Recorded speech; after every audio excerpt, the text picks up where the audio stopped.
Hey, thanks, Joe. We missed you, but didn't know you were on Zoom. Oh, yeah. Got off a little bit late. I just wondered now that we're in charge. Oh, I'm sorry. I am totally not ready, but it's... I'm ready. Good morning, everyone. Thank you for coming in on this beautiful, ruidoso, snowy day. It's 8 o'clock, January the 24th. It's the beginning of our strategic planning meeting. And I would like to kick this off with a Pledge of Allegiance if we could. So please stand with me for the pledge. I pledge allegiance to the flag of the United States of America and to the republic for which it stands, one nation, under God, indivisible, with liberty and justice for all. I salute the flag of the state of New Mexico, the Zia symbol of perfect friendship among united cultures. All right, good people, thank you. And we got it nice and toasty in here this morning. Love it. Love it. I brought an extra shirt so I can start going down. Yeah, me too. Okay, we'll start with, is Senator Bill Burt on the line? Not yet? I'll text him again, Mayor. So Okay, you go right ahead and we'll move to Carrie Gladden to the update on the 2023 strategic plan. And I'd like to thank Carrie publicly for helping put all that and everything that she did for the State of the Village. It was great getting it all put together. Good job. Thank you. Good morning, Mayor and Council. Good morning. So just a quick update on where we're at with putting together the strategic marketing plan. As you guys know, and probably everybody back behind me knows, you participated in workshops week before last, Week before last, I think. and we had it with a lot of the boards and commissions, with community groups, and then, of course, Village Council and all of the directors. And so we had miles and miles and reams of paper and sticky notes, as you can imagine. And so we've been synthesizing all of that over the last 10 days. And so now what we do is we start honing in on all of the things that we heard consistently. And we are beginning the first draft of the marketing plan. So everything is on schedule, and the workshops were super fun. I think we all kind of dredged into those thinking like, oh, God, this is but everyone was different, and we heard a lot of the same things across the board. But it was great getting to, for my team, who a lot of us are remote, they were all here to be able to, see everybody's face and put a name with a face, and just be able to have some time to talk to all of you guys and our stakeholders. So, Well, thank you very much. questions? But you got good participation from everybody, didn't you? Yes, we did. Thank you very much. Any questions for Carrie? Okay. And I see Senator Bill Burt. Good morning, Bill. he's muted. You'll have to, is that you, Yvonne, or is that him? Okay, there we are. Good morning, Senator. Good morning. How are you all? We're great. Good. What's going on this morning? Well, we got a bunch of wonderful, beautiful snow this morning. It's calm and clear. And we have the faithful here in the Village Hall, and we're starting our strategic planning. And we Wonderful. appreciate you giving us some time this morning to give us kind of an update what's going on in Crazy Town. And that's being nice. Well, we're ramping up. And, of course, last week was the first week of the session. As of yesterday, we've already introduced over 200 bills in the Senate. I understand the House is tracking about the same thing. So we'll end up with probably somewhere between 600 and 800 bills. And that does not include memorials, resolutions, so on and so forth. I guess some of the good news is that we have some money to deal with. I know that we talked a few weeks ago about capital outlay, and it looks as though we're going to have a fair amount of money to distribute through the capital outlay process. I've already talked to Harlan a little bit, and he and I and Jim Townsend and a few others will sit down. Once we actually get the amount of money that we're going to use, we'll sit down with the priorities from Ruidoso and certainly Lincoln and the surrounding communities and try and do the best we can do with all the requests. Of course, we always have more requests than we have money, but we're going to try and be as efficient as we possibly can. We'll have just a quick note on the budget. Our budget this year, our recommendation from Finance Council, which is the legislative group that analyzes the money in the state, should be in the I think $8.6 or $7 billion, and the governor's budget is $9.4 billion. In a state that has 2.3 million people in it, just as kind of a point of reference. So what our plan is, and we will miss a golden opportunity if we don't take 1 to 1.5 billion of this overage and put it into the permanent fund so that we can secure ourselves for the foreseeable future. Oil and gas is, as you know, is always wonderful to us when prices are up, and they've been up, and that's where we've gotten the $3.6 billion to play with. But oil and gas will not always be around. In fact, their predictions are in about 10 years, oil and gas is, the revenues from oil and gas are going to drop off past the line of where we are building the budget. And so we're going to have to compensate for that. So we have a golden opportunity this year, 10 years out, to add $1 billion or $1.5 billion to the permanent fund so that can continue to draw interest over the next 10 years to compensate for a lot of what we will lose when oil and gas eventually trails off. Now, that's not to say oil and gas is going away. I'm just saying that due to the nature of continued development of renewable energy in the industry and within the state, we will just be using more of that, and they predict less of oil and gas in the state, and that's where the revenues will kind of trail off a little bit. So the industry is doing well, and we continue to look for some additional money actually in the next couple of years, and then we'll kind of get back to square one where we're using that money to help build the budget, but there won't be a whole lot of overage. That is the prediction at this time. So that's a very short synopsis on where we are budget-wise this year. So I'm keenly interested in a couple of them. That Senate Bill 104 for the airports that Yes. Senator Munoz put in. Yes. So that looks like that probably will have some legs on that one, since that's I think a federal initiative that goes along with some of the stuff in the state.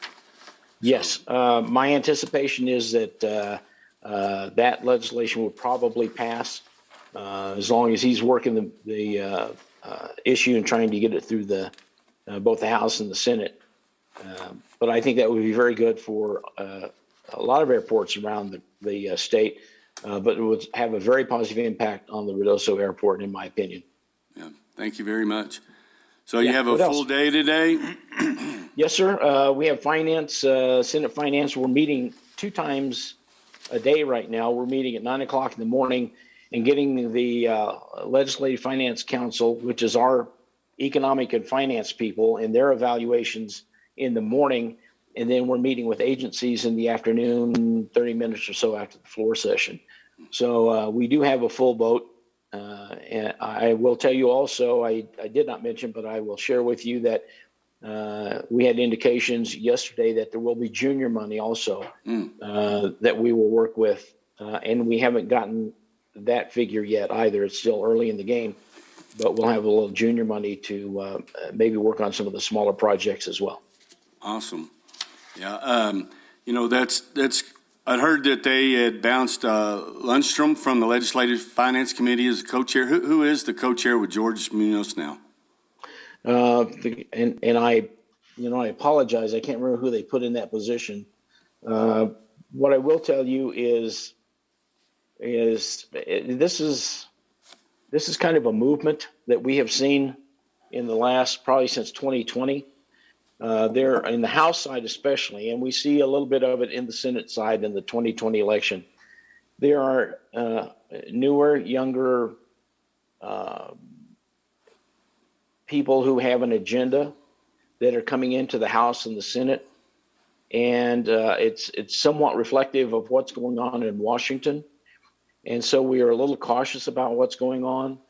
And I will tell you, it's the same people that changed Jim Townsend out of the minority leadership position and actually changed out the leadership on the majority side of the House and put Javier in as the speaker.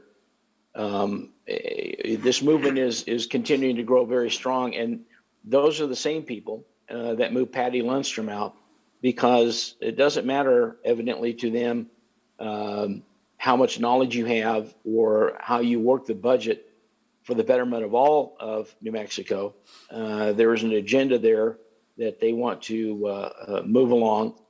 And so this is where you're coming. This is where we're coming from in the House. And like I said, a little bit in the Senate, you have this movement developing.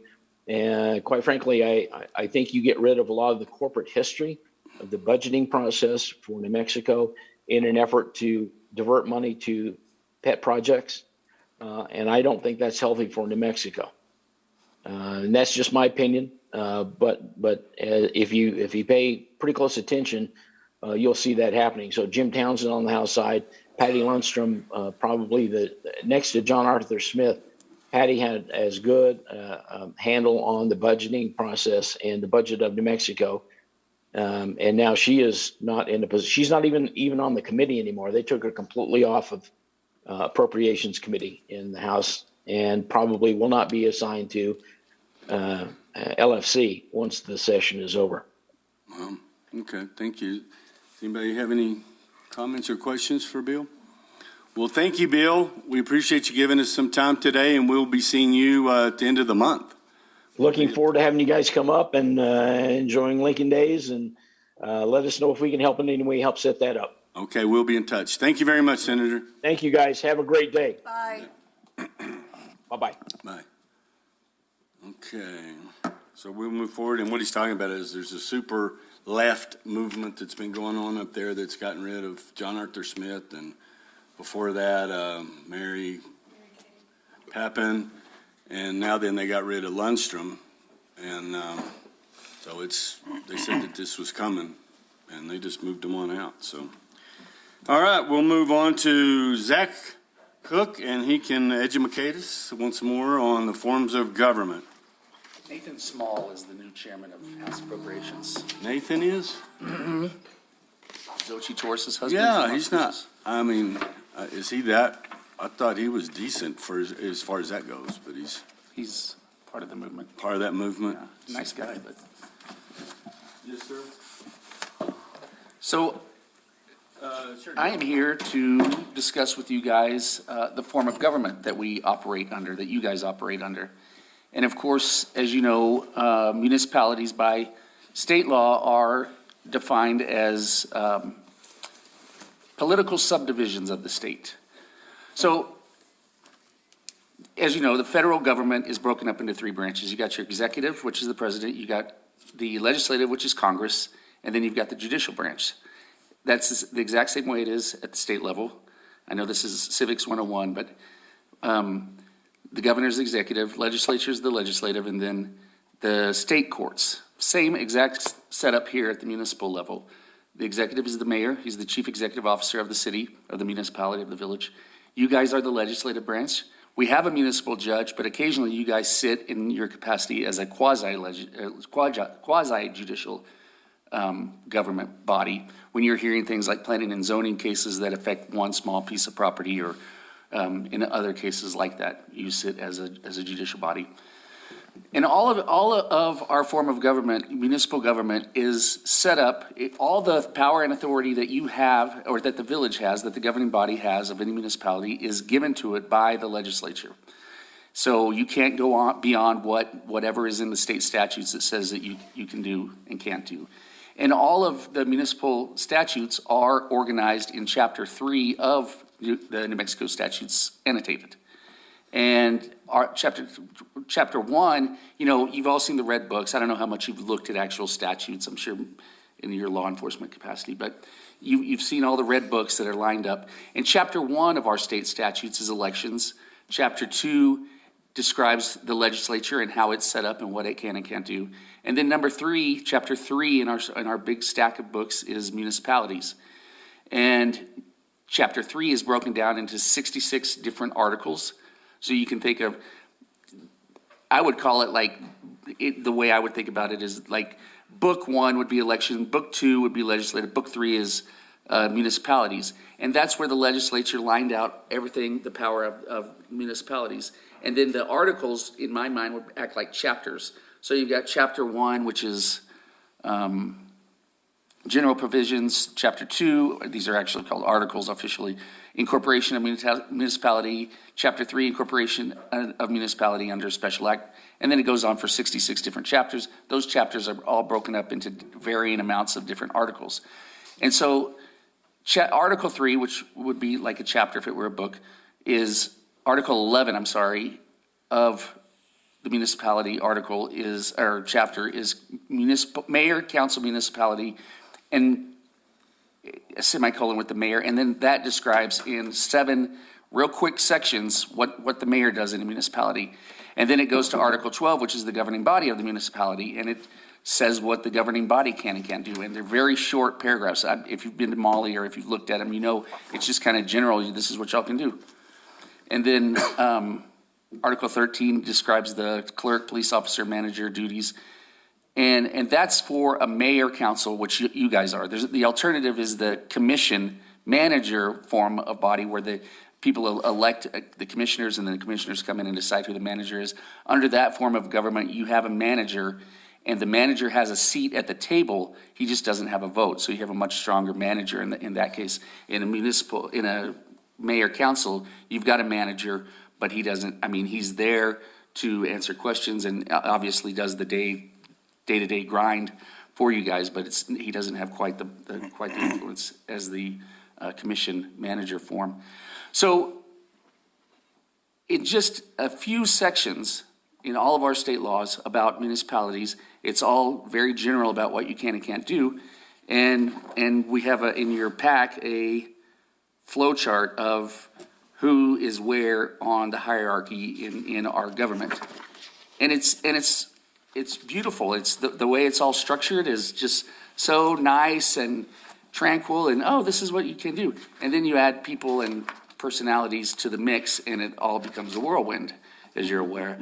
So, but every time there's a legal issue that comes up, I, as your lawyer, have to separate whatever's going on and always go back to the statutes and what do the statutes say. And then, of course, there'll be cases that our state court of appeals or our state Supreme Court, or even sometimes on some issues like First Amendment issues, Mayor, your favorite subject, federal courts will have spoken on the issue. Those, of course, that would be constitutional matters, not statutory matters. All those would be generally handled with the state. There's some exceptions that would ended up in federal court. But in general, whenever a legal issue comes up, I just go back to the statutes and read what it says, see if there are any cases on it, and then apply that law to whatever's going on. So my job is to just kind of keep that whirlwind as controlled as possible based on what the legislature has said you guys can do in those statutes. So that's about all there is to it. It's an elegant, way to design a government. It's just that, applying those theories to real life gets kind of hectic but you guys do a great job. As the mayor mentioned yesterday, y'all are focused on public service and doing the right thing for the community, which is much appreciated. I've seen other governing bodies that have a different approach, and it can get very hectic, even more so than just normal. But if you guys have any questions, Anybody? One question, I don't know if you can speak to it. I'm not sure if you can speak to it, but every year there's grumblings out of Santa Fe and the AOC about doing away with municipal courts. We have that choice to keep our own And that's what I've been talking to our folks about in some other communities, because they're being told that they just need to do away with it and save money. But as far as the way our government is set up, we have the ability in that department to set up a municipal court. You do, Yes. and they will continue to try and take that ability Yeah. away from you. Okay. That's all I got. All right. All right. Thanks, sir. Thanks, Jack.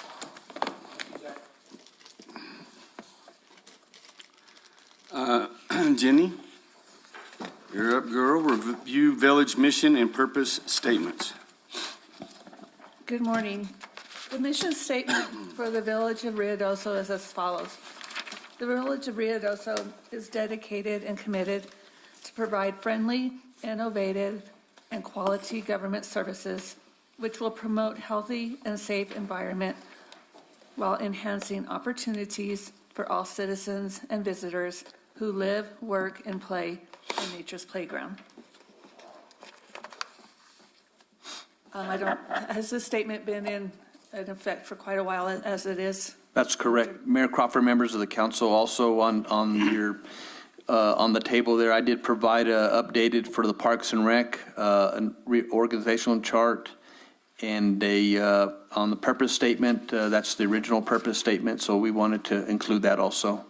That'll take place whenever the Parks and Rec provide their tactical plans. As far as the purpose statements, Manager Center, do I read each one of them separately? No, but the directors will. Got it, thank you. Okay. Thank you, Jenny. Tactical plans, review and consideration of departmental tactical plans. Good morning. Mayor Crawford, members of the council, we'll first start with the administrative, and Ms. Judy Starkovich and Cristela Armijo.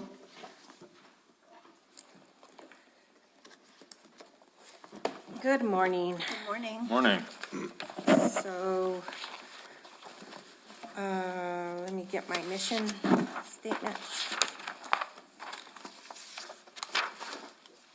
So the mission statement of the Finance Department is to deliver timely and accurate financial reporting and provide oversight and support to village departments.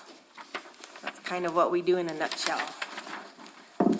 Yes, and you do a great job. Thank you. So, in my department, I have a lot of different sub-departments, as you know. I not only have finance, which covers payroll, accounts payable, and anything that has to do with the general ledger or accounting transactions. Plus, I also have capital projects, which of course handles all our capital projects, but within that department, there's also purchasing. So we handle all the procurement. Also, within my grasp is utility billing. We do all the billing for all of the utilities, so that department is getting racked in a couple of months because both people in the department will be retiring.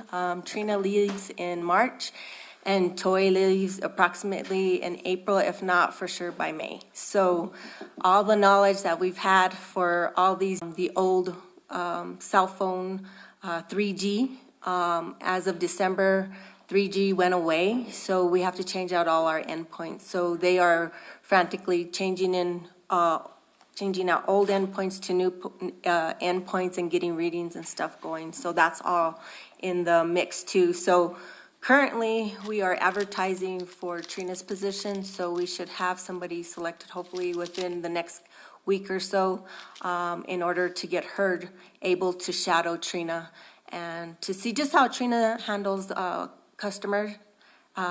They both do pretty good jobs of keeping the customers calm and interacting with them.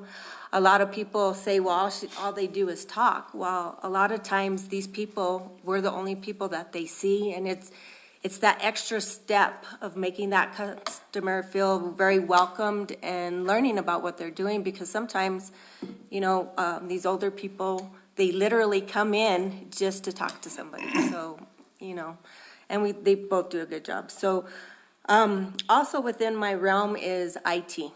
So as you know, Andrew started with us not too long ago. He has been blessing and has taken up all the techie stuff and is learning a great deal from Systems MD. So hopefully we can maybe keep him on long and eventually train him up to take maybe on some of the stuff that they're doing. So that's a future goal for him.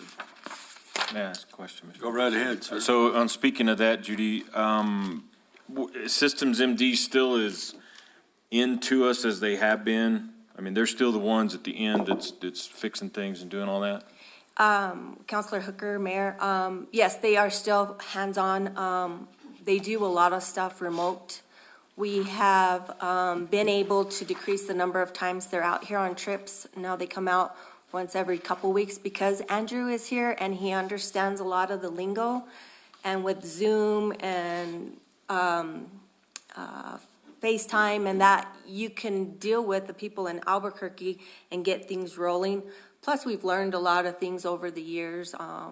If Encode's running low, then we need to restart it or do different things. So just working with Systems and that knowledge spreading to our staff, we've been able to handle a lot of, some of the little problems that held us up maybe 2 or 3 years ago, we can handle them in-house. So it's streamlining it a little bit, but we don't have the extensive computer knowledge with the network, how it works, how to keep it protected, how to keep the firewalls and everybody out that we don't want in. We still don't have that capacity. Yeah, so every time you get a fishing expedition on your Yes. stuff, we report it to them. They take care of that. They're still watching all of that, ransomware, all of those type of things. So a way that you can see if it's a truly generated Ruidoso email address come in, because it'll say, so-and-so wants to change Need some their help. checking account, they need help.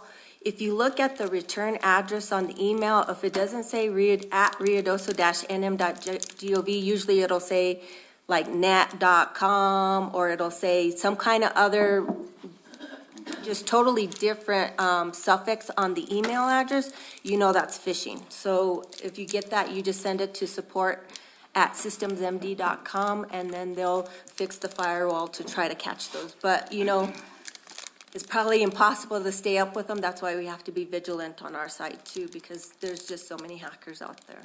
And I'll tell you, they're getting more sophisticated where they'll text you now. I don't know how they're getting your cell phone, and they will even call you and talk to you. And they had me go on there for a little bit because they knew so much. And so that's what was really strange about it. So it's better to be safe than sorry. Sure. So don't ever open up an email. If you think it looks fishy, you might as well let Systems MD look at it and deal with it. So we don't point the finger at you. Yes. So who are you hiring? You've got a opening for staff accountant? Yes, I have an opening for staff accountant that's being advertised this week. We're currently advertising the billing clerk, and hopefully everything will stabilize. As you know, we just recently filled our capital projects department, so this year has been a mode of training. We've been trying to get people up to speed. As you know, it never stops here. There's never a downtime. There's always something going on. So it's been kind of a little bit stressful trying to get people up to speed. We just lost Rachel as our capital projects specialist, so that's being advertised. So just as soon as we get started and feel, it just keeps on going. So Mayor. Yes, ma'am. Judy, you have a part-time, don't you? yes. Is she not wanting to come on? No, she has other commitments with her mother that she cares for, so the part-time works great for her.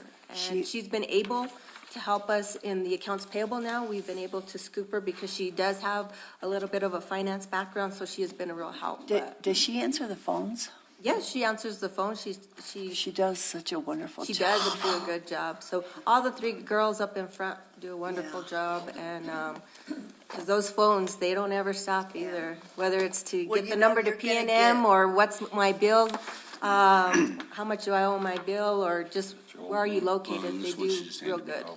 good. She does a good job. When you get her, that you're gonna, if you don't get the person you ask for, that she comes back on the phone and says, where else would you, this. good. So she What are we does, talking about? Shelley? Oh, she does a great job. That has been a successful, getting somebody who's retired from the community and helping us out, which was one of your, We're still Your- trying to play that up some. yeah, so she's been a real great asset to us. On your org chart, it doesn't indicate a part-time position. If they're all full-time. On the utility billing, we probably just have to add that in. I will make a note of it.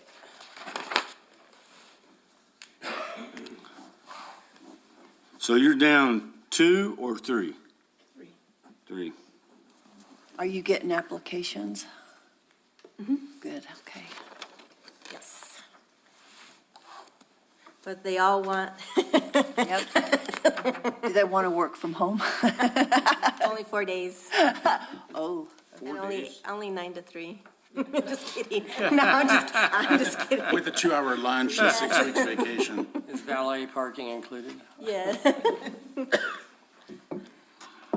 Mayor, if I may go back to the mission statement and purpose for purchasing, I'd just like to add one important word in that first sentence. Purchasing's mission is to procure the highest quality of goods and qualified services. I'm tired of these engineers and the poor services that we get from other services that we procure. I mean, it's just a suggestion. Well, the only thing is, some of these things are on the bids or whatever, if they're qualified, it's low bid on some of them unless we're able to qualify. What's the term, Ron? When we do a, Source and then the, like, Responsive. yes, we did, what we did by the, by their, like we did on the sewer line project. We did by a qualified, yeah, Oh, it that's was Bidder. a combo. It was Yes. a combo, Yep. bid and qualification-based bid. yes. So in that case, it's qualifications plus the price? Yes, I love that. yeah. That's so much better. But still, cost is weighted a little bit heavier than the qualifications, which Yeah. is still good, but you do have a chance to at least give them a score on past performance and stuff. Yeah, it shouldn't be solely on price, because otherwise you're gonna get some. It's the low ball. Yeah, I won't say what I was thinking, but yeah. No, I wasn't that polite. Anyway, it was just a suggestion, so.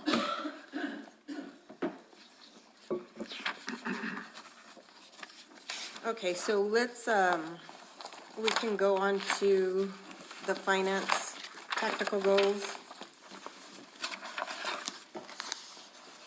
So, one of my goals is to prepare a CAFR, and that's to take the annual financial report of the village and expend it into a comprehensive annual financial report.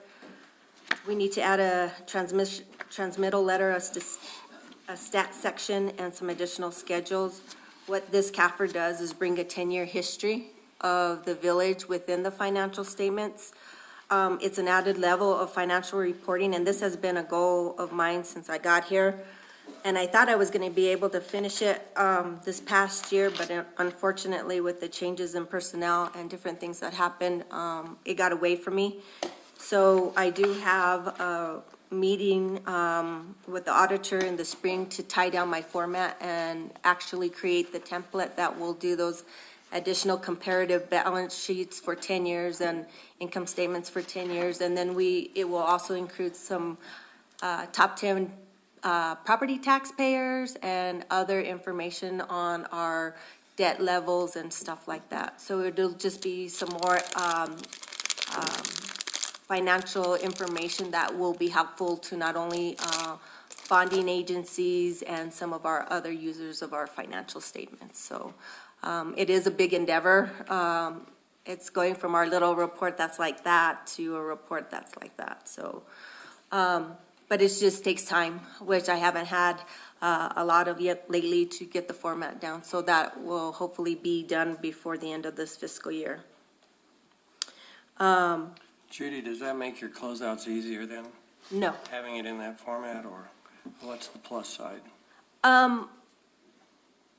It's not required by generally accepted accounting principles. However, The Government Finance Officers Association of America does give awards for financial reporting if your report is in that format. And so you could get certificates for financial reporting. Your financial reports would be a one-stop shop for some information for financial analytics, to whereas now I have to do, sometimes if we're doing bonding agencies and stuff like that, I have to provide the information separate. Although we have the information, it's just not in one format that is geared to their guidelines. So make your time much more efficient then for finding that information. Yes. Thank you. Our next goal would be to develop the operating manuals that can be given to departments with screenshots and explanations on how to process tasks within Tyler and Code 10. We actually have this already in process, and we have also taken it a step further. We've actually established monthly training components. We do a monthly training, whether it be on budget, how to process a requisition, how to input time. We do monthly trainings that everybody's open to. It's on Zoom. We record it on YouTube for future reference, but we give everybody within the village an opportunity to learn something within the financial statement. Financial system. We are preparing the manuals, but we noticed that they were not user-friendly. Some of our books had been established, or procedures had been established for a couple of years, and now the screens have changed, so we're trying to make it user-friendly so that people coming in new to the organization, and we've had a lot of new people come in who have never seen Encode or worked with it. We're trying to make it as close to what they see when they sit at their desks, and so that has taken some time. But our first meetings were held in November, so they continue each month, and it's a different topic. And eventually we'll probably rotate through all the topics at least twice a year. So this doesn't stop our training. If somebody needs help on a daily basis, no matter what time of the month it is, they can either call me or Robin, or even Andrea in purchasing, depending on what the question is. So we've been able to get on FaceTime with people that are stuck and been able to walk them through different things. So we're trying to use technology as best we can also to make it more efficient. And then the next one is we're trying to develop cost of service rates for departments and assist finance in developing 5- and 10-year plans to ensure adequate funding not only for capital projects but for required levels of service for events.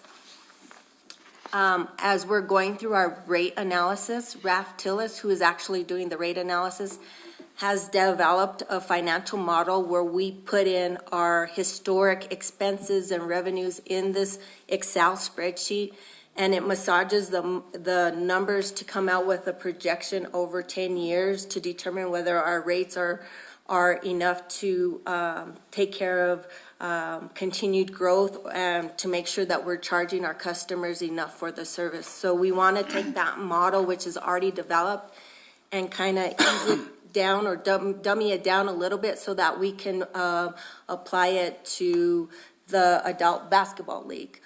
We can apply it to Party in the Pines to make sure that what we're charging our attendees is what's actually paying for the service. Now, there might be a time where council chooses that, no, that's a quality of life issue, and we understand we're taking a loss on it. But at least we'll have the information to give to you guys to know where we're at. So we want to take that same concept of utility rates and apply it to everything that we charge a rate for. And as you know, a lot of times our rates haven't changed in a long time, although costs have dramatically increased over the years. So it's just a way to be more fiscally responsible, and then we can make educated decisions. Would this also allow us to make smaller increases each year? Yes. Instead of, like you just said, wait 5 years and then boom, you know? Yeah, it's like, what is it, the boiling frog? if you get them just in the warm water and then you slowly give it. So that might be the concept. frog's back. Yeah, so, so that will help us. And then, of course, the last one is succession planning. I will be eligible for retirement in 3 years, so I need to start looking for my replacement. It says 3.5 years here. That was when we Just wrote at that .5, you know. see mandatory in there. Yeah, so, we don't know what happens, I might stay longer, who knows? It just depends, but we need to start thinking about it, because, I don't ever want to leave the village totally down and out, because we've worked so hard to be fiscally responsible, just to leave would be stupid, so, so we just need to start, figuring out. I've been asking people in my department, and right now, nobody wants to take that leap. But I keep telling them, well, you'll have 3 years with me and stuff, so we'll see. But I am writing down everything I do. I have my files. In one area, it's all the same kind of reasoning, the way it is. I do have what I do on a monthly basis, on a quarterly basis, on an annual basis, so that I know, keep me straight, what I do each point. So if something did happen, in my spreadsheets that I use, I have notes that says this is why I do it, make sure you do that. So I'm trying to take care of everything and preserve all the knowledge for future, so. But we do need to start thinking about it. Absolutely. I noticed that was something that was on the slides a few times last night. Yes. And that's something that, we never want to think about, but we should start thinking about it sooner because, man, when one person leaves, it just upsets the entire apple cart, so. I beg to differ. Proving it right now. Well, That's all I'm gonna say about it. I'm not going to say that things don't run smoothly, but it's the continuity. Well, and that's what we've been doing through all these meetings in different departments, is bringing everybody up to speed as much as possible so they're in the loop.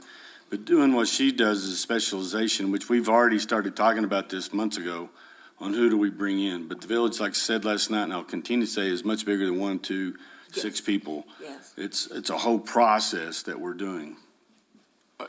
Absolutely. I just meant it puts a lot of pressure back onto Sure. one person until that position's filled. I Sure. didn't mean that, that's the nice thing about having the organization is it's like I'm telling my replacement, get the words I, me, and my out of your vocabulary because it's not about you, it's about the organization. Correct.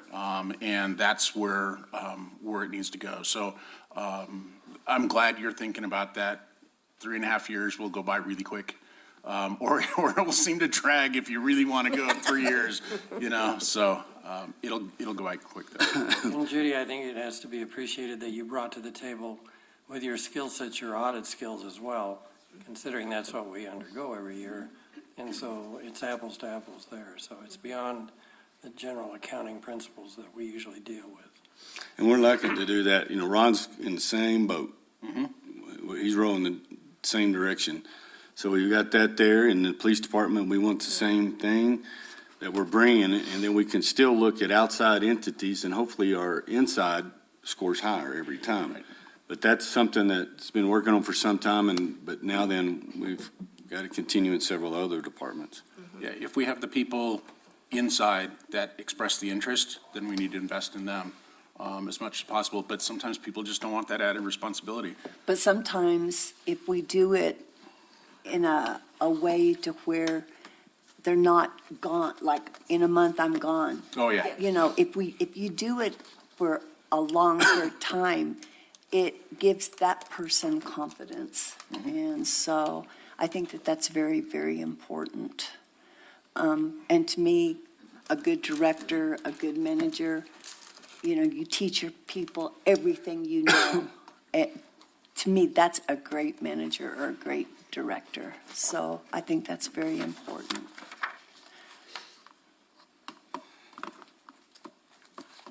So we'll move on to, IT. One of our goals was to develop a scope of work to get the fiber from the main line to the homes, and we did put out the RFP. We did select Windstream, they are currently in the construction phase, so we are setting up project meetings so that we can stay on top of it. We have contacted Johnny Martinez, so that we're in the loop to know exactly where they are on the project, so. Now that we are on fiber, we need to look at our phone system, whether we deal with, phones ringing straight to cell phones, whatever the case may be, we need to really evaluate it because the days when you needed a handset at your desk is gone. There's a lot of people that are on the go too much, and they need those calls to go straight to their voicemails when they're, not voicemails, but their phones when they're in the field. Business is just changing so much, and I think technology has adapted that we just need to make a better choice of how we want our phone system to work, whether it be direct lines or one line, whatever we need, but we need to evaluate that now that we're all the way on fiber. So, we have contracted with Cristino Telecom Solutions to assist with the evaluation, because a lot of the time is just knowing the lingo. Because if you don't understand the lingo, you could be signing up that isn't even close to what you need. So we have contacted with Herman, who has helped us. Herman Baca, Baca. who has helped us in the past and was very successful and was able to talk directly to the contractors on what we needed. So we should be making a decision by September or October of this year. Now, didn't we get VoIP phones already? Yes. And so we're talking about replacing those? Or just the way the service The works? way the service works, right now, all the extensions are to a handset, and now, most people want them to their cell phones. In our old system, because, there was some kind of, the two types of the analog couldn't talk to each other, but now they can. So now we have an option of, instead of the, let's say, the 575-258-4343 ringing at a phone station, it could ring to a cell phone. So we just need to look at all that, see what the needs of the department heads are and the departments are, and how they use their phones and how they get messages, understand that in order to choose the best system for us. Because I've been doing that for years. I just forward the phone. They don't, that's not, I mean, No, because remember before, people had different cell phone numbers, and if you had a number from Alamogordo, that was long distance, so you couldn't transfer the phone, a phone number from Rio Doso that's local to a long distance cell phone. It But was, with VoIP, you it'd eliminate, be all but those. now we can, Okay. so now we just have to figure it all out. so our existing handsets, can we forward them to a cell phone? I believe we can If I'm at now, my desk and I know I'm gonna be out, I can just have it forward to my, but do we really even need that desk phone? Well, give me an example of who wouldn't, Adam Sanchez, okay? Josh Long, maybe the Bear Crew? The Bear Crew. So they have their own desk and phone? I didn't know that. Almost everybody in the village has a phone. Not everybody, but most people. If you're an admin person, you have one. If you're a manager, you have one. If a director, and some of the employees do, like the library assistants. So, and it could be maybe we have too many phone numbers. So if I we don't think did- we've ever evaluated exactly who needs a, So they're an individual number. They're not just an extension within our system. so it's an extension within the system, but some of the phones do have their own numbers. It's just, Old school from before when Parks and Rec had their own number and, purchasing have their own number, so then it gets really kind of confusing because sometimes people will be calling like the Parks number and they don't get Parks, they get somebody else, and you're like, well, what number are you calling? Well, I'm calling the main village number. No, you're not. You must be calling an old number. But, it's just a point where we probably need just to sit down and figure out all the numbers that we have, which ones we need, how many we need, and figure out who really needs to have a phone line, and Herman is working on that? and us too. If we did that, would the village need to assign everyone a phone that we paid for? Well, that's the other part of it, and then you look at that expense. So, I mean, I don't know that the Bearcrest, I'm just using them, Bear Mess, why do they need a phone? They got a radio in their truck and Yeah, well, they're Robin Bryant, dispatched in the morning. like Robin Bryant. Yeah, So we just need to sit down and figure out who needs a phone and who has a phone currently, who needs it, or who needs it just to go to the cell phone. Mayor Crawford, members of the council, I think it was back in, Councilor Salas may remember, I think Mayor Crawford was in that meeting. We had that, when we did the phone systems, we had a meeting at the solid waste department at the time, and that's when we did get the new phones. That was back in 2013, 2014 period. We did a full analysis of all the phones, and that's when we went into the phone system that we currently have. Okay. So is part of the, so you're talking about being able to forward phones and how many phone numbers we need. Is part of our issue also the phone system itself? Because I know it's down a lot. Is it the system or is it the back end that's causing the phones to go down? Or do we know? Sometimes it's a combination of both. I know we've been switching out a lot of the actual handheld phones and different things like that, but from 2013, it's a pretty old system. And now with the new fiber, I think it's just time for us to really look at it and figure out what we need. Fiber is just a delivery vehicle. Yeah. That's just how the signal's getting here. That shouldn't really affect the operations of the phone, should it? I mean, unless I'm missing something. Because we got new phones a couple of years ago, Yeah. and it did not come with its own system. I thought that was the selling point, that we still, it had all the same numbers, but within that was the departments. Go ahead, Robin.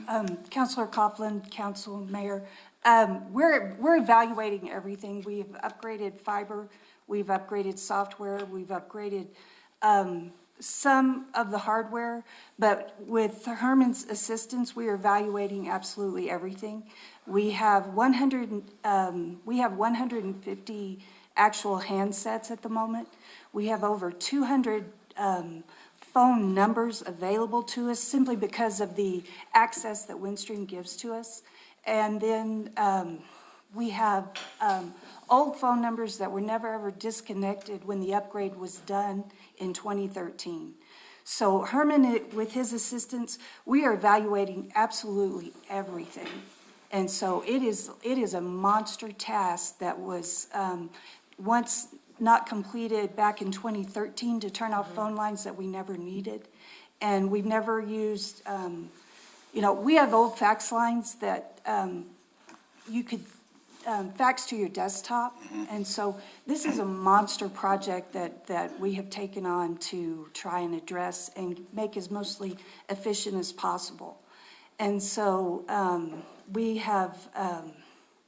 been tasked with a challenge that is just monumental. We're meeting with Windstream, Real-Time Networks, and Systems MD on a monthly basis at the moment to try and address these issues. Windstream has been pushing out updates to our software as well as Real-Time Networks to see what we can do efficiently as possible without having to, before we even go out to RFP, to see what we can maximize with what we already have before we do any major changes. And so we're asking, what can we get before we do any major changes, before we go forward with an RFP for new software that is a major, major change? But is the fiber causing an issue with our phone system? No. No, okay. No. Okay. The fiber is working the way it is supposed to be working. Got it, okay. Yeah. Yes. And so we've done an absolute major change. We still have probably 14 or 15 different accounts on landlines, which have 2 or 3 different phone numbers that are separate landlines. We have alarm systems that are on the landlines, which we have They learned, have to stay on landlines. which we have found from Mountain Alarm, we can switch to cellular. Yes. And We actually, can? we Yes. can, our alarm system here at Village Hall has been switched to cellular. We can now operate it with an app on our phones and see who is coming and going and have a record of who is going there. And we can now eliminate the landline. And so the cost to do so covers 2 months' worth of phone bills, and now we can eliminate that landline unless we need it for an actual hard fax. So we're learning a lot of things, and the power to do that gives the village manager the ability then to add on other locations, should he choose to see other locations if we switch those. So there's a whole lot of moving parts involved in all of these things that technology gives us. And I know one of the issues with the phone going down was we were fiber, and it was still, once it got in, it was going to the old landline. Correct. And so we got that fixed. We got that fixed. And then, as far as the other reasons that we're having the, I don't know, I call them catastrophic failure, that they completely go down, we haven't had one of those in a while. No, we haven't. There was an issue with 911 the other night, and it was mainly because there was a repair going on that we were not notified of, and it was down for 1 hour, and everything was back up. Okay. It sounds like all the stuff that's going on at Presbyterian, all the complaints that they're getting on there That's at rough. the hospital and all that stuff. Dockside. Well, and Maybe that's- similar. We're still answering the phone with an actual person, and they have theirs going through the call. Well, and we had a discussion, I don't remember when it was, that we really wanted somebody answering the phone. Yep. Because you do get lost in, all of that. Right. And then so- I do know that there were some times that we still had part of the old system that was taking our voicemails for Right. certain departments, that we got that cleaned up. Right.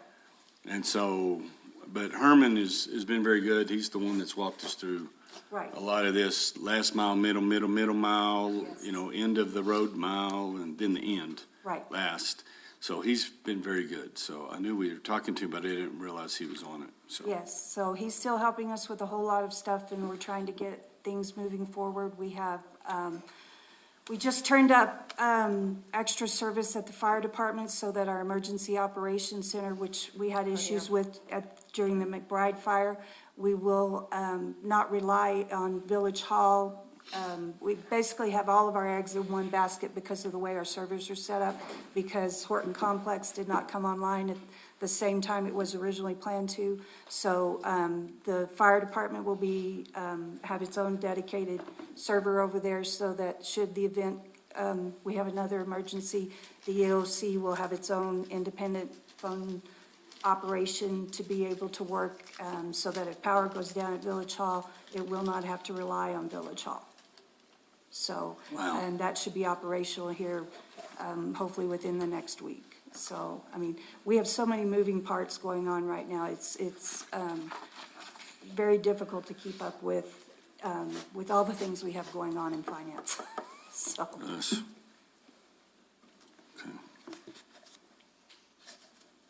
Okay. anything. And then we're trying to develop a calendar or maybe smart sheets, which Capital Projects is implementing, on how to keep deadlines, movement of goals and projects on track. As you can see, we have a lot of stuff going on in addition to the normal monthly, daily accounting functions. And so we just need to be more efficient so that we stay on top of stuff. So we need to develop a system on how we can keep that rolling.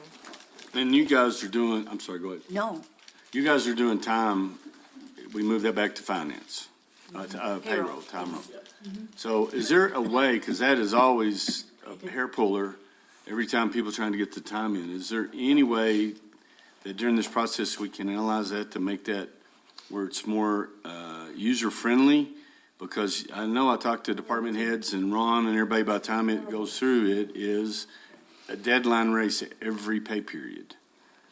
And it seems like everyone stresses over that, and it shouldn't be that. I know payroll is always tough, but there should be a way to simplify that, so. do you have to give it different codes for what jobs it, Yes. Not necessarily the different codes, but different codes that are subject or not subject to para. Yeah, And so not only do you have to know the overtime rules, you have to know para rules. So sometimes if your department doesn't work those overtimes all the time, it's like anything else. If you don't use it, you Yep. tend to forget. So, that has been one of our monthly trainings, is how to enter time. With all the sick stuff that Yeah. goes on and Yeah. just those things, it's a monster for you guys, everybody to take care of. And I know it takes up a ton of all your time. I just wish there was some way that we could look through that to figure out if there was a way to shorten it. I don't know So if there's when- possible. When is the deadline for all the time entries to be put in versus when payroll actually is run and people get paid? Payroll, The deadline is supposed to be Monday morning at 10 a.m. And the To get all the time period- in. The time period stops Sunday or Saturday at midnight. Okay. And most people don't work on Saturday with the exception of fire and police, which is normally a set schedule. So in theory, you could go ahead and have your time in on Friday with the only changes having to occur is if somebody calls in sick or if they come in for snow removal or if they work extra for an event on Saturday. And then a supervisor has to review all that time, right? And the majority of it can be done on a Friday if they will have time on a Friday because there's not a water leak, there's not an event they Right, have right, to, right. or all these other Okay, things. so all that needs to be done, and the supervisor review it and sign off on it by 10 a.m. on Monday. And then when does everybody get paid? Everybody gets paid, I have it in the Friday. bank by Thursday so that it will go into the checking accounts on Friday. So you've got only a couple So, of days. yeah, in so the we middle. try to have it by Wednesday, but last possible point in order for it to get paid is on Thursday. So we really don't want to be on Thursday Right. trying to fix it because when you're under a time crunch, you're going to make more mistakes. So we try to get it out on the Wednesday so that we can have a little bit of time in case something does come up. And that's We have the 200, extra dough. 200 people every 2 weeks. Right, and what I'm seeing as possible, which people may not like, is let's lengthen that time in between, which may mean that at one point payroll gets pushed to go onto a new schedule, so we have more time in there. Because like what we have a 5-day period. Payroll has to be completed, and then 5 days later, they get paid. You guys are 2 or 3 days, which is a big crunch.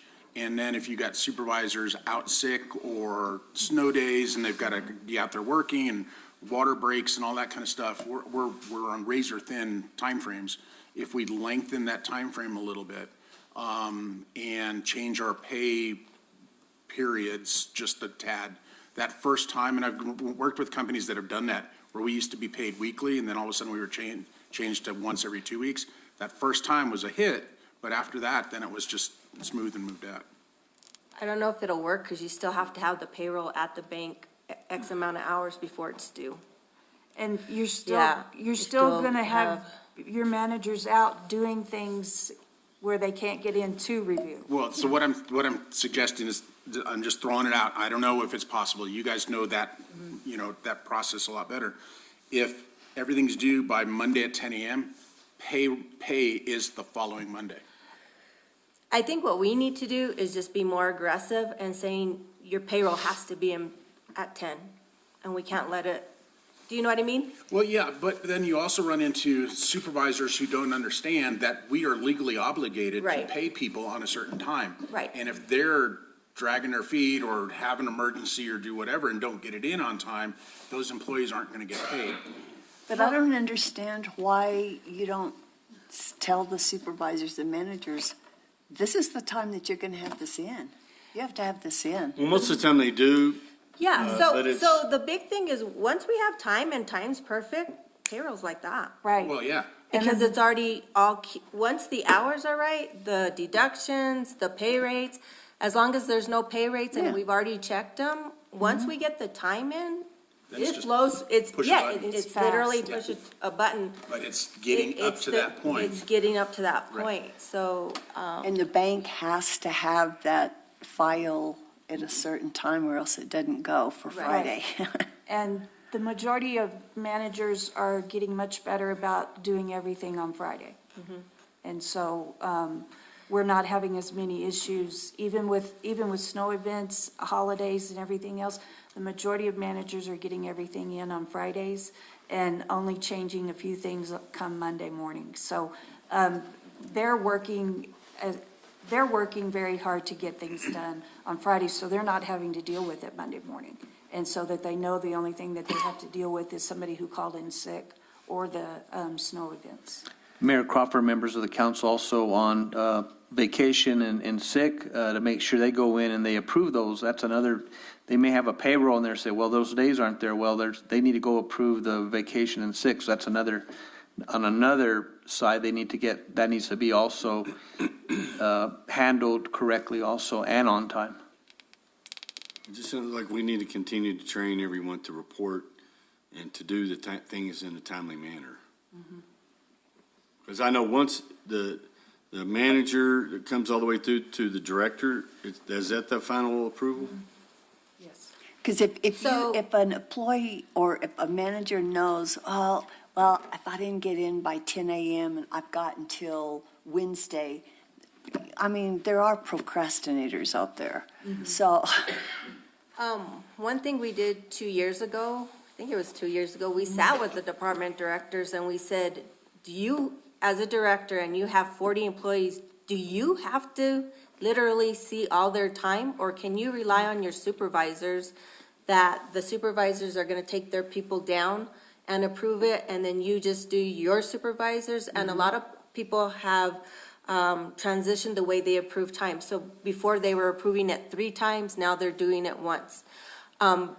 Although they still can print out a report to see all the time that was approved. So we have streamlined that a ton within the last 2 years, and that has kind of sped up the situation. But, I mean, you always get those 1-time, 2-time deals that just are kind of weird things that Yes. happened in a pay period. So we're trying to do better. We've gotten proactive, especially on holidays, when the holiday cuts out one of those days. People are very receptive, and they do get their time in on the Friday before, so that we can start looking at it on the weekend. So Yes. we just got to keep on teaching payroll, I think. Yes. Teaching it to everybody that comes in. And not only is it the responsibility of the director and the supervisor, it's ultimately the responsibility of the employee to know how he should be paid and understand his hours and how to input them too, Yep. so. And that just goes back to training and having little cheat sheets or whatever for the directors and support staff. Are the employees required to put in their hours daily, or do they wait till the end of the pay period? Yes and no. See, because At the that's, department level. yeah, and that's one area that I know we do. We check hours daily on things, because you can catch it quicker, and it's not a big old mess at the end. But, I mean, really, they need to get them in daily. That's why, I've been after Robin, that's why we have to train other people within the department to do Right. payroll to help. Right. yes. Because that person maybe can be on those off weeks of payroll, looking to see how many people have entered time, and on Friday, maybe they start contacting departments on, hey, you guys haven't entered your time, we need to, just to see how it's going in order to kind of streamline and try to catch those errors and stuff. Yeah, because otherwise, 2 or 3 days later, it's like, well, what time did you really come in? Yes. I don't know. What time was it scheduled? That's what I put. Those old days of punching the clock is, we don't Yeah. do that. Although some of the departments do this, they fill out paper timesheets, and then the admin staff enters all the time.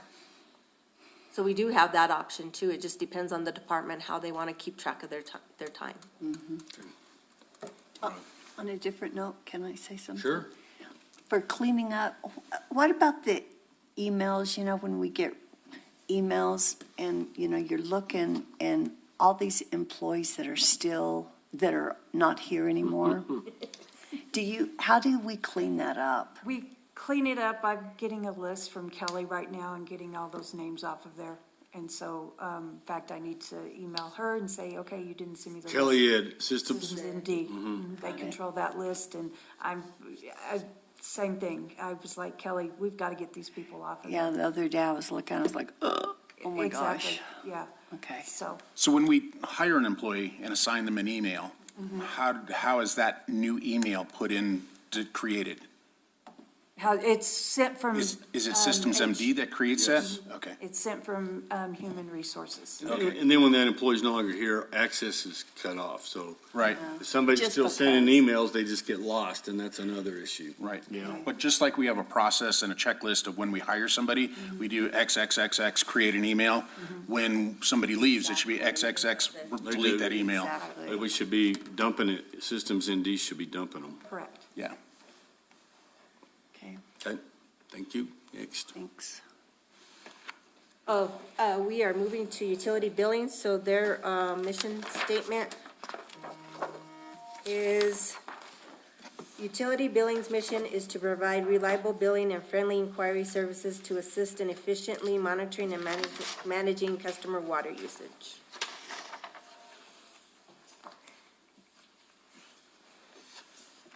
The first goal is to develop a policy and process of addressing delinquent accounts and the process of applying liens. We have actually teamed up with legal and the village clerk to try to get this done so that all parties involved have an input on how liens are supposed to be processed. So we are working directly with those two departments to try to get this done this year. And then our second goal was to create a one-stop shop for sewer taps, the coordination of any other fees, so that the customer can walk into the front counter and get all their business done in one deal. We do have that completed, and right now, P&Z is implementing an online payment for your building permits and stuff like that. So that should be ready to launch here in a little bit. So people may not even have to come in unless they want to see some smiling faces. So everything can be done online. And then we just need to take a look at the bill format. Hasn't been reviewed. We do have different layouts that we just need to present to council and decide what we want, because a lot of times people don't realize that it's not only a water bill, it's a forestry bill, it's a sanitation bill. Well, we've discussed this how many years now? Yeah, So we're actually going to do it this year where it breaks out. we have the actual formats, and you just have to look at what formula or format you want. There's actually even little graphs that we can put in that compares usage and stuff. One of the things that we gotta do better as far as a department is advertising Ion Water and the online payment system, because I don't know if people realize on the online payment system, you can look at your past consumption off your bills. You can look at old bills, you can see where the trend is. But I don't think a lot of people know that. And especially on Ion Water, you can set text messages if your water consumption is over an average by 10 gallons, 100 gallons, you'll get text messages or emails to let you know that something could be going on at your house. So we are going to be doing a little spiel in the newsletter, showing people how to get signed up with Ion Water, because out of all our accounts, we have a really low percentage of people who are actually signed up. Judy, when somebody signs up for utilities for water, do you collect their email address in? Yes, we have been. We've trying to be being proactive, letting people know that they could get their bill emailed, and different things like that. So would it be possible to send them that QR code or the link? And we tell them on Ion Water, the only thing with Ion Water, in order for you to establish an account, you have to have your last payment that you paid on your water account in order to establish an account on Ion Water. And something's it's not really good. If you have 10 water accounts, you have to have 10 different sign-ons. Oh, wow. So that's not really good either. So it's just. And so they have to pay 10 different times. So have we started calculating credit card fees? That's, my question. 'Cause I know- What's our They're charge? $1.50 if you pay online. Okay, so we charge the customer. Okay, we made that decision sometime back. Oh, that was way before I had even started. It was Okay, already. good. Yeah.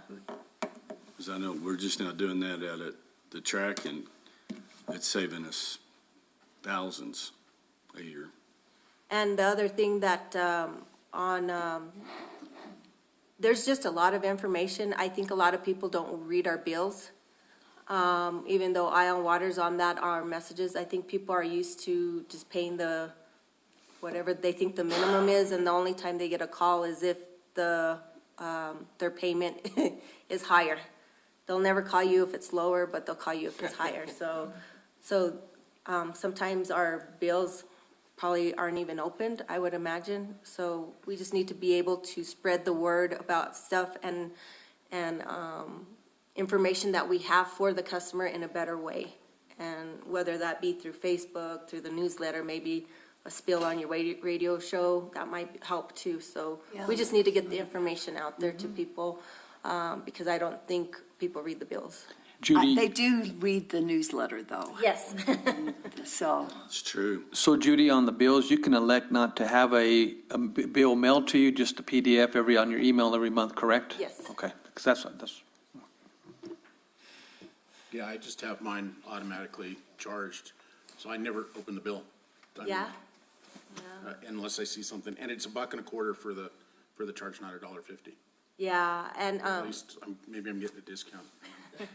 the only thing that we've had, which was kind of a weird situation this year, is when the banks buy out each other, and then the routing numbers change, Yes. and people don't let us know. So some of our automatic auto payments have been rejecting just because Yeah. they forgot to notify us that their bank was changing and stuff. So that's probably been the biggest hassle that we've had this year.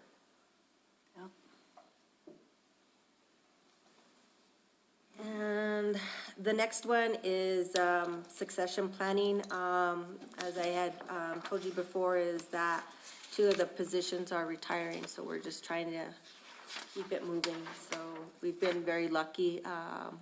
Halen has been taking to that job and understanding it, so. And so she's going to be the supervisor? Okay. And we should be hiring Trina's replacement probably within the next week or 2 weeks.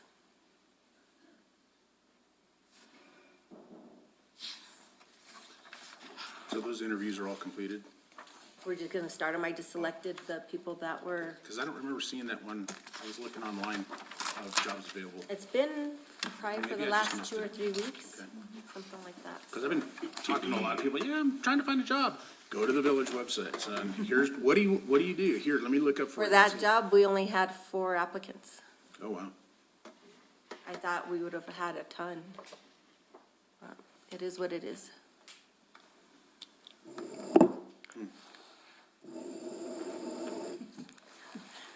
Good morning. Morning, Council Chris. Mayor.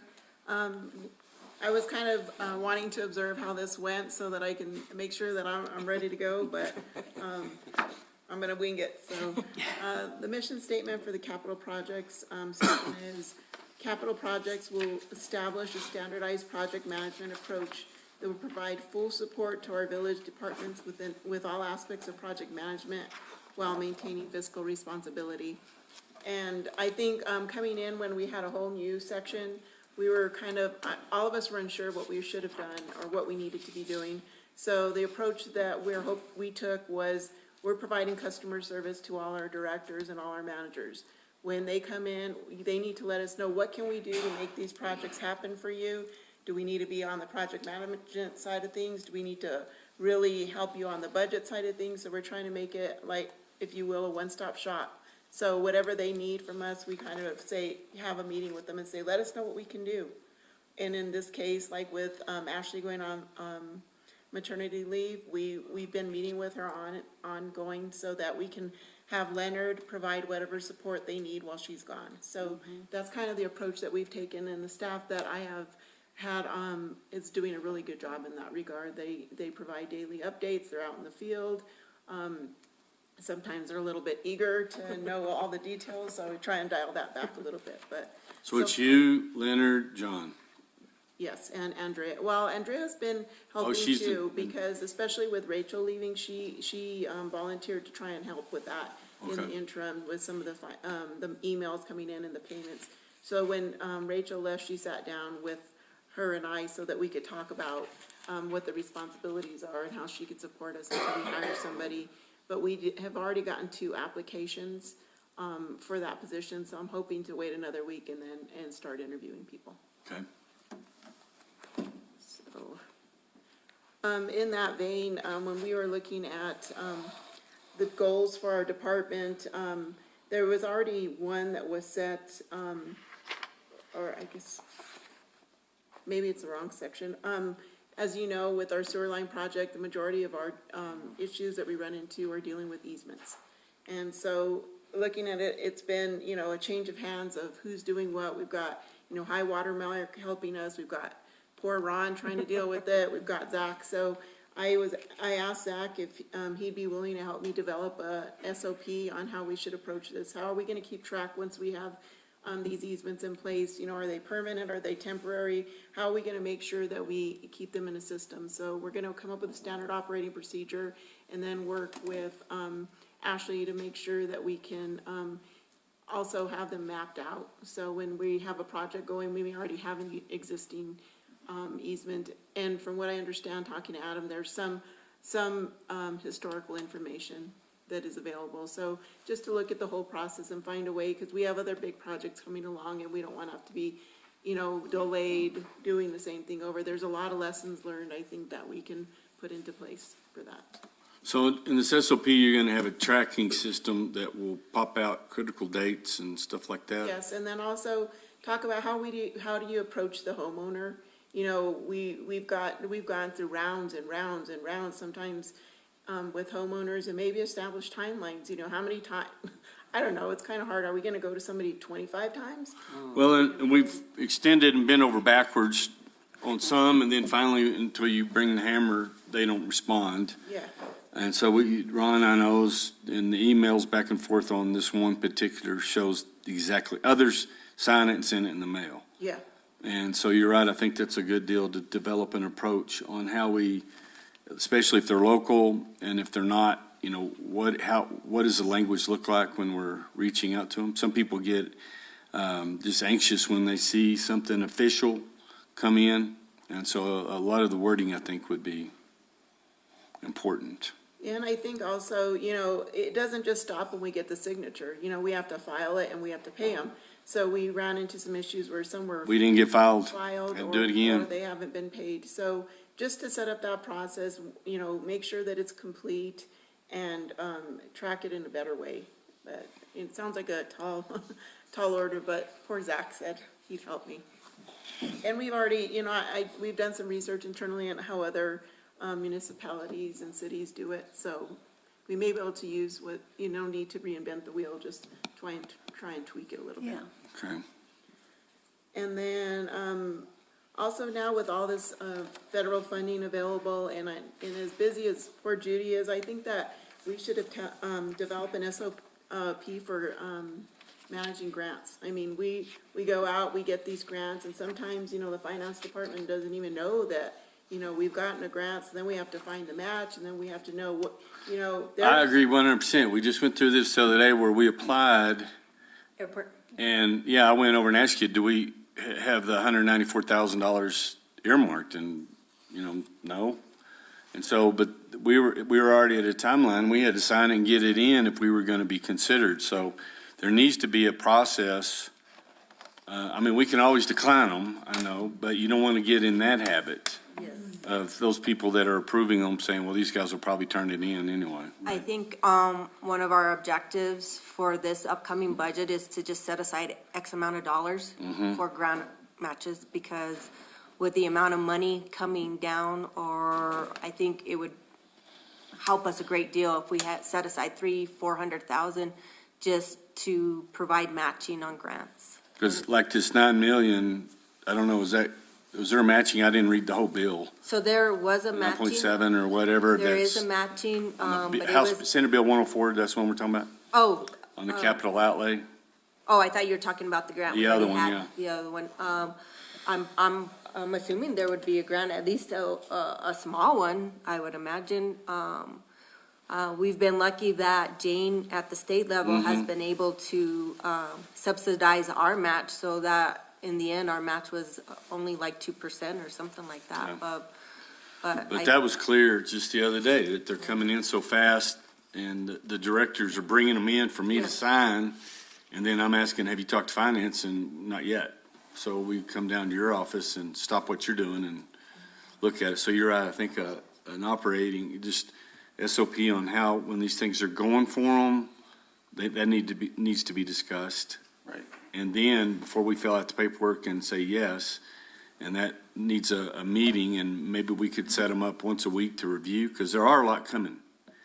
And I just forward them to different departments when they come to me and they say, yeah, we want to look at that. So, And the new position that the COG is hiring, I don't know. well, that deal fell through. We Oh, haven't it been able to fell find the through. person. Oh, okay, Yeah, but he was trying to work for them and us and pocket both payroll. Oh, okay. So we're looking at it. We were saying, you got to be here. Yeah.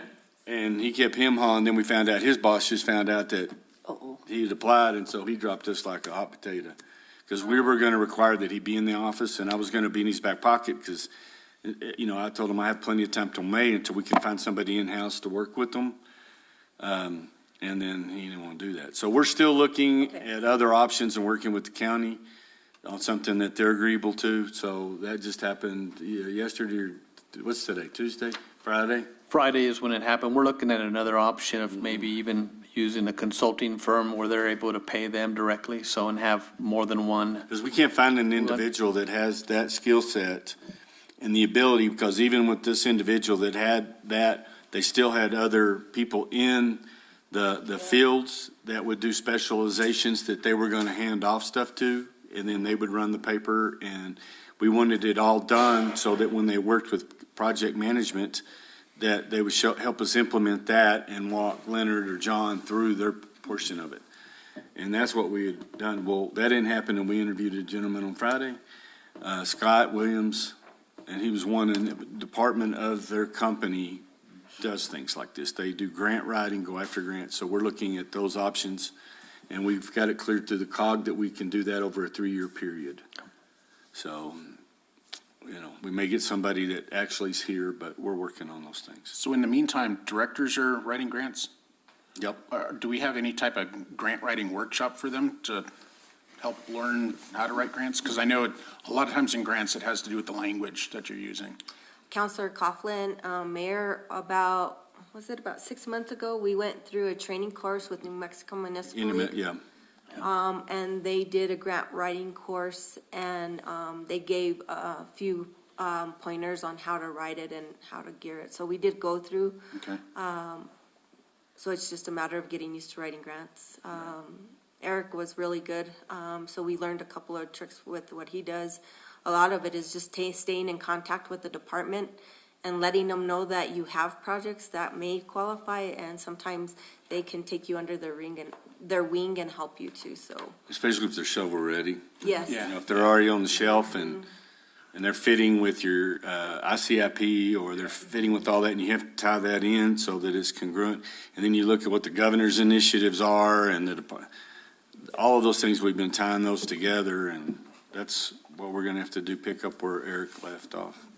Yeah, I know the grants that I write are for individual foundations and so forth, which is different from the state. But a lot of it has to do with the language, the words that you use within the grant, help you to get their attention and get the grants. And I think it's important for the directors and the village to understand that these grants come with responsibilities. You know, it's nice to have the money, but, you know, I don't think that they know that it obligates the finance department to provide financial reports. The quarterly reports have to be submitted on the technical side of things. Who's gonna be responsible for that and making sure that gets done? Is there gonna be ongoing monitoring required? I think just to understand what are the requirements of the grant that we're accepting on the behalf of the village? Is it gonna require a lot more resources than we actually have? Yeah. Right. And is it gonna be worth it? And there's always the cutoff dates too, those Yes. that it has to be done by this time. Yeah. And it's different for state or federal grants. It's really difficult to, and hopefully, you know, when I get into the next section about the project management software, we can utilize that software to start initiating the grant process, you know, at least enter it so that, you know, finance is aware, people are going after it, what's, you know, the match, how long is the grant, just so that starts them thinking of those processes. Sure. And we'll all be informed internally about how that's gonna work.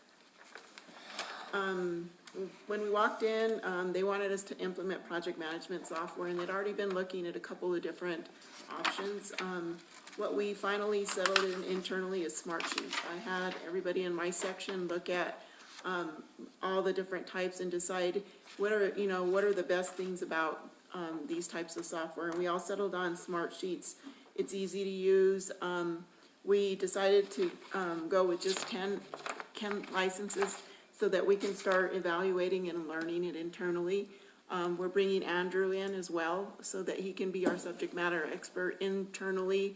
He'll be trained so that he can help if somebody has questions. And then those 10 people and the test team will start entering information and maybe setting up some of the intake forms that we need. So we have an implementation meeting with Smart Sheets on Friday to start that process. But everybody's been learning online. We can purchase that component too so that they can go to Smart Sheet University and learn it, you know, online and start learning each of the different things that we need to do. So that's where we're at with that. So this is a big step from us because we're moving from an Excel spreadsheet and a binder to a system where anybody can go into that software and know that a particular project is on a certain phase instead of trying to figure out through the binder and the paperwork where we're at. So it'll be great for us. And then, last but not least is, the completion of the sewer line project. The mayor and, Ron would like us to make sure that we're follow along with Adam to make sure everything gets done and that the easements are obtained, that we're informing the public, and that's a major goal, an important goal for hopefully that we can complete in the next year, but, that it's been going good so far. You know, Adam's been great, and we try and support each other. Sure. You know, so that, we can make sure that what we're promising the public is actually being, completed. And then also I've got, John Russell going out on a daily basis to make sure that if, you know, AUI says they're in a certain area, they're in that area, they're not somewhere else. And he's real good about going in the morning and the afternoon, letting us know. And I know Adam has people out there too, but I think more eyes will be helpful. So that's still not supposed to be completed until June of 2024? It's the delay in the easements, and that's completion with paperwork and everything, not just the construction part of it. Sure. But because of the FEMA paperwork, takes a little bit longer. Sure. The easements are the ones that have delayed things quite a bit. Right. The real struggle is going through the audit at the end. But we're currently going through the audit on Close Road Bridge, and so hopefully that'll set us up for the remaining bridges. But we've been trying to diligently double-check everything on the sewer line, and they're going back to 2012 on the sewer line. Wow. So we're gonna have to produce all the records from that time until we end in '24. And then, you know, we've just learning on the paperwork process for McBride. This last week, we had High Water Mark here helping us enter all the information. So it's helping us to learn what are they expecting to see. Now, FEMA expects to see a certain thing, but then the state doesn't necessarily want to see the same thing. They want to see more, and I'm not sure why. I would think if FEMA signs off that they're happy with what we submitted. I don't know why the state's a little bit more stringent or a lot more stringent. So that's where we run into issues. Very good. Any more questions on capital projects? I looked up that Smart Sheet really quick. That's pretty affordable. Yes. Like it's price per user depending on the different programs. And I liked Monday.com as well, but the security side of Smart Sheets is what I really wanted. I want us to be able to, if we enter a sheet, we can assign certain people roles and who can enter and who can make changes or who can view it. And I think that's important. That way we know that things are uniform throughout. But everybody, had a chance to look at the software. Yeah. And hopefully we can adapt it throughout the department just to keep us on track with all our other projects, not necessarily capital projects. Right, yeah. When you mentioned that, I'd go, I wonder if that would work for me. And it's like, because we've got all kinds of different things going on at the same time, but we're doing spreadsheets like you, and it's like. Yeah, spreadsheets for everything. It's like, And I think that was a familiarity that it's kind of similar to Excel. So it was like that familiarity, I think it was easier to understand for staff. They use Excel on a daily basis, and it's kind of set up the same way. Very good. Okay, next you have purchasing. I think previously, we were looking at the procurement process and trying to expand the department. I think we've decided that we need to get some outside assistance to decide whether we really need to expand or add an FTE, or if whether we need to just streamline our processes. So we have contracted with, Civic Initiatives. Civic Initiatives to start looking at that. And things are going a little bit better, I think, based on what we've seen. Now that we've got the directors to understand that we can't just produce an RFP quickly, we need to have some information, we need to know the timelines, start planning a little bit better. I think it's getting easier for our purchasing agent. Andrea seems to feel a lot better about how things are going.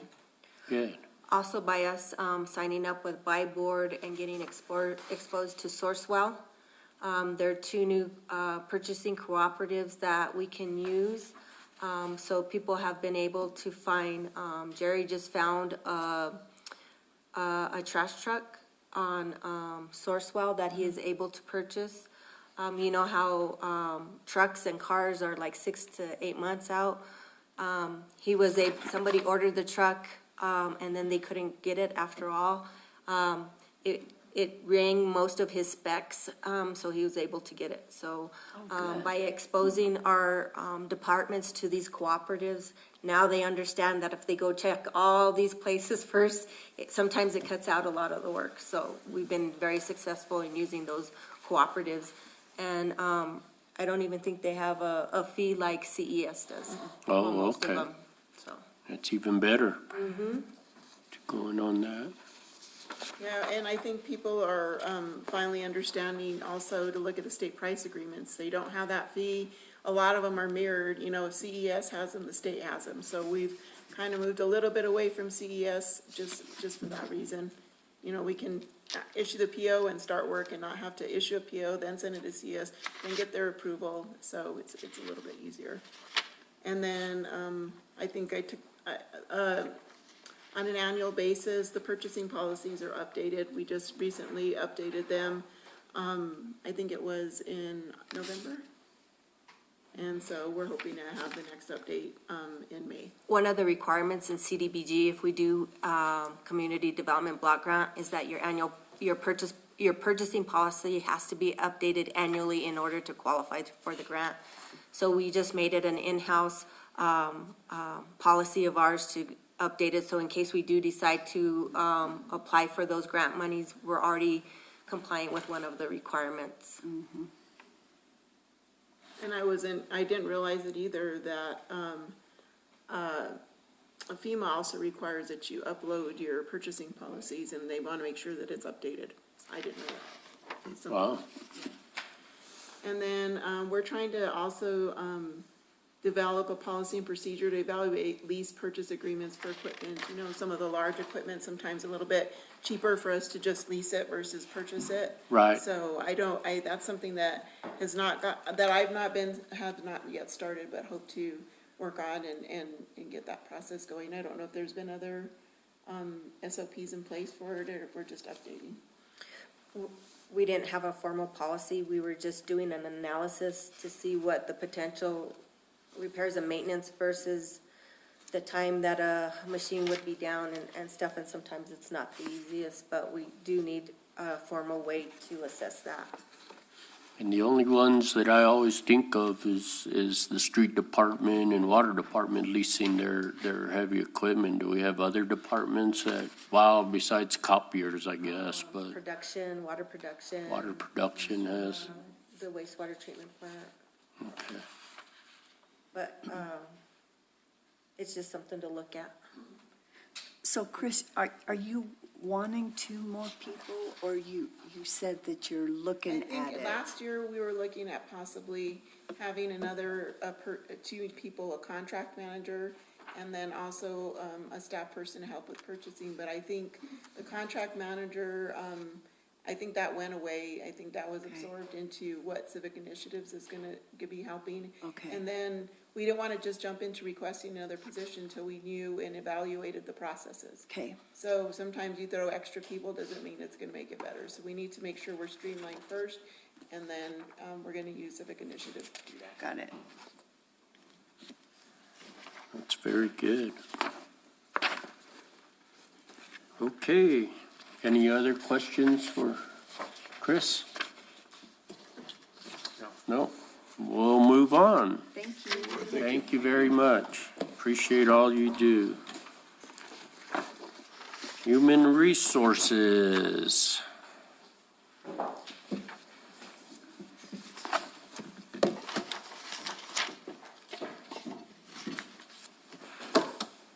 Good morning.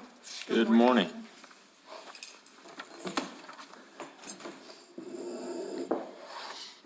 Okay, I brought Tim Salazar in to help out with the safety section and give a little more insight there. My first goal is just an ongoing to continue to, with the personnel policy review. It's been a little over a year and 3 months. Yeah, because it said starting date November 2022, and I was Yeah, like, that's what no, it that wasn't. So we've been successful in getting the first 12 chapters approved through council, with the remaining 5 to be approved. The goal is to take them to council next month for you all to review. And then there's going to be a few items that over the last month or two, we've seen that need to come back, and just little things that need to be touched up, so. To review or approve? To review and approve, Okay, for you all to review and approve. and then approve at our meeting. Okay, thank you. The second goal is going to be to provide training and development opportunities for all village employees to advance their skills. The resources needed would be my department and the safety coordinator, as well as the partnership with ENMU. Employee engagement and director support. We have several things going on with the NMU right now. They've done some, and are willing to continue to do some customized training for us, specialized training. They've come in and done a computer basics course for us, that we had a great turnout from several of the employees of the village. We have a manager's class coming up, 2 different dates, on January 31st and February 7th. It'll be an all-day training to teach on communication, conflict resolution, mentoring, and goal setting.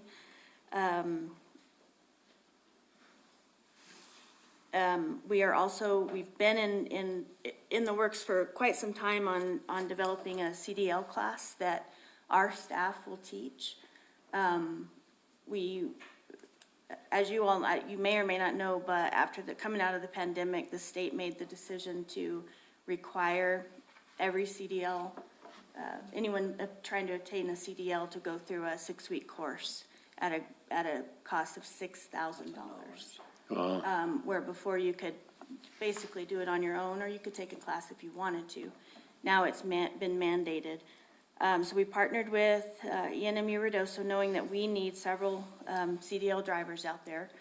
And we can take that, basically they're going to utilize our truck, our location. That's all been approved through ENMU Roswell. We've had some site visits. They've come down and looked at some things. And that's going to help offset the cost of that per employee. Also, the cost of what they would pay an instructor to teach the course will also offset that cost to the employee. So it's going to be very cost effective for us, and then in turn, we're going to be able to get these employees through the class. I have 5 Class A CDL drivers, 3 in fire and 2 in streets, that are more than willing to come in and help train some of their employees and get people through the class. There'll be some classroom and behind the wheel, and we'll have to work out the logistics of all of that. But they've already been through an orientation at ENMU. We have the MOUs in place. Am I forgetting anything? Mayor Pro Tem, may I? Yes. Cheryl, Yes. so did I catch that right? If an employee, is he or she having to pay for that? No. Okay. No. That will be paid for by the village. Okay. And to provide that employee the training, and the ability to obtain their CDL. Cool, okay. So is there going to be some mechanism in place to guarantee that that person doesn't take that CDL and go for Yes, sir. more Yes, money sir. somewhere else? Okay. Yes, we'll work with Attorney Cook to draft some contracts in place, similar to what we've done with the certified, when we send police officers to get certified. Okay. Yes. Yeah, because I know some of the long haul truckers are making north of 125,000 a year. So we don't want to Yes. invest in them to go somewhere else. Like if they left, they would have to pay for the Yes. the training? Yeah, okay. And so we're getting really close on that program, finalizing it. How, Do- I'm sorry, Yeah. how is our pay scale for CDL drivers compared to what they can do on the outside? Counselor, it's not great, something that we need to look at, and it's going to be one of my goals, my last goal today that we'll talk about. Okay, so that would be a big hindrance for somebody to go out and pay the $6,000 or whatever to get a CDL and then come to work for us because the pay is not there. If we can provide it for free, then that saves them $6,000 up front. But we do need to look at that as well. Yes, sir. Okay. And we also have to make sure that the benefits are there too, because I know a truck driver for Jack Johnson, he doesn't get paid holidays. I think he only gets 1 week of vacation, no sick leave. I think he has insurance, but just part No para. of an insurance. I mean, I think his Right. portion is a lot more. Right. I mean, there's those too that play in, but I mean, But what we've been finding, it seems like, is that people, especially the younger generation, is less Yes. concerned about that, more concerned about how much money can I make to pay my bills. right and now, Buy yeah, that big old $60,000 pickup truck and things like that. right. Now that is, once they get the CDL, then it's just going every 4 years or whatever it is to get it renewed. They don't have to pay that price every time, right? Yes. Yeah, okay. Okay. One thing that we did want to, at some point, to get a recommendation by council is because the NMU would pay an instructor X amount of dollars to teach the class, and because they've had issues finding an instructor, and because we have 5 great employees more than willing to help us out to train our other staff, we can have five people in a class, by the way, so there'll be multiple classes.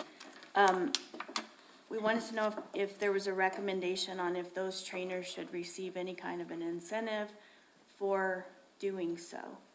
They would be paid by the village, they would be on village time already, overtime in some cases to get it done.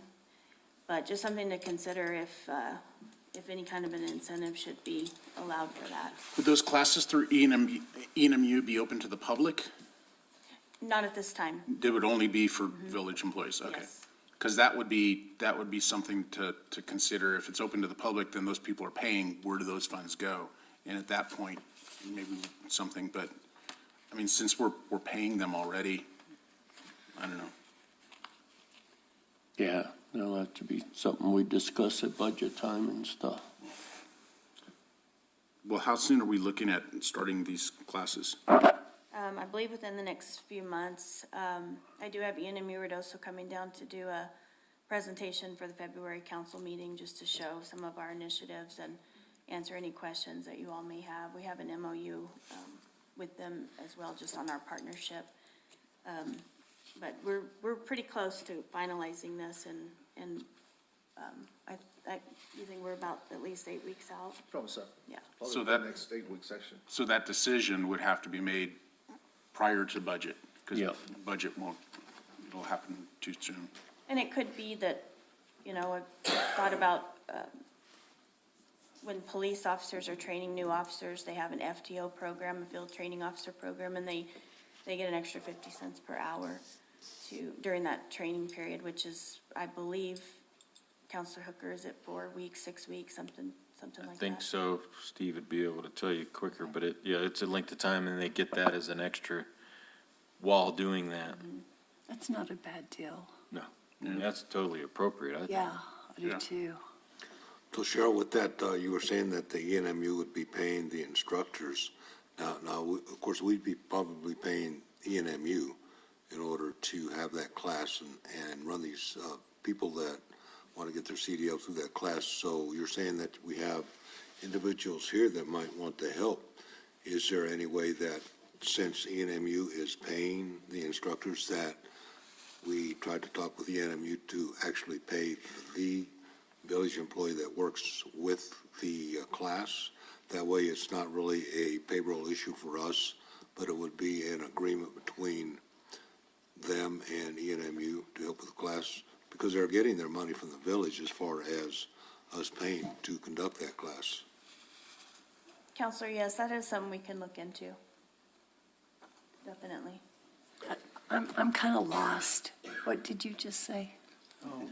What's good for all, in other words, it's a public entity that's actually being paid for by a public entity, so should it not be open to the public rather than only as a specific thing for village employees? Is that what you said? Yes, and then for the village employee time that actually help with the instructing, that other than us looking at paying them as far That as the ENMU would help pay. the ENMU would help pay for their time there, whatever. But then would ENMU charge us? They're paying us, no, we're charging them, but in order to have a village employee to help out with the instructing to whatever degree and time that's going to be, then possibly. Counselor, are you saying they're gonna be paid on our time, but then ENMU would give them a stipend of some amount out of the amount they would be paying an instructor? That's essentially what you were suggesting, in a sense of, in a reversal pay, is that we were paying them and then bump them a little bit extra for that particular time that they were helping to instruct. So that would have been, so instead of that coming from the village, then it would come from the university. College. But from what I understand, we would be providing the instructor, the employees, we would be providing the vehicle, we would be possibly providing some other resources as well. In exchange, the fee's going to be drastically lowered. Correct. So if the fee's being lowered and we're not paying the $6,000 per student, then there's no money on the backside to be able to pay for the ENMU to pay that. So, but if we pay the instructor, now, again, if it goes to a point where we open it up to the public, then that's something different. But as long as it's just strictly village, we're paying the instructor, we're providing the vehicle, and I'm assuming the fuel as well. So there's very little cost to ENMU to do that. So we would be paying a much reduced rate for them to facilitate that training. So then it's just, they're on our dime. Cheryl, the idea of, and correct me if I'm wrong, the idea of having ENMU in the loop of this is that we get certification of training, is that correct? As a facility, as an educational facility. Yes. The only other question I had also was, under the current rules that they've redesigned, the state that is, on renewal, does this occur that they have to have additional training, or do they? No, sir. Once you have it, then as long as you keep it steadfast and you don't have any dings on your license, then it's automatically renewed, is that right? That didn't Yes, sir. change? Yes, that is Thank you. correct.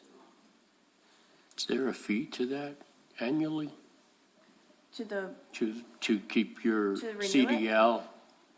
there's no Through the cost other state. than the license fee. Just the license fee in that one time? And I think that's every couple of years that you have to go and have a physical. You have to have a physical, yeah. Probably an eye exam. And essentially, since they're working for us, a village entity, then we carry their medical card, so they're exempt from that. They don't even have to go and do that. Oh, wow. If they're not driving over state lines or hauling or anything. Right. So, We talked about CDLs. What about our water and wastewater certifications?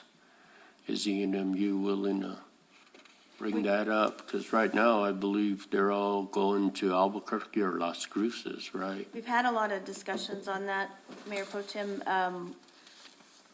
As far as I know, the farthest we've gotten is that they are going to have a proctor come in to do the testing for us here so that our staff doesn't have to travel out of town for the testing. Okay. Do you recall any other? As far as the initial classes, right now, they don't have any intention to get them because they're having trouble getting the classes. They're working with the branch out of Donna Ana to try to get some of that brought up here. Okay. As far as the continued credits, we've been approved to do that through the village itself, our employees. So once they get those credentials, we can continue it for them. Okay. And Mayor Pro Tem, Council, one idea that Cheryl and I were visiting is we have some individuals here with the village that are, again, going to training that could be trainers to any of our our employees that don't have certifications. We could do some in-house training, get them prepared, and then they can take the course and then they can test. So we want to be able to build their knowledge on that also, because there's some that they don't have time to train, so we want to give them the training, so we want to work towards that also. Good. That's very good. Okay. And then the next goal is going to be to develop a more formal process for succession planning. All directors and managers have submitted succession planning and done the initial piece of that, but we have to keep ourselves accountable, so to speak, to plan to meet quarterly at a minimum, and really delve into what training does that person need and are they getting that training. And so I just want to partner with, I want to, set a standing meeting on the calendar with each director and manager to determine what training is needed. When are we doing the training? Have we completed the training? A lot of follow-up. So it's more than just putting on a piece of paper who the next in line is, and who we're working to prepare, but we need to dig a little deeper in that.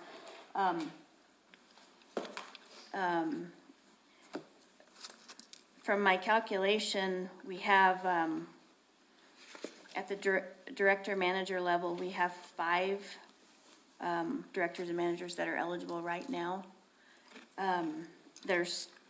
Have not announced that they're retiring, they're still having fun, but they are eligible now. 1 to 2 years, I have 4 directors and managers eligible. And then I also have, 3 years, I have 1 director, 1 manager, and then our 3 fire captains. Our 3 fire captains were all hired at the same time, and they're all 3 going to come up for eligibility at the same time. What about 3.5 years? Yeah. No, it's 3, remember? So basically, we need to start hiring younger. So we have people with us longer. I didn't say that, but, no, we just need to do a better job as village management to plan and make sure that we're looking for the future of the village, and we're planning those backfills, those high potential employees to develop them and the skills they need to keep it moving. Absolutely. I just think it's so sad that you have these young 40-year-olds and a 50-year-old. And, with the knowledge and the experience, and because if you don't retire, you're basically losing money. Is that kind of how? Yep. That, that it goes away, and that's at the peak of their leadership. I just think that's so sad. Yet I don't Kara think she is thinks unwilling to budge on that. Even there's been proposals out there to allow them to keep working. They don't necessarily increase their draw when they do retire, and it would help fill the para deficit that's there, but let them keep working. And, short-sightedness, that's all I can say. It's been, sad. gosh, almost the whole time I've been on council, because I was sitting on some of those committees. And it was every year we were bringing that up, trying to get that through, and it just doesn't get there. Joe, can you fix that? Talk to Harlan. That's all on the legislative. Yeah, I know. A lot of that is just the labor unions, they don't want to see that. They don't want anybody to double dip, so that they're coming in, but they're the ones that can't, there's the workforce is not there for the labor unions, but on the other hand, they don't want to allow that to happen where somebody could come in and retire, then come back to work.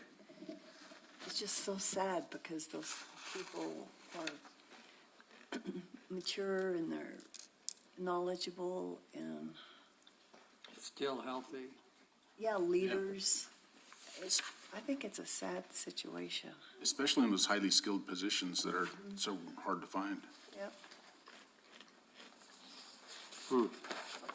One concern I would have, just out of the, under the wastewater treatment plant, you've got Isaac out there with a Class 4 certification. Oh, And yeah. those are not easy to come by, and he's had difficulty getting people to train up for it, because maybe they're intimidated by testing or any number of different reasons. Yes. Or they don't want to take on the responsibilities. Well, there's always, well, that's true of all levels, though. Yeah. I'd rather have the shovel than have the responsibility. And I'd rather find a way to move up. So I'm different. No. In so many ways. In so many ways. Sounds like a T-shirt to me. Okay, next. Okay, next, the next goal is just to continue to build our village safety and risk program to ensure that we're mitigating risks on the job accidents and creating hazard awareness. And so we were lucky to get Tim Salazar on, he's certified in several areas of safety and risk.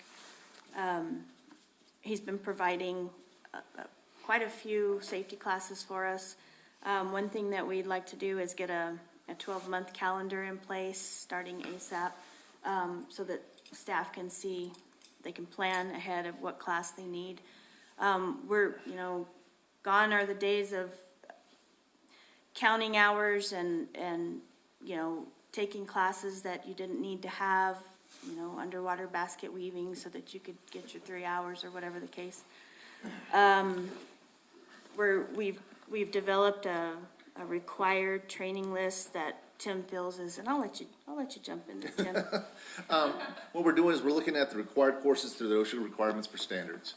There's some basic classes, 4 of them basically, or 5 of them for different departments that the staff would take. It's not an all-day affair. It's not one of those deals where they have to sit through something forever and ever.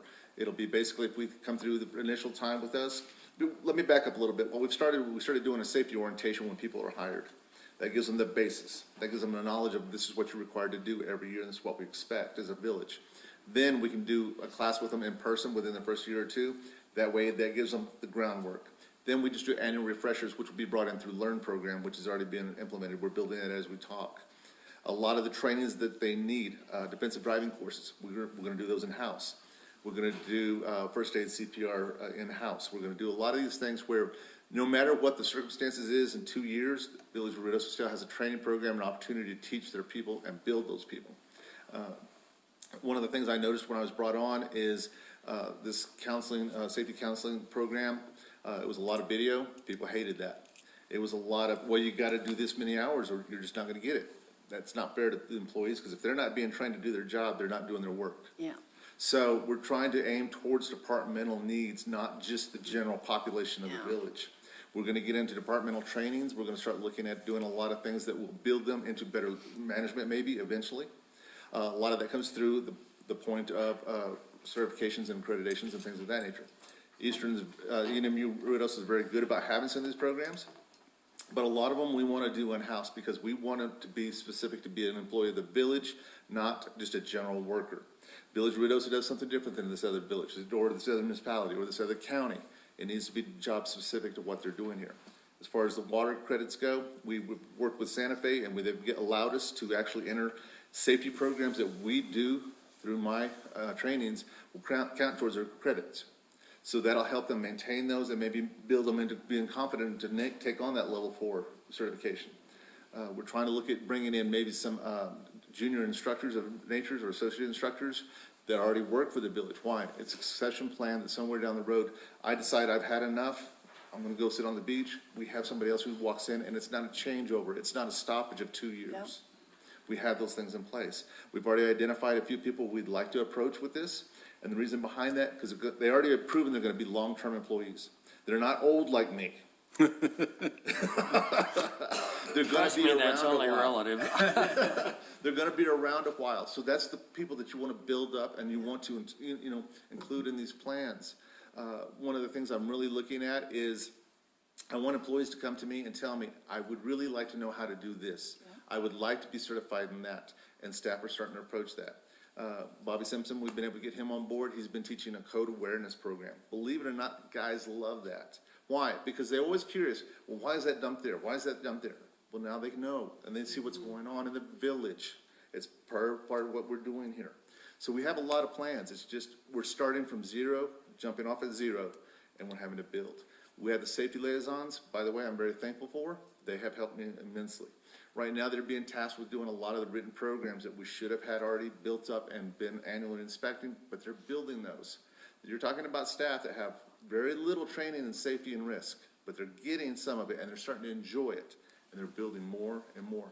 But it's also for credit to the village to give them that opportunity. So we have a lot of things in place. We're just getting started. We have about a 5-year plan, so hopefully it'll come to fruition. Mr. Mayor, or Yes, Mayor sir. Pro Tem. So, a couple questions. Are you doing this full-time now? As No, far sir. as, are you still doing code enforcement? And how much long, okay, Councilman, we have a new employee, Cole. He's doing a great job. He's just now getting out. He's doing baby steps. You know how this goes. He's baby stepping it, but Bobby's got him up going good. So we're getting close. and then the other thing was was it monthly meetings, the safety council, where we'd sit there and look at the wrecks or any incidents? Are you still doing that? Not at that level. And this is something I've discussed a little bit with Cheryl, and I will want to follow up with Ron, is our safety liaisons look at the health and welfare and risk of the village, the employees, what our operations are, and how we're doing things. Somewhere, I would like to design and develop a risk management committee, and they would review your accidents. They would have insight, they would have instruction, they would have those abilities, and also the authority to maybe make recommendations for those. As far as a safety committee reviewing accidents, you have to be very careful because, again, you're putting people that aren't aware of what that job is. So who are they to determine if it was at risk or not? And also the value of it. And there's things in there that not every person needs to be aware of in the village, I'm sorry to say, but as far as the risk part of it. No, I'm with you on that. Just curious as to what is the procedure then? And then, so how now as a director or supervisor, when my employee has done some incident, how me as the supervisor, how do I know, what am I gonna go and do next? Am I gonna, discipline them? Am I not? Where's that support? That's what we're trying to look at. What we had gone to was the director or manager would make that determination with, hopefully, the insight of the liaison that sits in these meetings, and they would make those determinations. The only problem is you get it to be very departmental when you only have those set of eyes on it, and I do understand what you're saying. That's why I said if we could build like maybe a small risk committee that review all incidents, accidents, especially with maybe Zach's input and as well as Ron's, because Ron is ultimately the one that's gonna have to make the decision on that employee. That way, I think it would take some of the onus off of the director, manager, because we all want to be playing on the same playing field. But two, also, sometimes things just happen. And you need an outside set of eyes to go, I could have been the one that did that. Well, good job, good luck, all that good stuff. So Tim, I have a question there, because you were speaking about the overall umbrella of just say kind of a generic type of risk management that people had to come and sit through. So are you looking at, or do they already have, a risk management plan for each department, specific for what their equipment is, what their, just say their work environment is, and so on? Like say for the wastewater treatment plant, one for the water department, and so on? We do have an operational plan for each one, and that's where each liaison comes in as far as determining to help put that together. We started doing really in-depth inspections of the facilities. We've been looking over their written programs. A lot of that is what we're trying to update right now, because a lot of the written programs, some of them haven't been touched since 1986, and they need to be updated. And that's because times change and personnel change, rules change. But we are putting that in place, and that's what I'm saying. I'm very thankful for the liaisons, because they have really been in sight to me. I've never worked with a wastewater plant. I don't know what that is. But they tell me what it is, they explain it to me, we go through the book, we look at the rules, and we're building those things. Again, it's gonna take some time, because they are learning what their roles are. Yeah, so I guess within that particular risk management plan for each department, you could kind of set some guidelines for protocols of infractions, how to deal with that, and so on, because each department and each situation is going to be different. So. Exactly.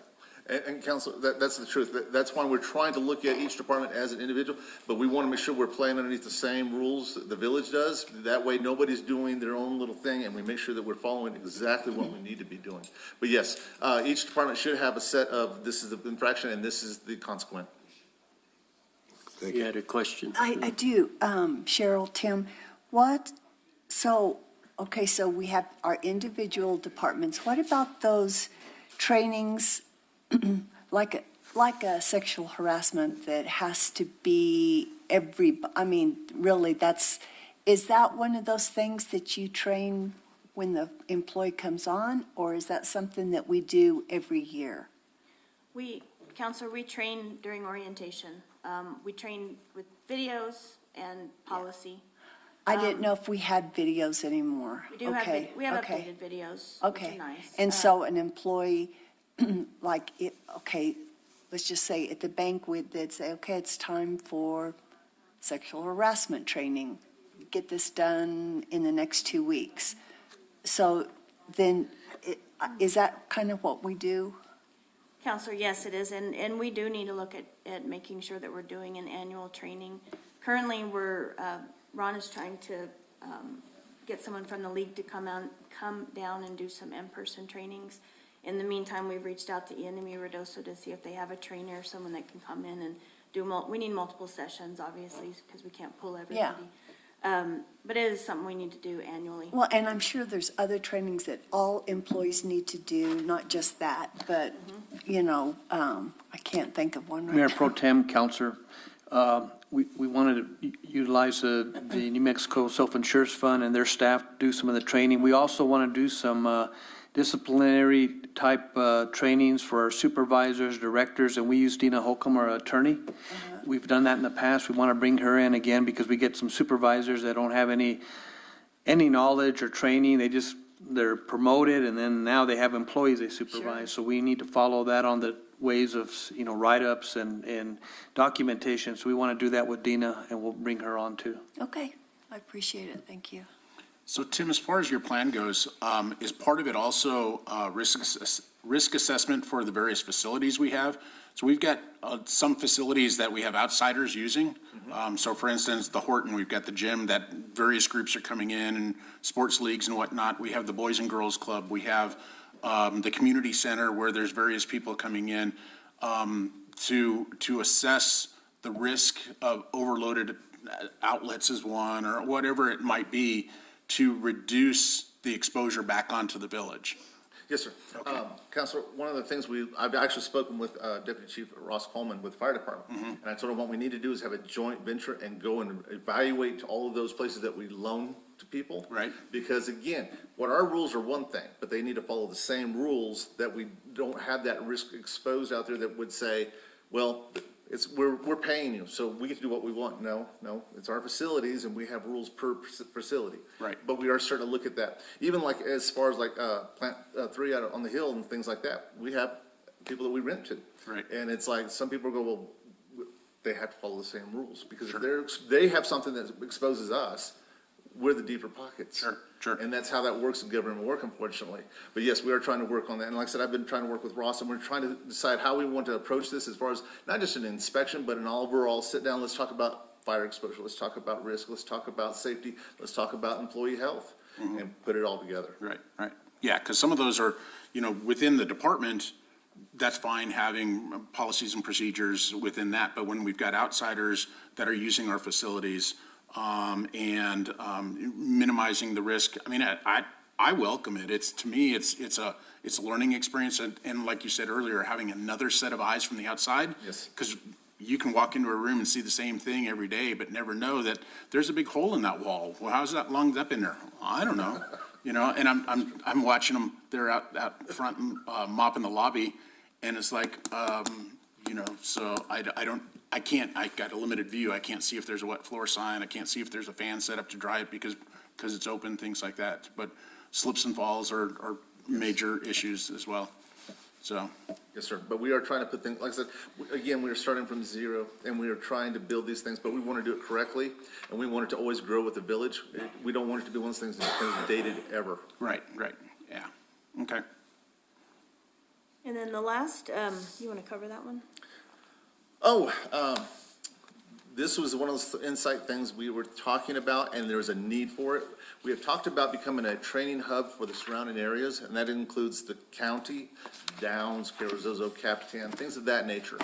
A lot of these places, as you know, before you had this office position, you were relying on outside source to make sure they were doing your training correctly and whatnot, and a lot of it went to the wayside.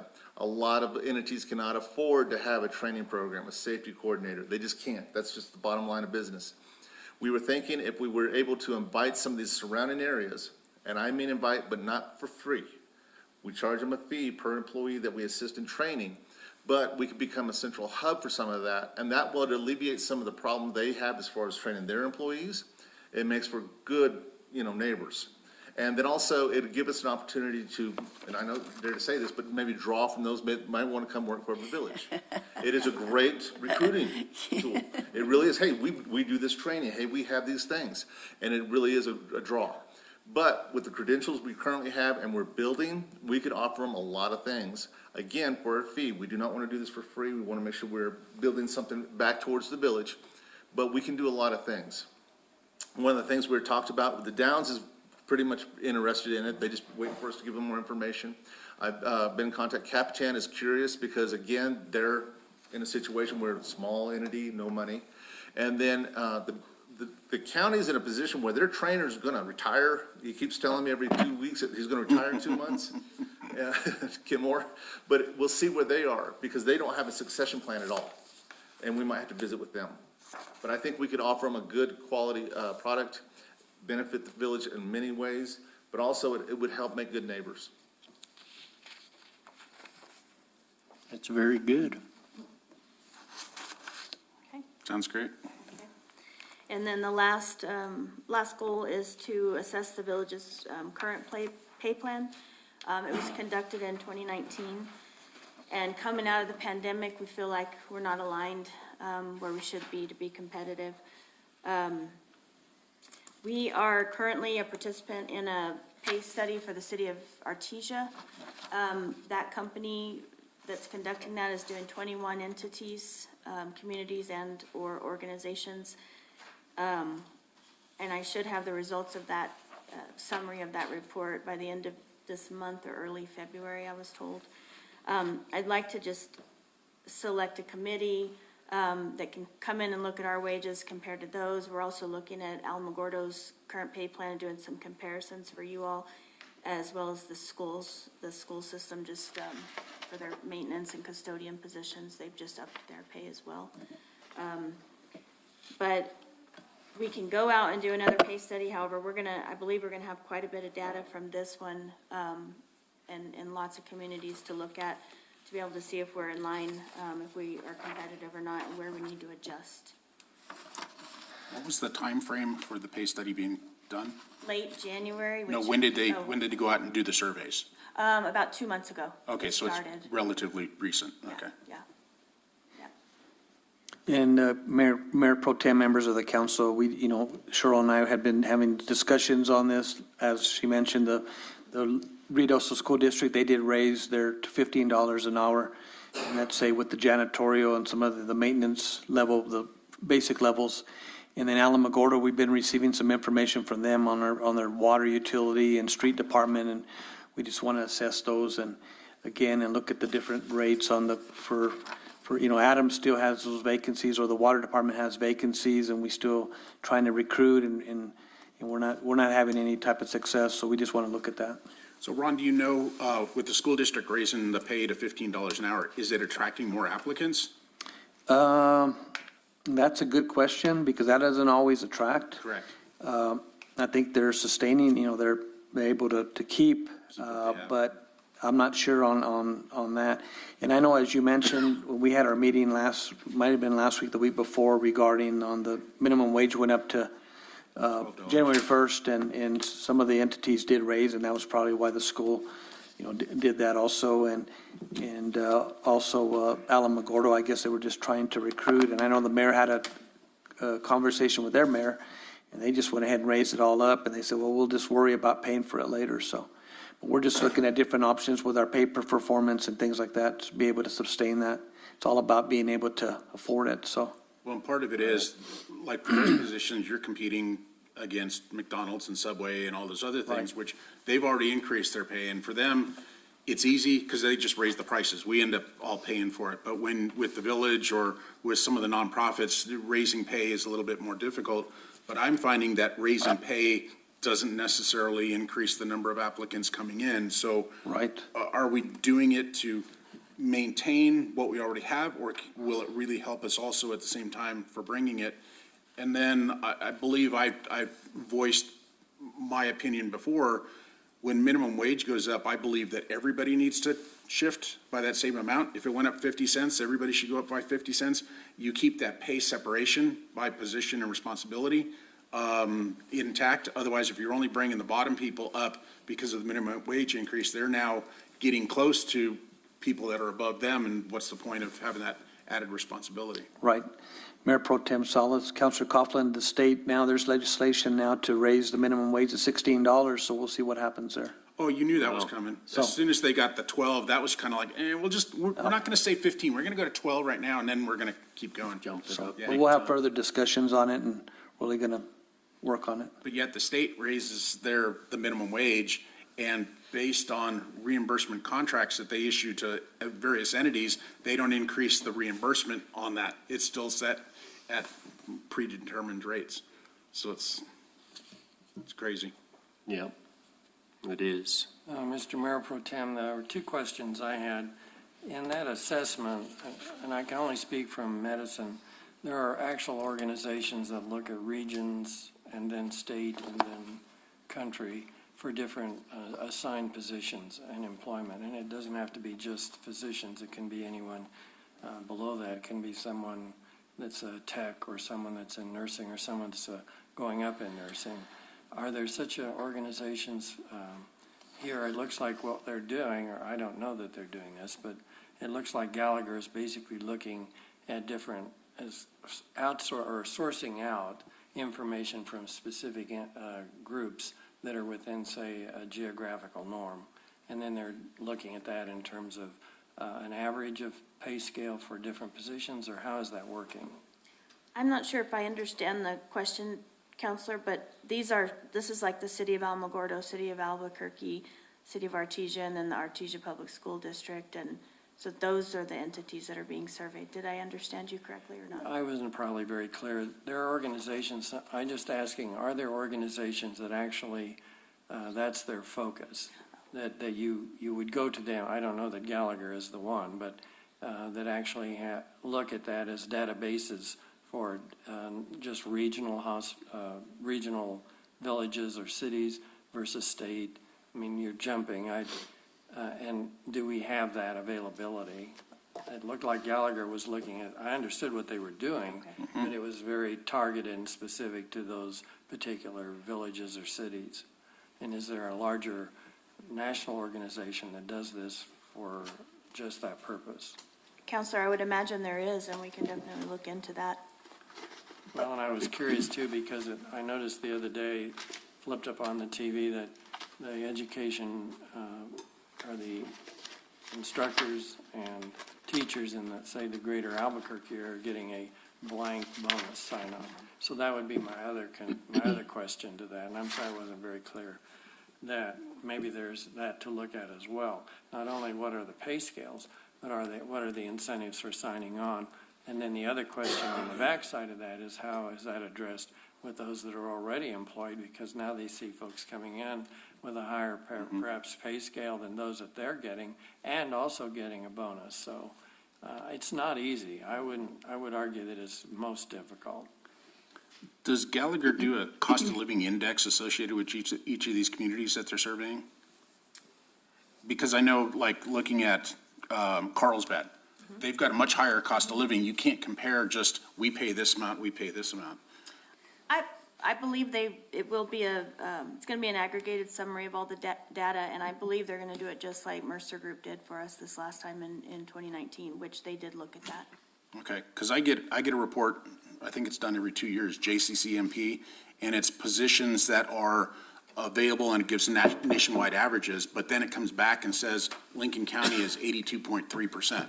So you take whatever that is, multiply it by 82.3%. That's what the cost of living is here, and so that's how to extrapolate how it relates back, not that I should be making $150,000 if I lived in New York.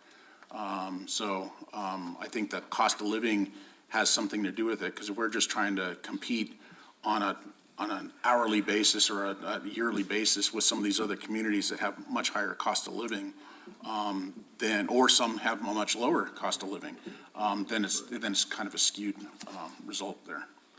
Yeah, I wouldn't think Alamogordo has a higher cost of living.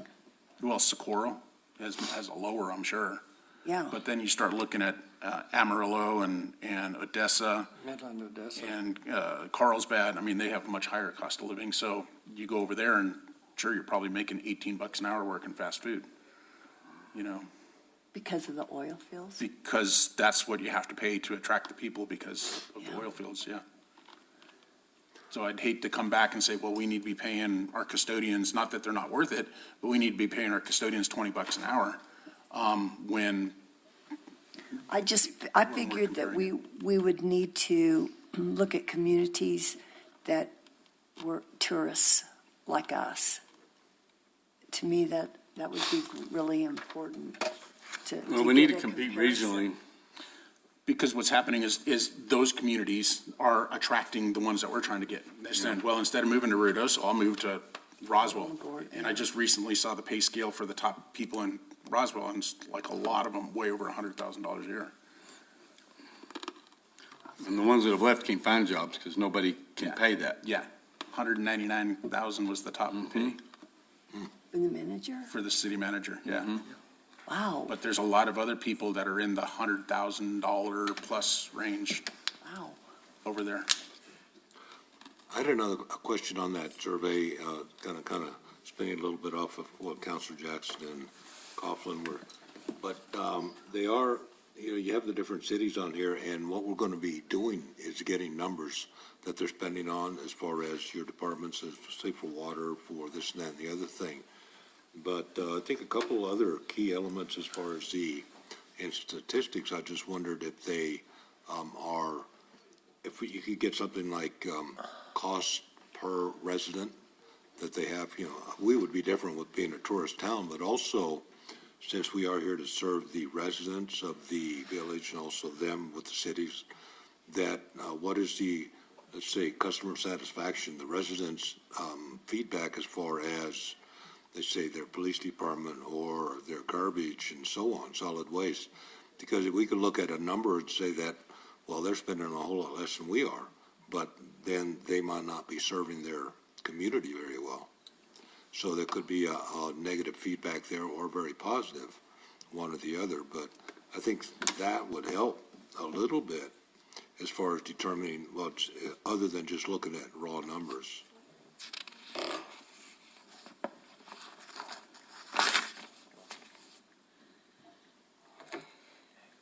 And so the recommendation was to just look at this data that comes in, and if we need to, create a committee to look at that. If it's not the right data, if we need to delve further, then a pay study, we would be asking for a pay study in the budget to do so.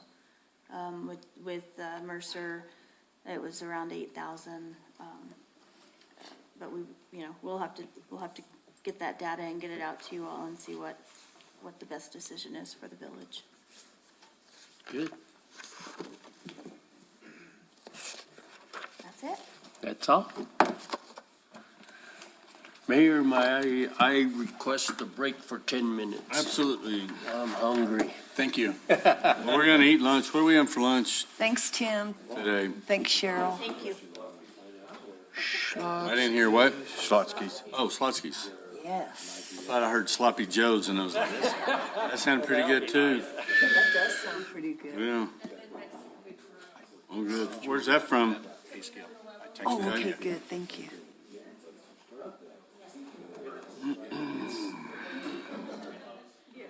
Ah, yes. I mean, look at some of those pays. Wow. At 200,000. This is for the newsletter.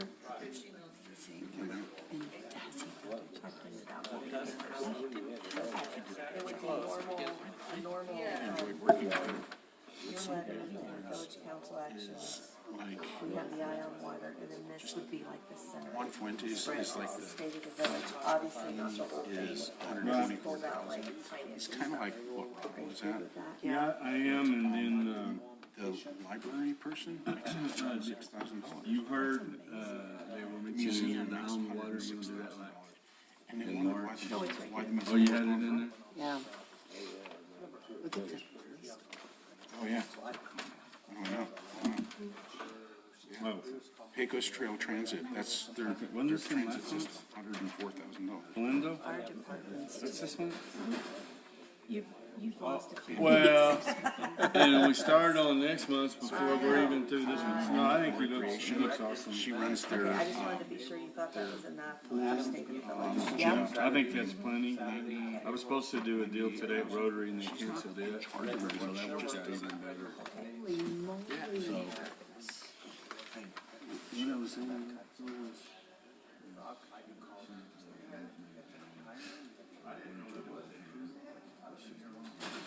Roswell, they have a good pay scale. The school? Police. Oh, for police? And for everybody. Is that the report that's being done, or are you looking at a specific place? I think this is all Roswell. Oh, Roswell, yeah.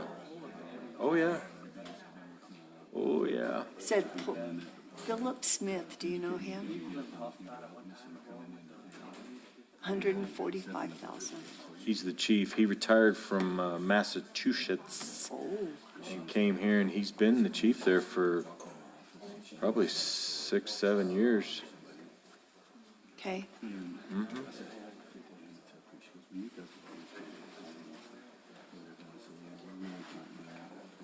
But that's a double the size I know. department, if not even tripled.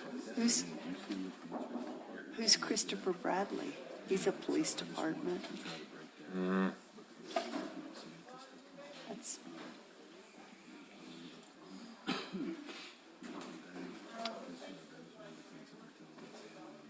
it's, even $15 an hour, you can't make a living on it. Not here, for sure. And I know we have to, you can't pay everybody $50 an Yeah, hour. yeah. But you can't live here for, Yeah, yeah. No, I agree. That's the thing about it.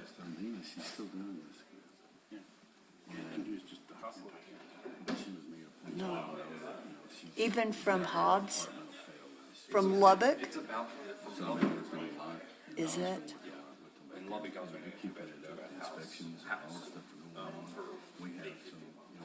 Oh, gosh. Holy moly. And you ain't finding that here for that much.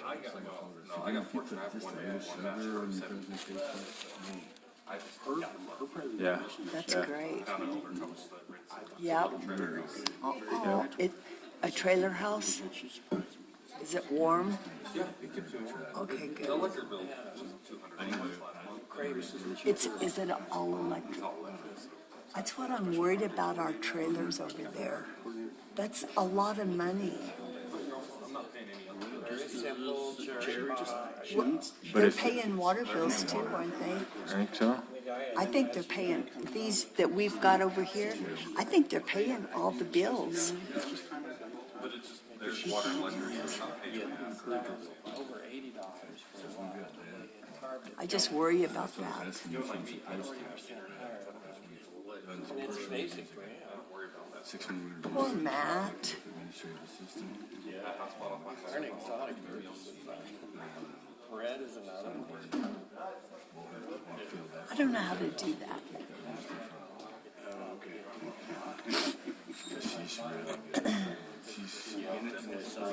You're on break.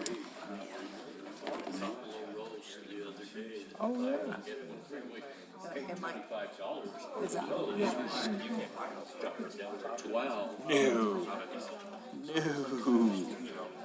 When we came here from Portales, I remember saying, all right, our budget's $250,000. We were like, okay, yeah. Got over here and was like, yeah, I want a house, not, something else, yeah. 20 years. October of 2015 is when I started as chief.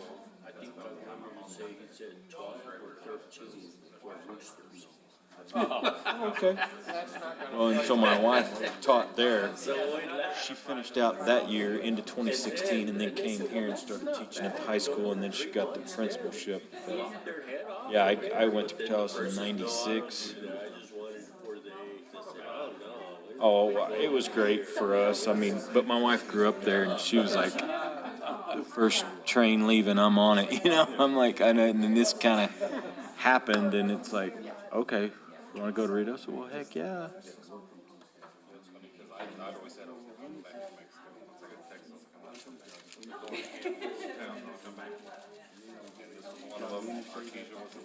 Yep.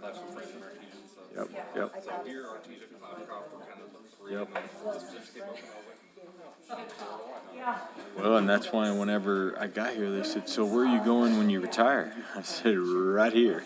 That's why I came here. We want to stay here. Yeah. Yep.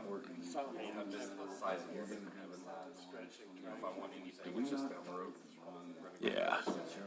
That's what my son, he goes to school down in Cruces, and he came home over the Christmas break, and he's like, yeah, you get used to all that stuff, go here, go there, go here. You're like, well, let's see.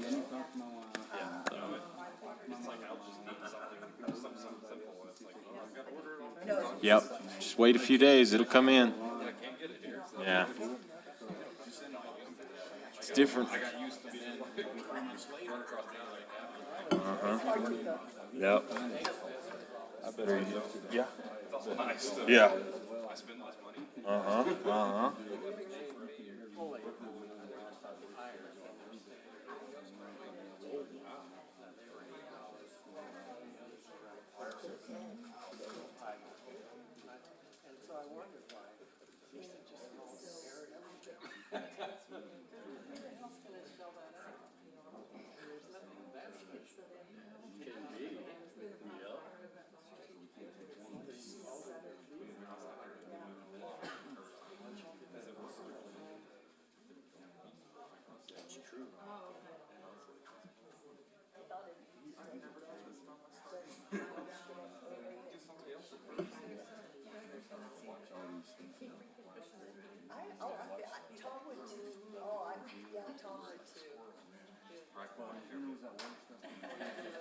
Well, yeah, you better be ready.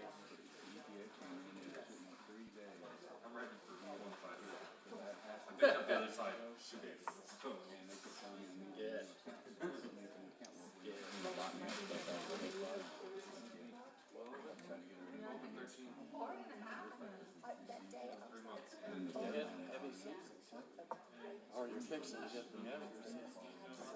I'm used to summer. That's been always been summer season. I'm used to that. But I'm used to having the winter season. I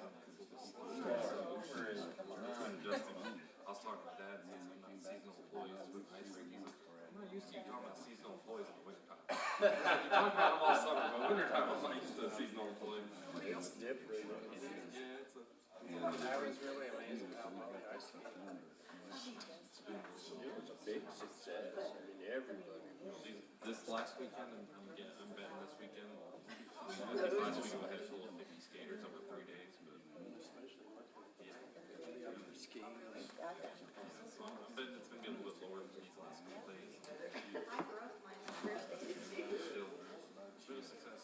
Oh, I popped my ball. I was over here playing with it. That thing went. Yeah, there you go.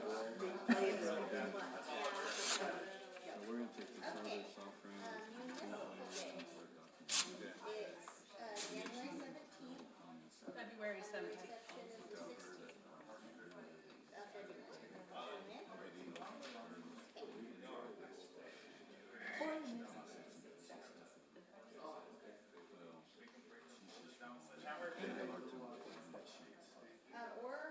I have the rooms from the 15th through the 18th, just to be safe. But, today we shouldn't be doing safe.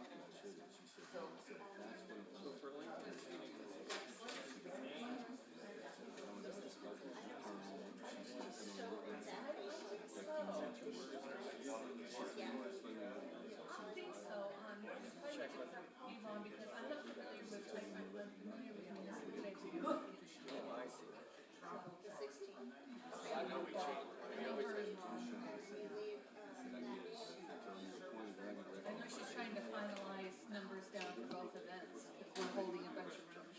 At the Curry and then at the LaFond. Yep.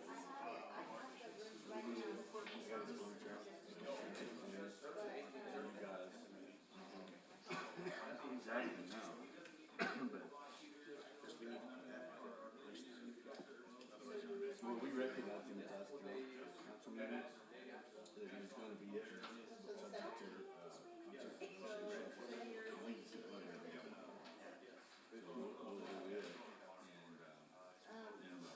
Nothing but the 16th, these are probably for yearly, right?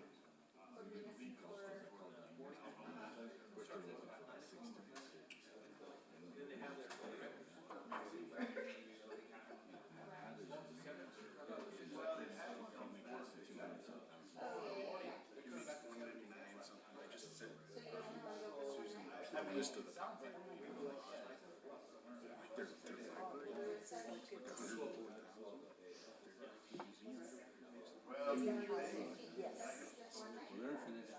I know they are. And then the new mayor wants to go and just start boosting up all kinds of things. Well, that's what Tim Jennings, he has a ranch. It's hard. I was just gonna tell him. Yeah, I said I couldn't see it, I assumed. Yeah. But you know what, I walked out there and it's like, we need more of this. You know what else we do is, you have to have a fan turned on before the mob hits the floor. Carry a little box fan, or set one in different facilities so they can sit there. Because I had somebody slip and fall, knee surgery, tons of paperwork, and we had to pay out on that one. We'll get more signs. When you said that, I walked right out. Yeah, that's a brand new employee. It's Josh Payano, just solid waste. Because he can't drive. Oh, yeah. Y'all lose him. Yes, so happy about that. So what can you do? He's actually, won't be able to drive probably in a few months. That's just because of the surgery. Hopefully by then you can get. But he's doing full custodial. Yeah, I think I saw this morning. In here, big guy? Yeah. Yeah.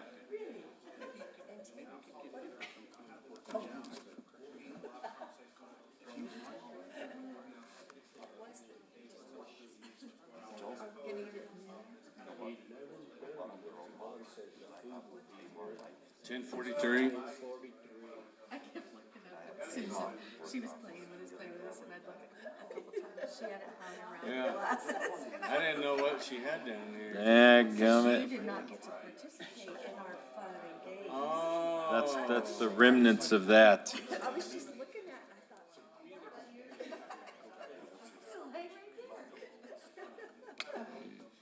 Not aware of. Yeah. Oh, absolutely. You know, I can relate to that. You know what he does is, he probably comes at 8 o'clock. Down at the end, yes, sir. Holler and tell me to go. Because I left it 12:30 I'm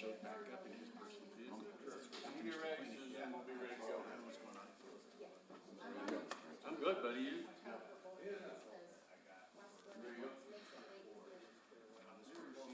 And you already told me you're in No, I'll go. I'll go. Yeah, I'm not going. Right. I may show up, but I don't need no games or anything. okay. And then I'll let you I'll give you more details whenever. Yeah, it's already shown up as a calendar invite. Municipal Day, the 16th and the 17th, on your end? Yeah, I'm in. Who am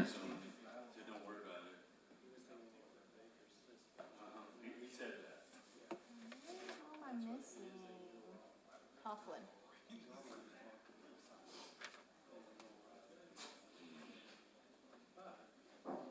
He's here, right? Oh, there he is. Hunt him down.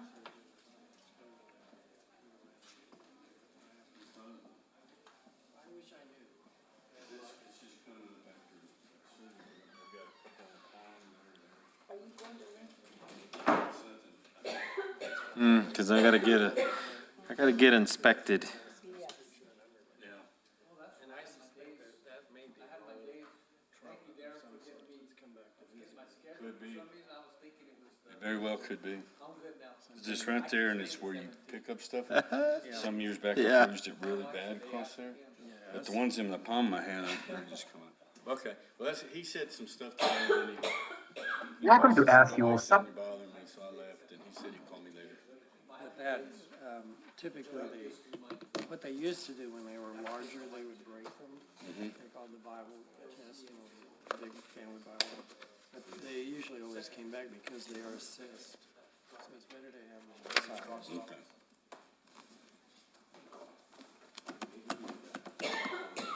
Oh, and I have an excellent hand surgeon that I.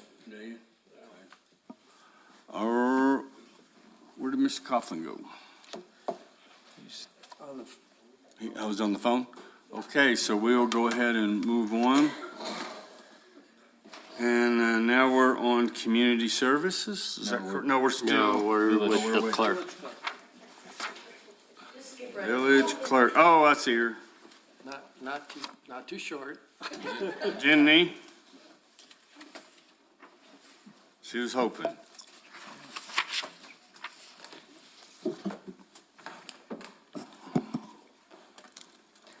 Okay, Mayor and members of the council. So in the terms of my career, this is the first strategic planning process I've had the opportunity to participate in. So my goal is to provide and implement everything that's expected. Okay, so the purpose statement of the clerk's office is to constantly strive to improve the quality of service to the citizens of the village of Ruidoso lawfully and through sound and transparent management practices while maintaining a professional and attentive staff through neutrality and impartiality while rendering equal and efficient service to all through the highest standards of integrity and work every day to build the public trust in our office and our community. One of the priorities of me as clerk with my office is transparency and efficient and professional service. So the organization of my office is myself and my deputy clerk, Yvonne Bartz. So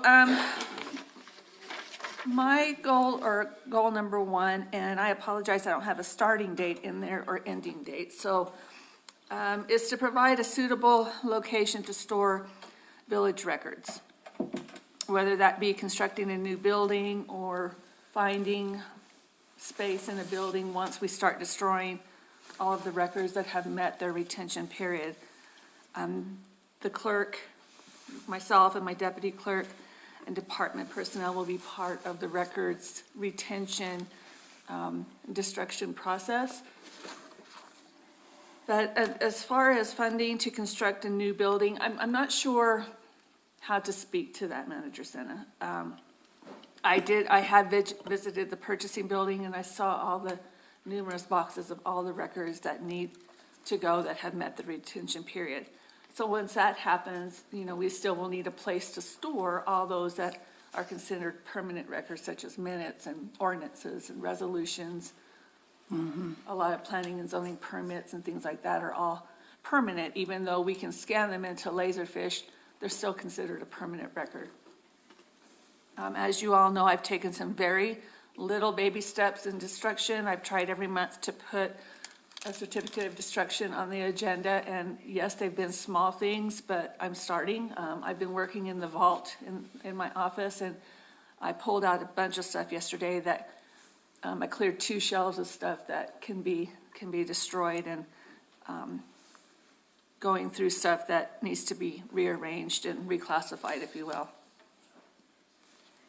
Mayor Crawford, members of the council, Tim Roberts also has discussed about having a building also for his artifacts, for all these other, for the Wingfield House and things like that. So that's something that we're just exploring, but we will need a location to put some of the files. Once Parks and Rec takes over the old purchasing building, that'll be theirs. The upstairs is full of boxes, has been there for years, that we need to look at and be able, and even upstairs here in this area here, we need to.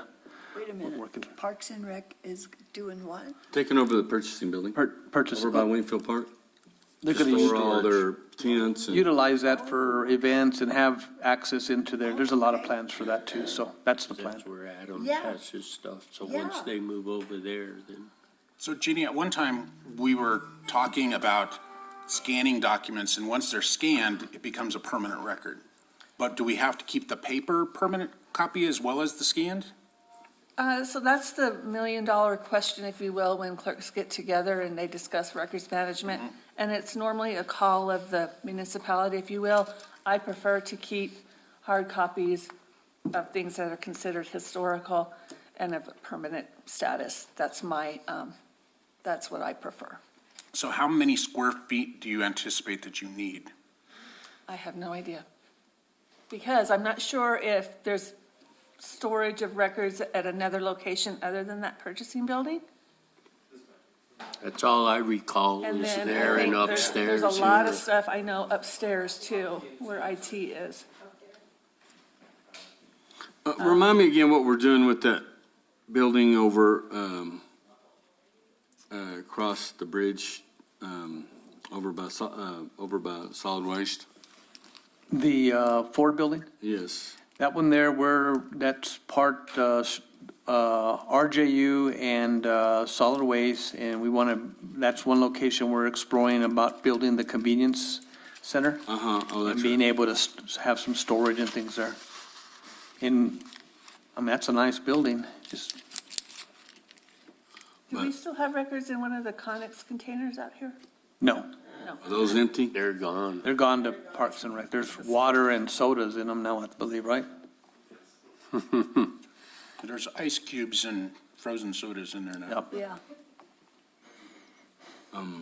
So I honestly don't know what size of an area I would need until I just get in there and start getting rid of this stuff. It's gonna, I think that once my deputy clerk and I can get on board and there's some other things we need to take care of in the office, but we're literally gonna have to take calendar 2 or 3 days a week or a month, whatever we can do to devote just to that. Of course, things come up and you have to, you have priority, things that come up that you have to deal with, but Mayor, Yes, ma'am. what about after the police department and consolidated dispatch moved to Horton? What about that building? for Have we records? decided all the police departments moving yet? I didn't think we have decided that. Yes. And then. We have the smaller, where all the state police and all them are housed in that area there, might be. But I thought that they were gonna, I thought everybody was going to Yes. Horton. So, and the talks fell through with the county on changing, swapping.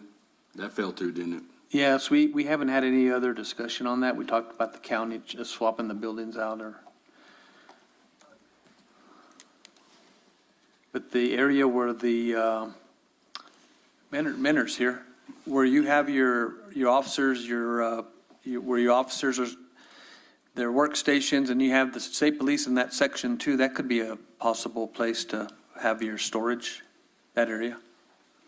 Yes. Not on the main building, but the other building, as Counselor, administrative side? yes, Yes. as Counselor Letterman mentioned. Yes, there's room all on that side from the state police side. They've got actually 3 offices on that side. And then, of course, the gym and where the patrol room is now. What about the vault, though? Wouldn't that be a That good ain't near big enough. No, Is I can that, take you in there to look at it. See, and I remember being told or sold on the fact that we're gonna start scanning everything and we can eliminate 99% of all the written records. And I understand the historical stuff, yes, we need to, save that stuff and anything that's required to be permanent, paper record, but that was something that we were working on or working towards a long time ago, which would eliminate all that. That's why I'm asking how much. what are we scanning now? All of this stuff is scanned. So, right, all the minutes, resolutions, ordinances, agreements, contracts, that's what I scan in my office. Yep. The other departments, I would assume they'd be scanning like maybe work orders or. All the project documents. Project documents, planning and zoning, all of their permitting, all of their minutes and their agendas. But all that stuff is scanned and then we can shred it. Correct. And so I have been working with Stephanie, like we said, I think we did, 7 years of business registrations. We're going to be looking at liquor licenses this coming cycle. And like a lot of the stuff that's in the building here. Oh, there's also records back there where community development is. There's a bunch back there too. Yeah. So I've started focusing on, and I don't know, maybe I need to focus on the purchasing building as opposed to focusing on what's in house first. I don't know. I anticipate, to me, 99.9%, that's not an accurate percentage of records that could go away. I would think more about like 80. Because I just, as clerk, it's just my preference to keep ordinances, resolutions, minutes, historical documents. Because we were starting at a certain point to scan backwards, correct? Yes. We scan backwards to that date of when it could be destroyed. So we were going backwards, but we weren't catching up with the current stuff. Correct. So are we now current as we're generating paperwork, it's being scanned? As far as destroying all the back? No, As far as caught up scanning. as far as scanning. Oh, yes. Scanning, so now as we move forward, all the documents that we produce are being scanned. Yes, And, okay. yes. Yes. So it's just stuff that we've already got that you're trying to find a home for, and then that 20% going forward. Right, so what I see, what I would like to see is an area that just permanent records would be in, and then those who are getting ready to meet the retention period would be in the front part. Oh, so go ahead. Okay, so that we would, everything permanent would be in the back, and then I would be able to enter a room and pull a section of records that have met the retention period and just keep it cycling back that way.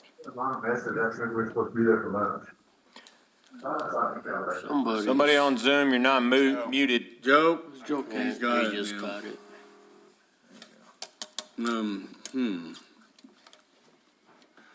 That's another one of those listed under can o' worm. So then are you saying that you're scanning the items and then saving them for the period that they need to be before they're destroyed? Yes, and I have learned that Laserfish does have an option to, it has a tickler system, if you will. It has an option to alert you when something is ready to be destroyed.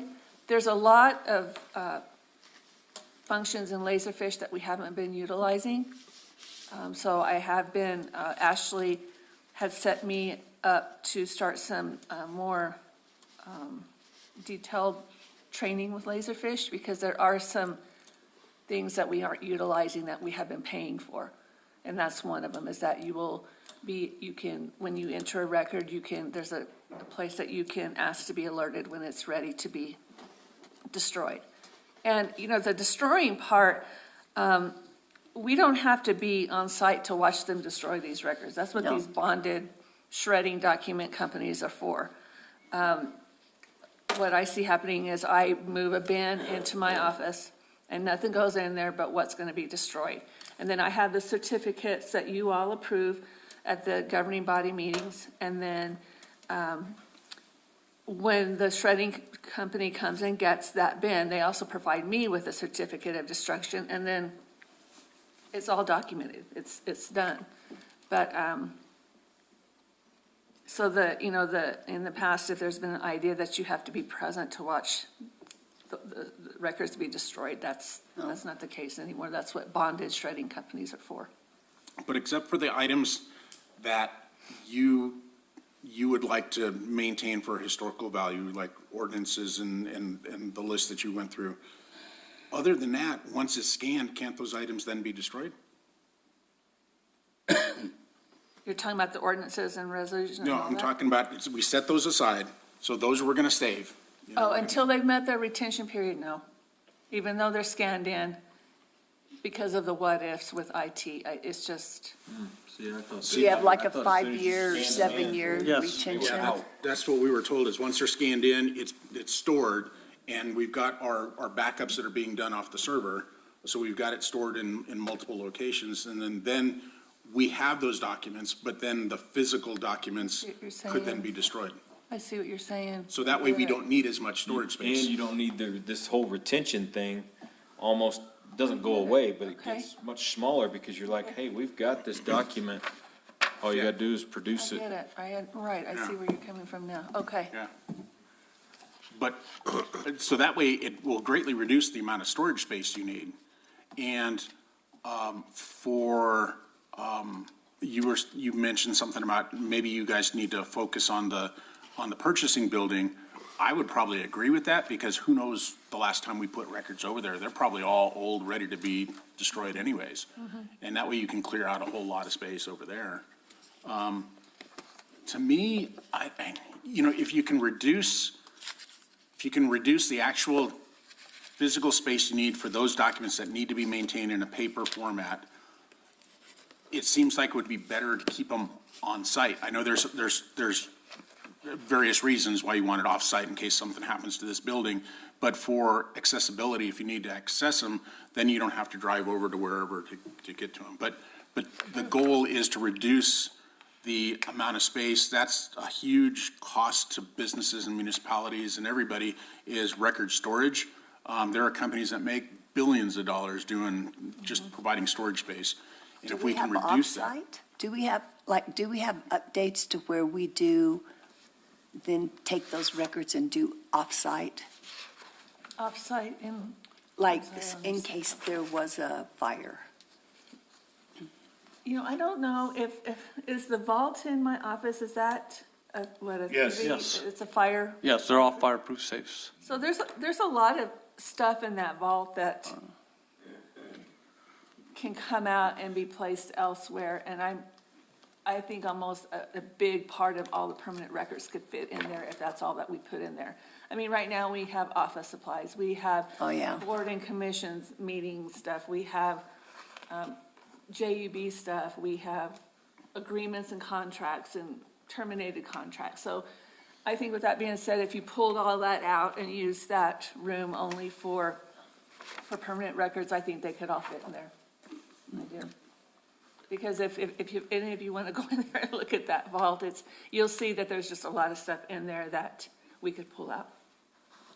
And Mr. Mayor, Jenny, so as you have a document and you scan it and it goes to a server, then what is so I understand a little clearer, the backup for that particular server, and that information goes where? I mean, is it duplicated in another off-site area simultaneously, or is it accessed? That's what I'm periodically? talking about. I think that might help a little bit with some of this discussion. Counselor Jackson, Mayor, it's like a stool, so this gets backed up to the fire, at the fire station gets backed up at the police. It's like on a triangle, so we all get backed up, so at any point in time, if the village went down, the police and fire could access the backups. So, once they scan it, there's a backup on several locations. So are there two backups then? Okay, so it's a three-cornered hat, basically. Here, fire station, police station. Okay. Yeah. And, let me ask you, so then let's say we have a catastrophic event at the village. So then you need to especially in accounting, you need to access those records as soon as possible. You're able to do that from here, or?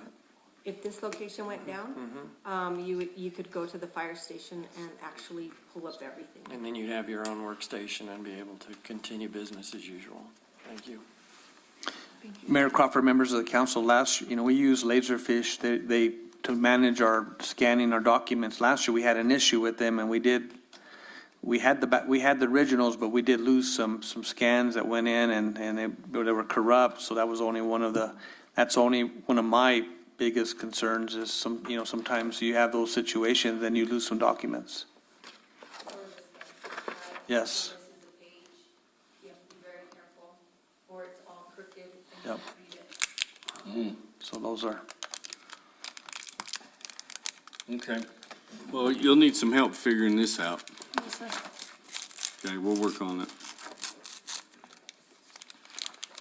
So number 2, the records management services. Kind of goes hand in hand with what we've been talking about, but my goal is to come up with some more streamlined processes of how to do that, of how to, records to maintain and records, their detention, I'm sorry, I'm nervous here. Don't be They're- nervous. No. Destruction dates, and then meeting with each individual department with their directors, seeing what they actually have stored in their offices, what they've been scanning into Laserfish. So it's not just with my office that this affects, it affects every office in village operations. So, and then, once you get all that stuff scanned in there, the accessibility of, training how to find the documents you're looking for. I've had some departments express that they can't find something. Yes. Maybe it's not labeled right, or maybe it's not, anyway, I think there's a lot to look at there too. And that's, a lot of times, different departments, they don't want to scan their stuff in because it can be hard to find if you don't Sure. label it right. Exactly. And so they want the paper, they want to be able to go to where they know that the paper is. Right, exactly. And then a lot of times, I've noticed that when you scan in large documents and you go to retrieve them, it's hard to print them out. And I haven't quite figured out that part of Laserfish yet, but I think someone from community development had expressed that they were having a hard time doing that, so I'll have to look into that too.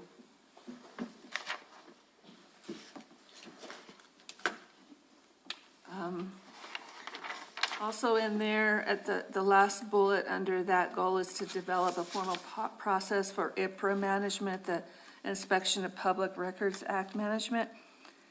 Right now, I can say that I have a draft records retention destruction policy in place. I have a draft Inspection of Public Records Act policy in place. I have several drafts going. The Inspection of Public Records Act process is, it's not so much that it's extensive, it's more of meeting timelines and deadlines and making sure you have the information that is responsive to the request, no more, no less. I'll be working and have been working with Attorney Cook on retaining of text messages on your phone and emails and that kind of stuff, and what their retention period is. And they're considered an electronic record, and the retention period for that can pretty much be set by each municipality, if I'm right. Is that right, Zach? Right. So I'm learning a lot again. I had been out of records management for a while, but then when the New Mexico Municipal League went ahead and made me chair of their records management subsection for the clerks, I've honing in on what I need to do to manage the records of the village in a more effective manner. Mayor? Yes, ma'am. Zach? With the, Jen just brought up text messages.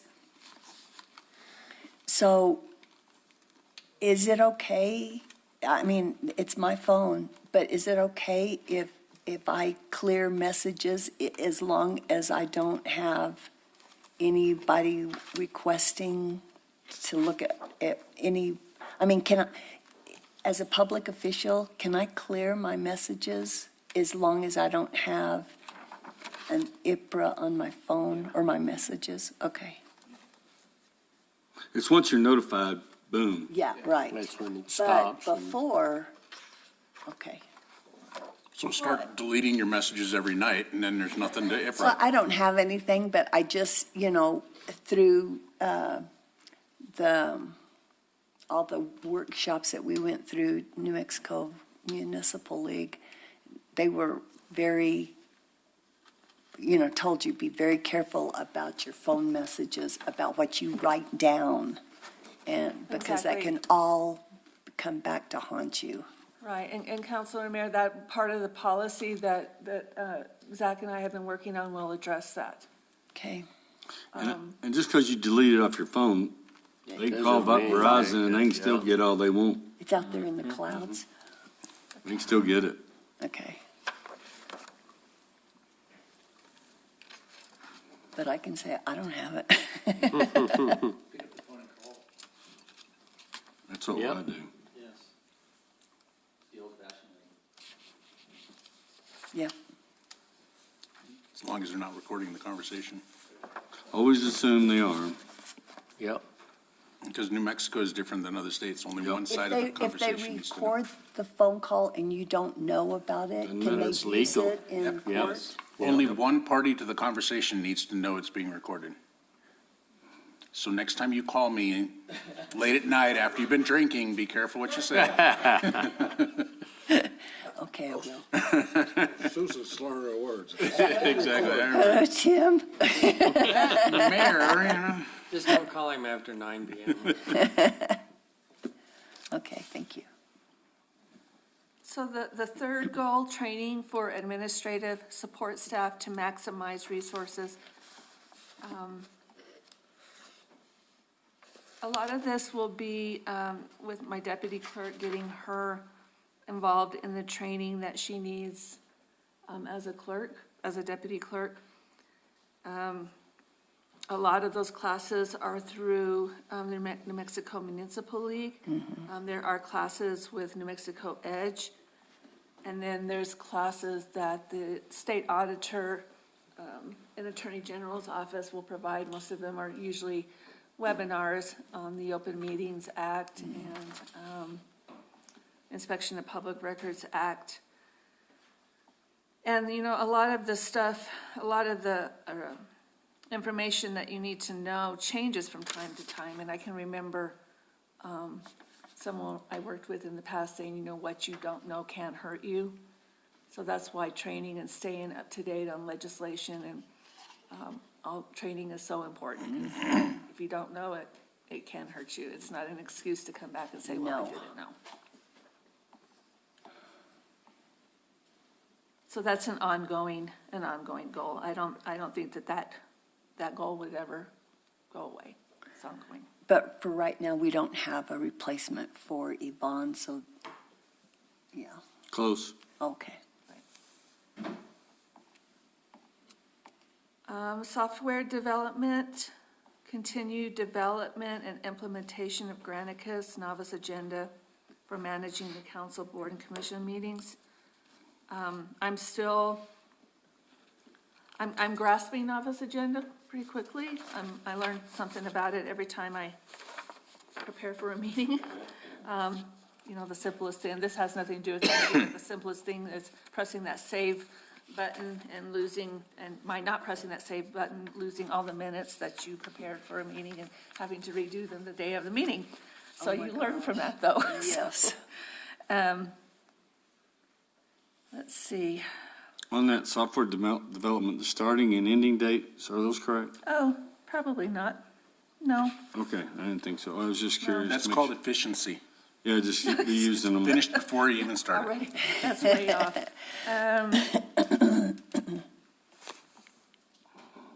So it should be January 23 and December 23? Yes. Okay. Yes, sir. Okay, I just wanted to make sure I understood the timeline. Yes, sir.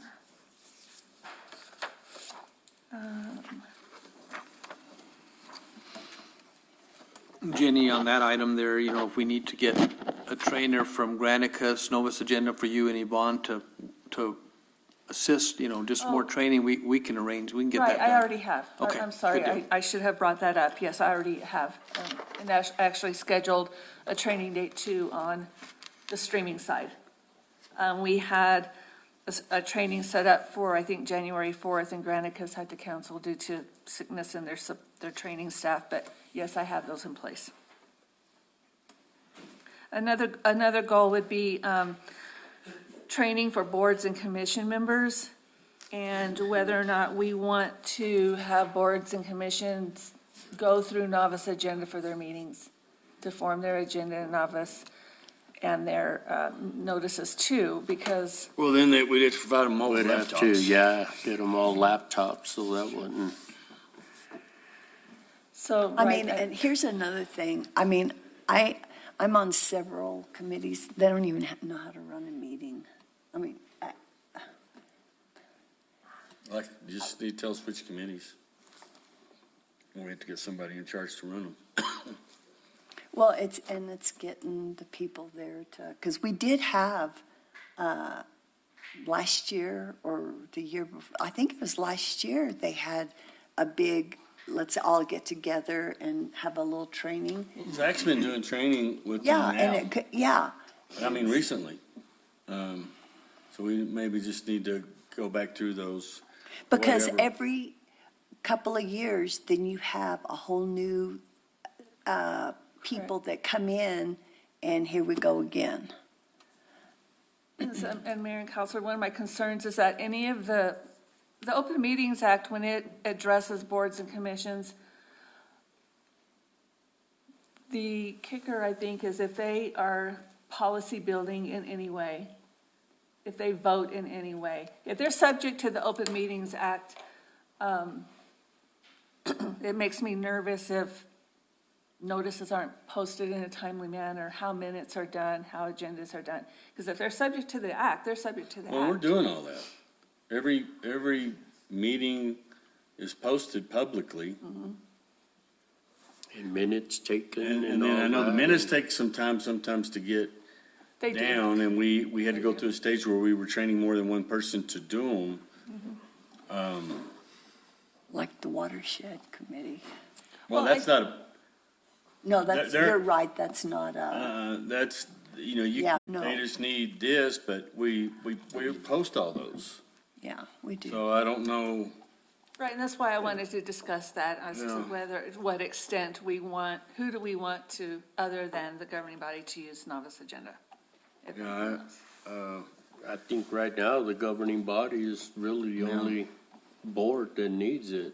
And it's, like, I agree, to keep Ruidoso beautiful, Parks and Rec, and they have their employee liaison. And I'm not saying council, but they have their employee liaison to make sure that they're following the Open Meetings Act, making sure the posting is accurately done, because I know there's been a couple of cancellations because they didn't make that timeline, I said, oh, shoot, we're too late, so let's just cancel. There wasn't really anything pressing on the Right. agenda that And- they could wait a month or Right, and as so. clerk, I think I'll just feel more comfortable if I visit with each committee, just to make sure what Yeah, they're doing. and, that would be you know, great. Just to ease my mind, I mean, whatever process they have in place, if it meets the requirements, then I'm good with that. Yep. I'm good with that. And if it gets to the point where we decide that some of those we want to go through Novus, they don't need a full-blown laptop. You can get a Chromebook for $100, $200. Right. So those are much less expensive. Yeah, I didn't even think about the laptop, the computer part of that when I brought it Well, up. and it took us a while to transition, from all the paper and all. Did it initially. And now then, I do it all the time. I'm used to it and I like it better, but, most of the people that are on these boards, they could use it or whatever, but it's another apparatus they gotta carry. Yep. This one, we send them their email with their agenda, they can review it, and then they show up for the meeting. All the papers gathered up and dumped in the deal down the hall. Unless we came up with a permanent one here that everybody logged into while they were here. I don't know, I just don't want to create a mountain out of a molehill on this thing. I think that as long as we're notifying the public in a timely manner and that we have somebody assigned to do the minutes and do some training on, because I've seen some minutes that are word for word. Right. And then I've seen others that they summarize the whole meeting, I'm currently working, Mayor, with Lodgers Tax on their minutes. And those are ones I would be more concerned about, that and planning and zoning. Correct. So, Well, a lot of times though, Mayor, the minutes that if planning and zoning holds a public hearing, and then there's a recommendation made to the governing body to have a public hearing, a quasi, the minutes from their meeting are very important to the Yep. minutes I create as to the history and where, how the Of course. appeal happened or whatever.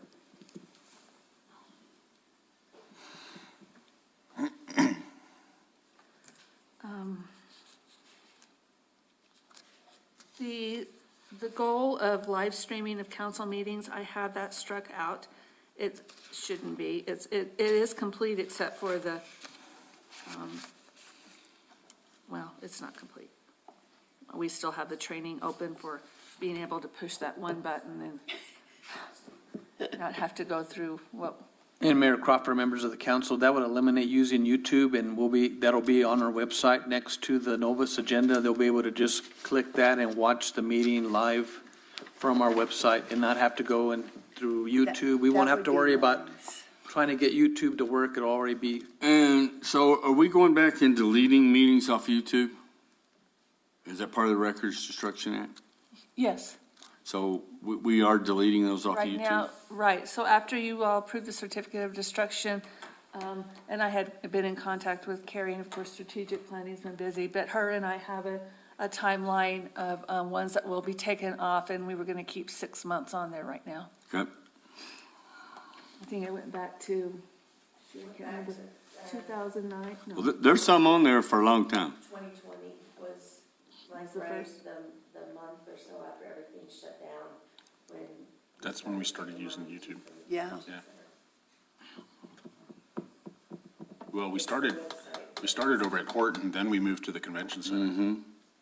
Yeah, wherever, it Yeah. wasn't in here, that's all. Yeah, it wasn't here. I went back to look at it. Yeah. Okay, next. The next goal, ensure compliance with the legislative and legal mandates. Something that falls into that category before we get to the bullet points is making sure our ordinances are up to date if legislation changes in any way. That's just, I think that we do have some ordinances on the books that need to be updated. I had one department maybe it was planning and zoning, I can't remember. And it's a huge endeavor, but if there's a department that thinks that, an ordinance needs to be changed, it needs to be presented, if it's one a month or one every 2 or 3 months, you have to get the ball rolling somewhere sometime. Well, and I know when Cornelius was here, him and I used to talk quite a bit about the ordinances, and it's like, if we have an ordinance that's not being enforced, let's just get rid of it. We'll get it off the books. Why keep it there? Like no bicycle riding to Midtown? That could be one.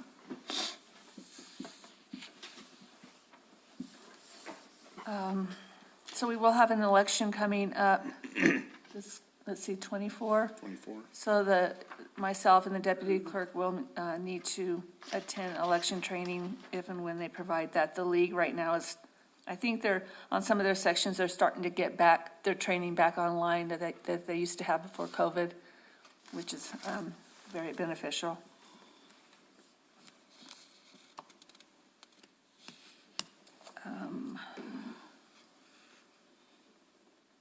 So the legislative and legal mandate also an ongoing goal. Clerk certificate training for the deputy clerk. The first training, there will be a training coming up in April, which is the spring clerks training.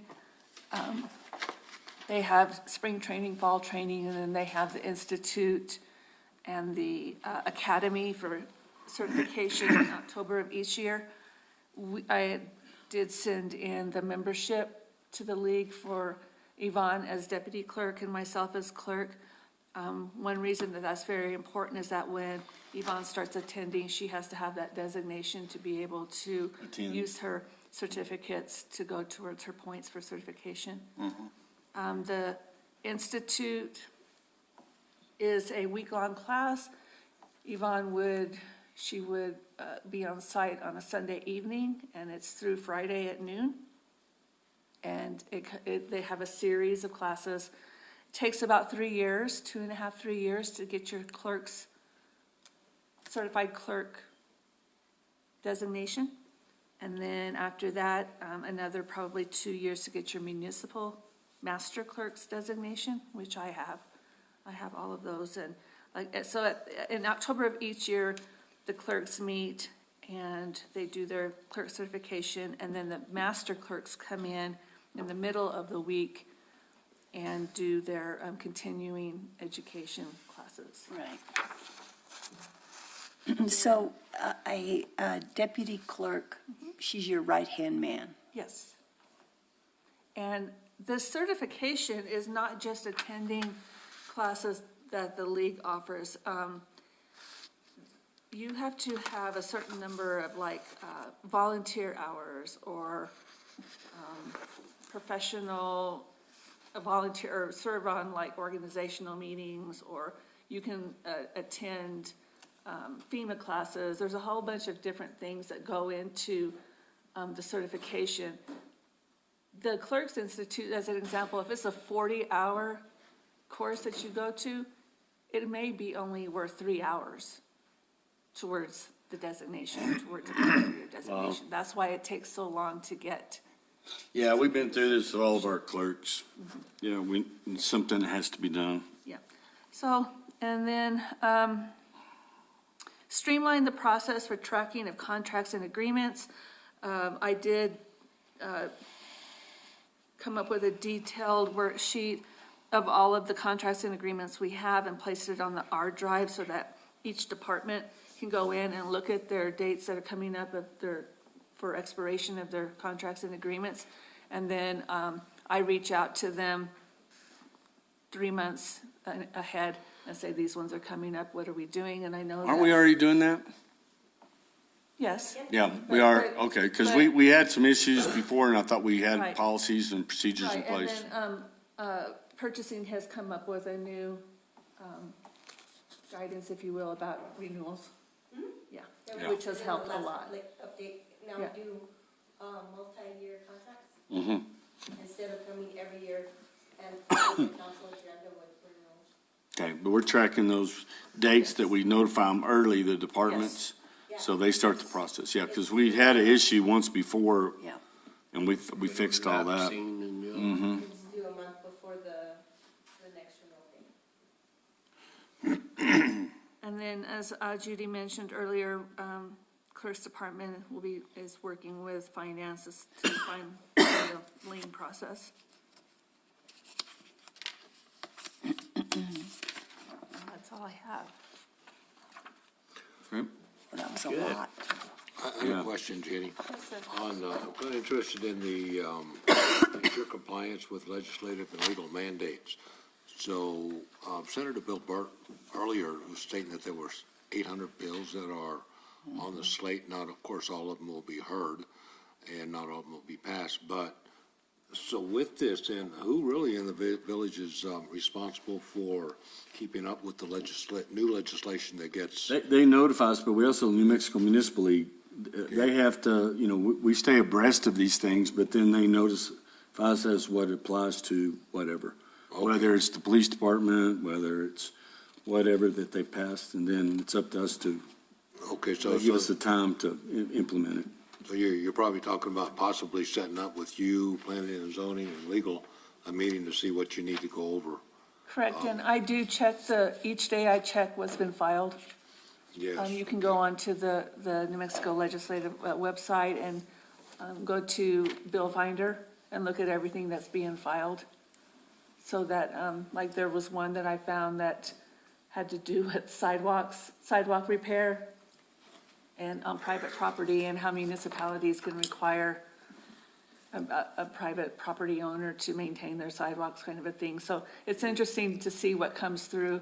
And if I see something that I think is applicable to one of the departments, I just print it out and give it to them. Well, there's a big one there where the Senate bill, I forgot what one it is, that going to require all new construction to install solar panels and an electric car charger. Oh, my gosh. That would be all new construction. So that would be definitely a big one.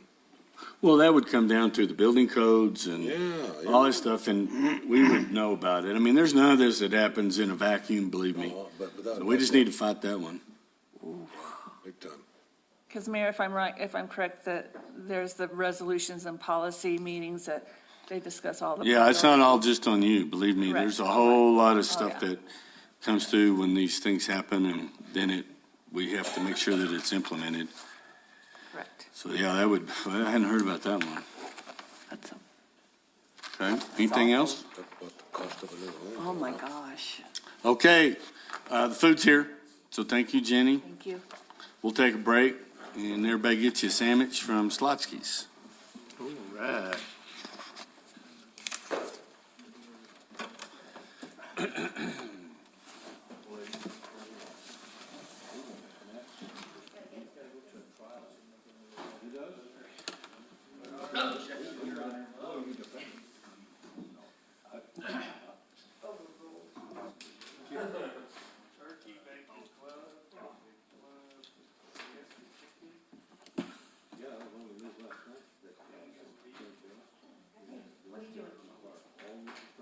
We need to end the streaming.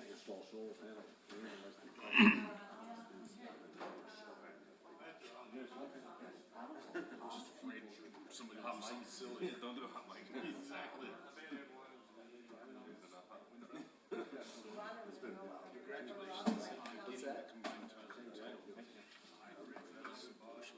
I thought that was Gavin.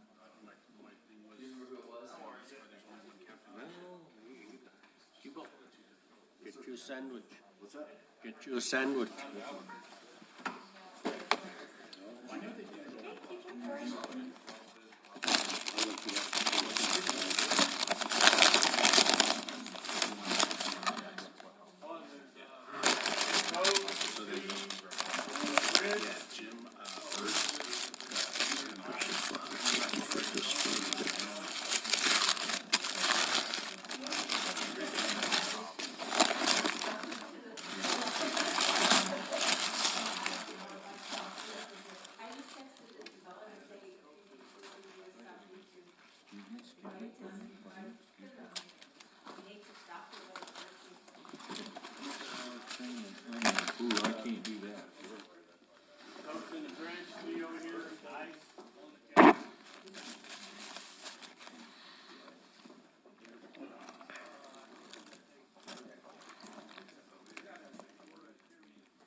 sour cream and onion for something else?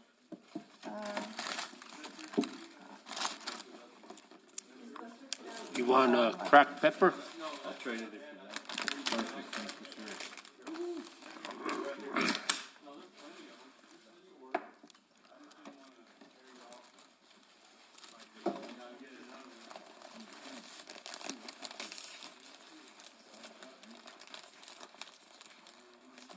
Boy, these are hard to open. I know. Oh.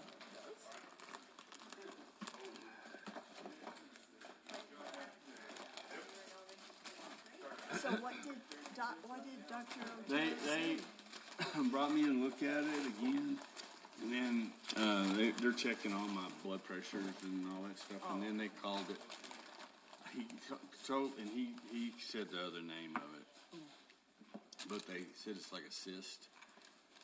Is it because of the? Nope. Nope. And- It's true and not true, or whatever. What is it he always says? It's true and not, whatever, you know, it's medical deal, he I always wanted says. to ask you, are your hearing aids everything they promised you with them? Do you like them? Mm-hmm. I'm getting them on Friday. Really? Yeah. I have that high frequency hearing loss. Yep, that was mine too. The thing I like is they say it'll kill the sounds behind you, so you can focus on what's going on in front. No, mine don't Oh. do that. He said that But- they can tweak it. It's because it's got hearing and you can focus the hearing. I don't know. We're gonna find out. But it's Chris's husband. Okay, Yeah. Here at Livingston. No. okay. Yeah, Is the it's hand Chris's surgeon? husband. Oh, I didn't know that. Yeah, yeah. He said, "Oh yeah, my wife works for the village." It's Good. like, who's your wife, Christella? Oh, yeah, okay, I know her. Where's this at? Livingston Hearing Aids. So they work good? Well, mine do. What did I you mean, pay, I like don't- $2,000? But I went to, assistant hearing, the one there behind Tina's.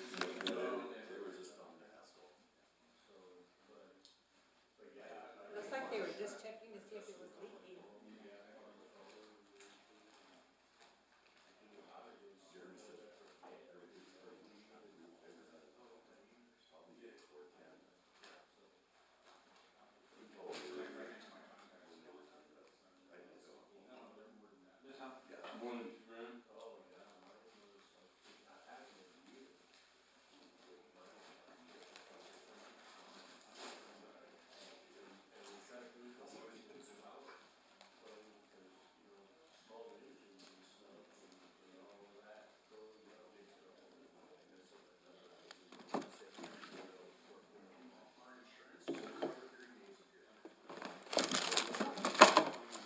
Yeah, sour cream and onion if you want to.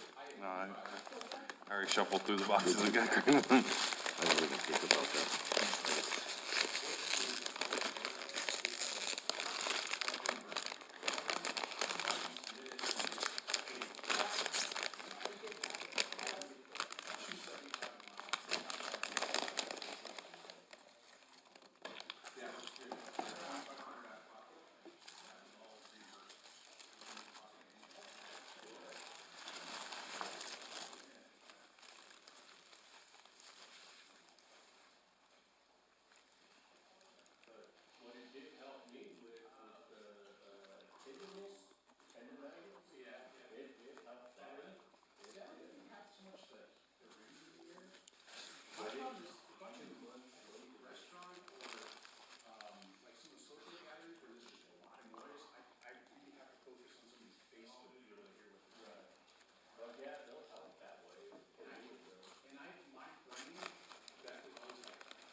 So for your information, I'm the same way. If you're behind me, I really can't hear you. It's good to know.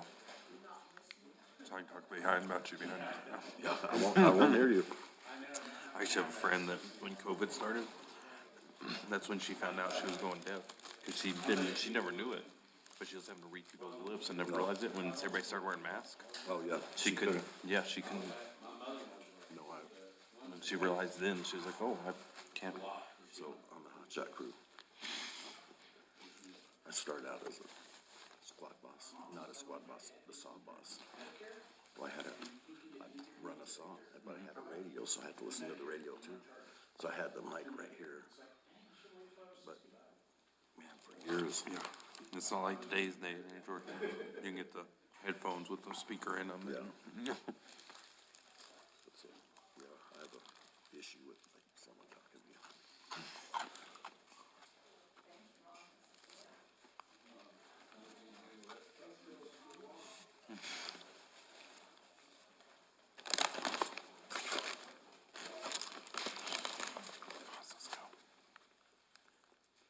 Lots of puzzles.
See, I'm the opposite. When I went to school, if it was dusted, they canceled school. In Hobbs, if it's just dusted, they're like, yeah, we can't get out. That's.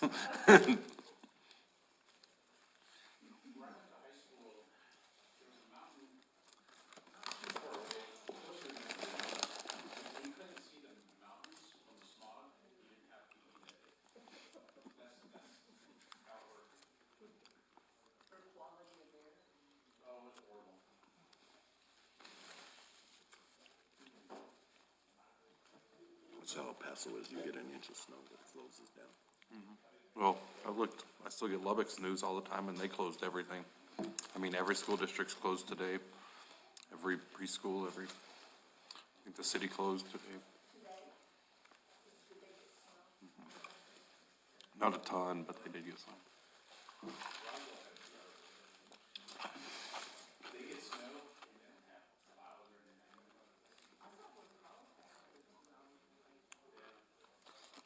It started snowing, I know in Hobbs last night about 9 o'clock, so.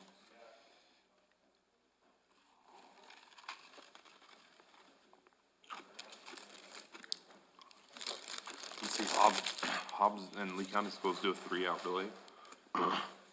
There's 3 hours instead of a 2-hour delay.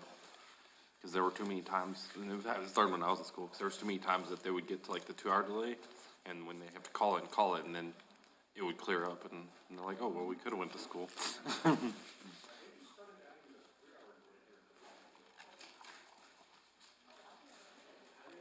never heard that.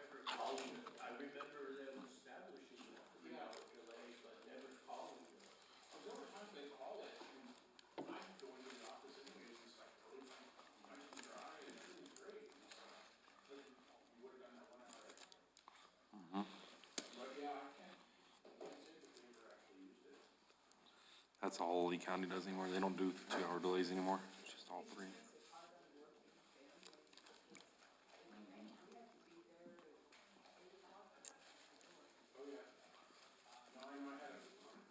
Thank you. Everyone is watching the seat.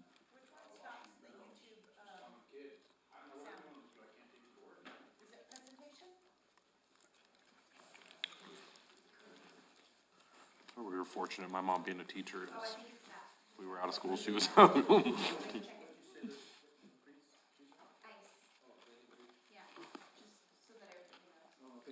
anyone needs ice, there's some in the freezers.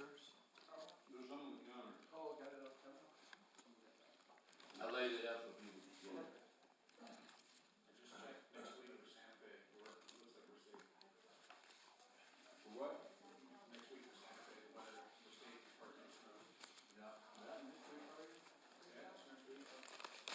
supposed to get snow. What's that? We're supposed to get snow Wednesday. Next Wednesday. Possibly tonight, too. I didn't see it tonight. I looked this morning. Yeah, I don't see it. 6%.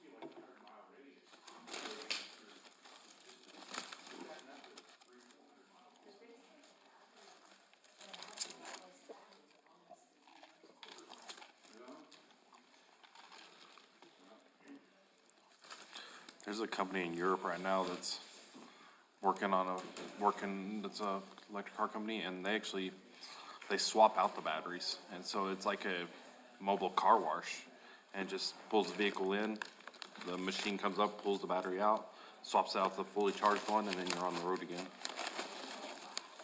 so that would be about the only way I could see it feasible. Yeah, feasible.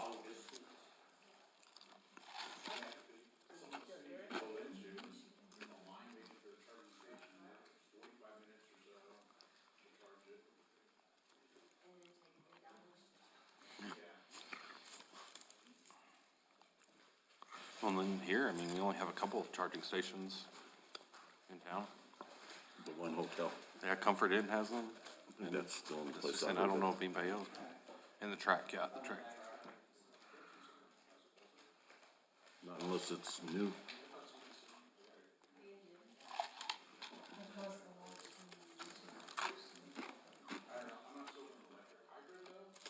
Yeah.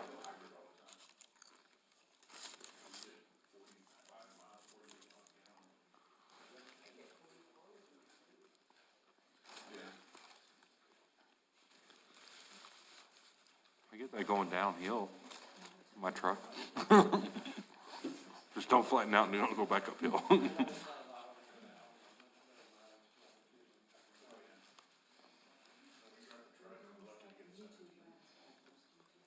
Went to Roswell and filled up here and reset my Dillon. I think I was at like 42 into Roswell. It wasn't that when I got back, but. On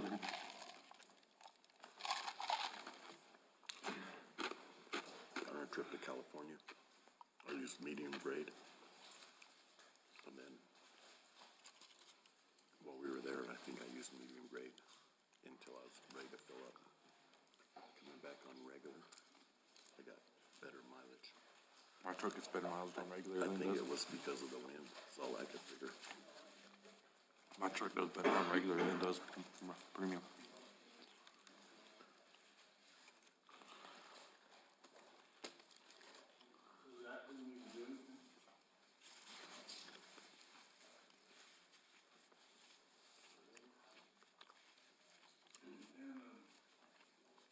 Carrie's asked if she could go first because she's got training to do on Zoom. That's fine.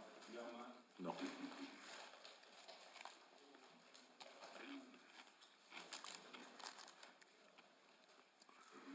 I have my day all blocked off, so. Yeah,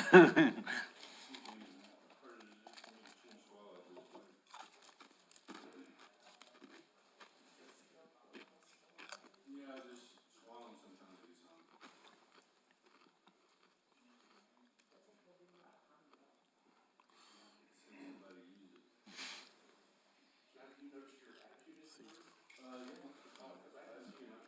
Because my tongue ain't working in full force, so I gotta keep my mouth shut.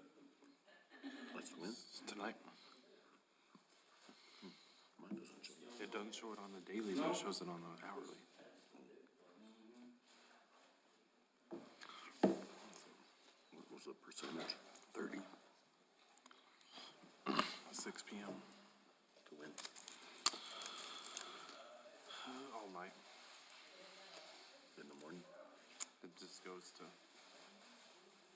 11 on my hourly right now. Oh, nope, there it goes. Switch over. It's supposed to. When does it start? 6 PM to 11 PM.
Okay, if we're all back, and Zachary had to go do a depot or something, and so we will start, and we've asked Ms. Gladden to jump in here, and she's going to start doing hers, and she will be under Team Tourism, Community Services.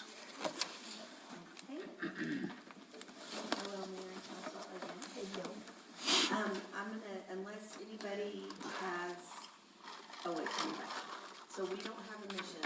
Team Tourism doesn't have a mission, other than all the mission statements. But once we get done with the, Comprehensive. comprehensive marketing plan, we'll have a mission statement to add to that. But it's just never been in place before, I guess.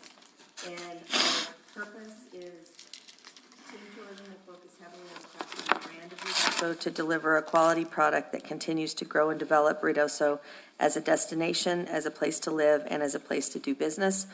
We will work across all departments to ensure that brand quality and visitor experience are exceptional, and that we are delivering a product that keeps our tourists returning to our community year after year. In addition, we will also focus on delivering timely and pertinent information to the local community.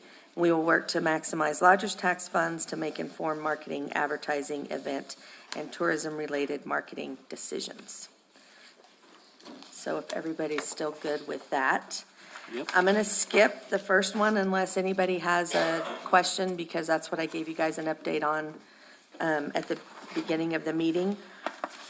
So I will go to number 2, to determine the direct impact of lodgers tax and VOR funded events to our lodgers tax collections through strategic analysis. And that will be, we'll be working closely with Tim Roberts and Matt at Parks and Rec to make sure that each time we have an event that we can have the analytics to back up, you know, was it successful? Did people attend? What were the peak times? So that we can better design future events around that. And in addition to the mobile analytical tool that we currently have in place. Do we have one? I didn't know if we renewed it. We did? We did. Okay, so it's not Buxton, it's, No, it is Buxton. oh, it is, okay. But it's not their, we bought their, last time we had, I guess, the village had purchased the whole suite, and this time we purchased what Team Tourism Okay. would use and not the community development module in it. But in addition to that, the New Mexico Tourism Department has also come up with a calculator, basically a calculator sheet where you can go in with each event, you can put in, specific numbers about attendees, ticket prices, number of hotel rooms that, you estimate were being used, and it spits out the direct effect that it had on your local economy. And so that will become part of our toolbox as well. And that'll help us be able to track that kind of information. The next goal is to understand the assets and attractions that drive key segments of our tourism economy and to better understand how we can serve those assets and attractions.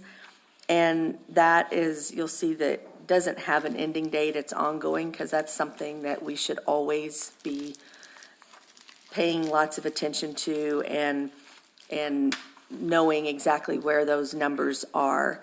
And so again, we will work closely with Parks and Rec and Tim Roberts to make sure that, we're all on the same page.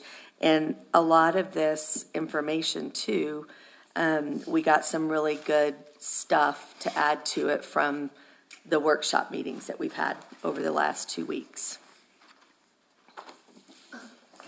Absolutely. What was your feedback? I got some feedback from in town that there's too many things going on at once. Like we had the All-American Cowboy Fest. What do we have that with? Aspen Fest. That was with Aspen Fest. And that was the track. Right. I thought in my mind that kind of stuff, you know, it was taking you to different parts of the town and you Sure. could do different things. Right. Is that, I mean, you know, there are those negative people that have to complain no matter what, but did you get feedback on that? There was a little bit of that, but more so in favor of, you know, that it doesn't, that's not such a bad idea. And, you know, the reason why we kind of went down that path to begin with is because, like Party in the Pines, for instance, in the past, that weekend is always when the inn they bring like 2 or 3 big acts out to the inn. And then the tattoo expo was going on. They had stuff at the track. And so all that was great because we, you know, people were in town for that. And so the idea was to do an event of our own so that we could, you know, and every place was sold out. All of those places were, you know, packed to the gills. Right. And so to add something to that people would have something else to do. And, you know, we made sure that our genre of music was different than what was going on in other places. So, you know, I think that if you continue to do it and you plan them carefully, I think all it does is just give people a choice of things to do and pick from. Got it. Some people will always complain that it gives too many choices and thins out the population.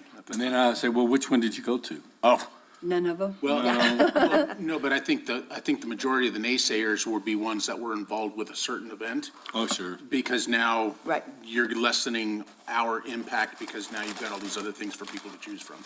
Then you have people like the Tattoo Expo that worked closely with our team, and he had a fantastic show.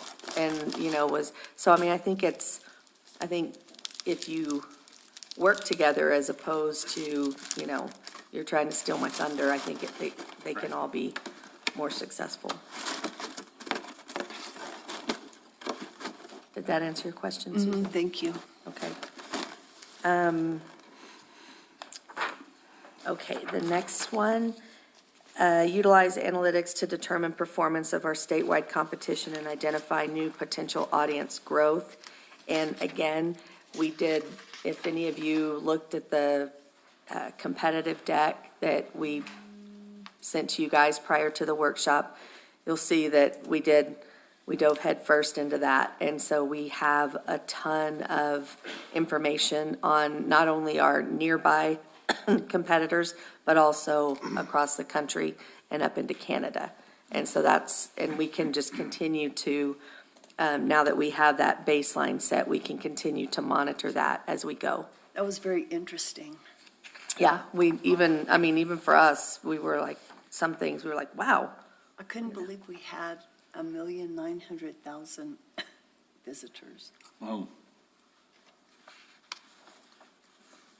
And then the next one is social media growth, which again is an ongoing goal for us. And this description and everything is long because we do set out numbers, specific numbers for us to hit.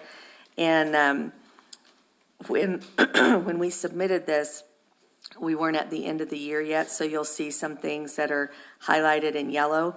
On the first progress there, we actually, where it says at the end of calendar year 2022, we've reached 106,000. We actually went to 107,973. And so that is a huge increase. And then again, down at the bottom, for the next one about increasing engagement, we actually ended the year, we were expecting maybe 1.7, and we ended almost at 1.9. And so that's about a 40% increase over the year before. What do you attribute that to? Well, Just keeping better track? no, unfortunately, a lot of it came from Fire. McBride. Yeah. Because we just had, whenever you have something like that, you have a swell of people that come in, they follow, they engage, because they don't live here, but they have people that do or whatever. So whenever we and you'll see when you read through this, our numbers that we set for our goal last year were much lower. But then that happened and it threw everything. So, I mean, we exceeded by a lot, but, and, you know, I mean, not to take away from what the team does, but it just, when you have something Sure. big like that. Are we able to track engagement? Yes. To We had. see how many of those people are still engaging? Yep, and we have, and looking at like November and December, that, we always have big engagement numbers there, which we continue to have, because people are going into holiday season, planning trips and stuff. But our engagement continued to grow, and you can, let me find the,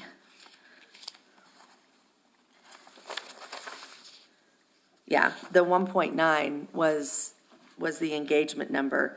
And so, you know, even if you get those people to come look about a fire, chances are they'll come back. And then, let's see. The final goal is the timely distribution of VOR-related information to residents and local and regional media.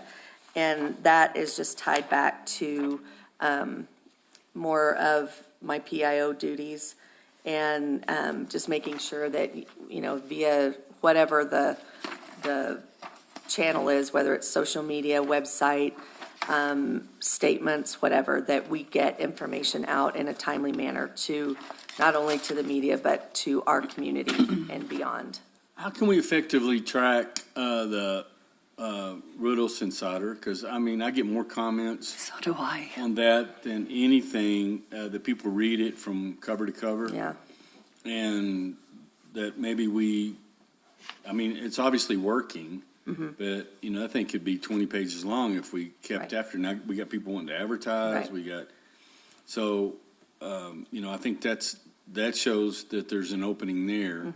And then in the comprehensive plan, when do you think that'll be ready? You said? We're shooting for the second week of March.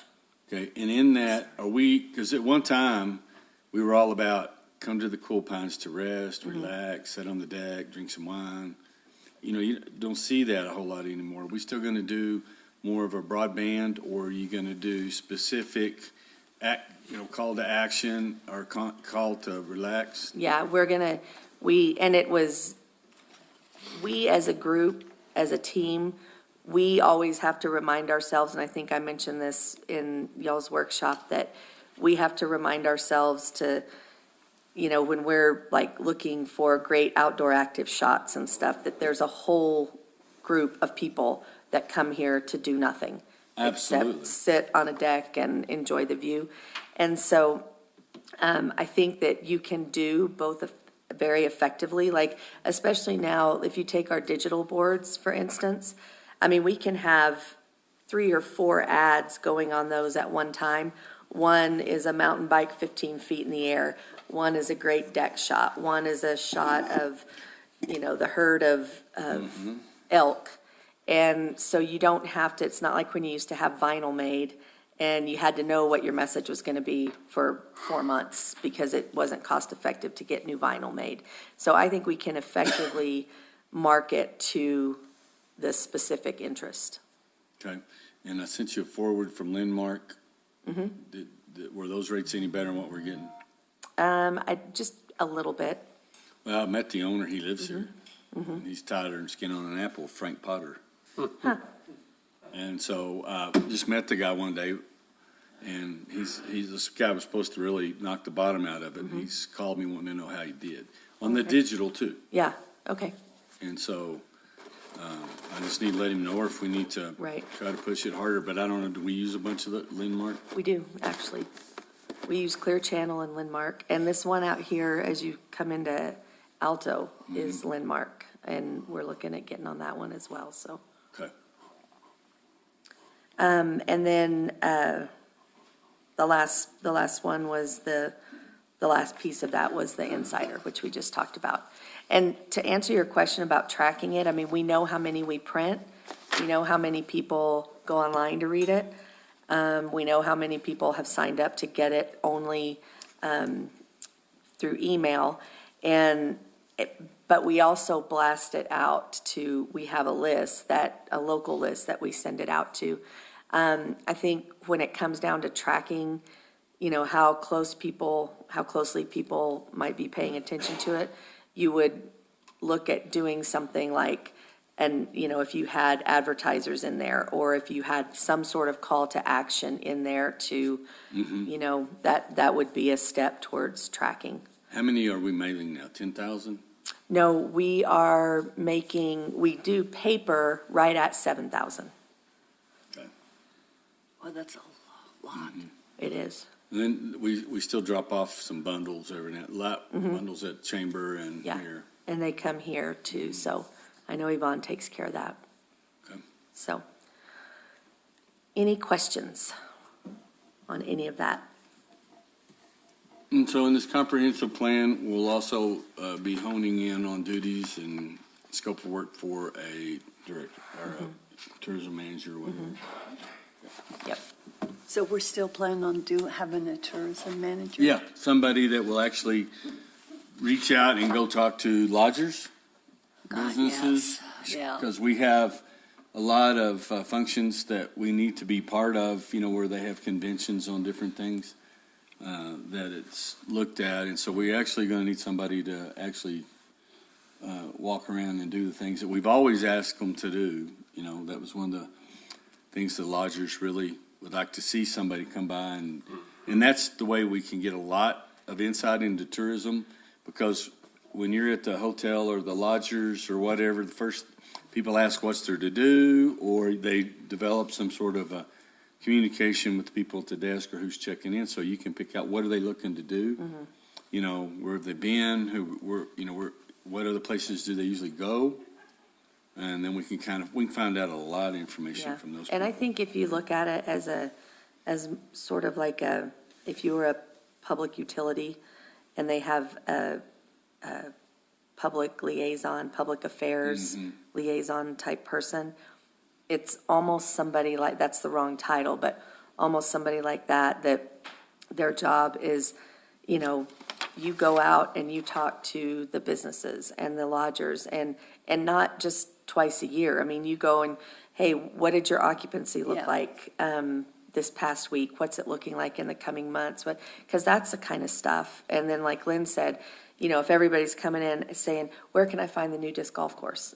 Yeah. Well, then, we need to pay heed to that. And so it's somebody who, is out there all the time in the community and is like that liaison. And that's not something that the agency does. I mean, Well, and that's in one of your goals in tourism is talk to them beforehand while they're here and afterwards, after action, to find out, keep engaged with them to find out right. what the experience was like. Yeah, and and so so they that's a have big part positive- of it, is yeah. getting our lodgers to try to get information. And the way that we engage with the visitors through our channels and, by the emails, the monthly emails that we send to the 30,000 plus list. But it's the boots on the ground that we're missing. Yeah. And also we can segue that into fire safety and don't feed the animals.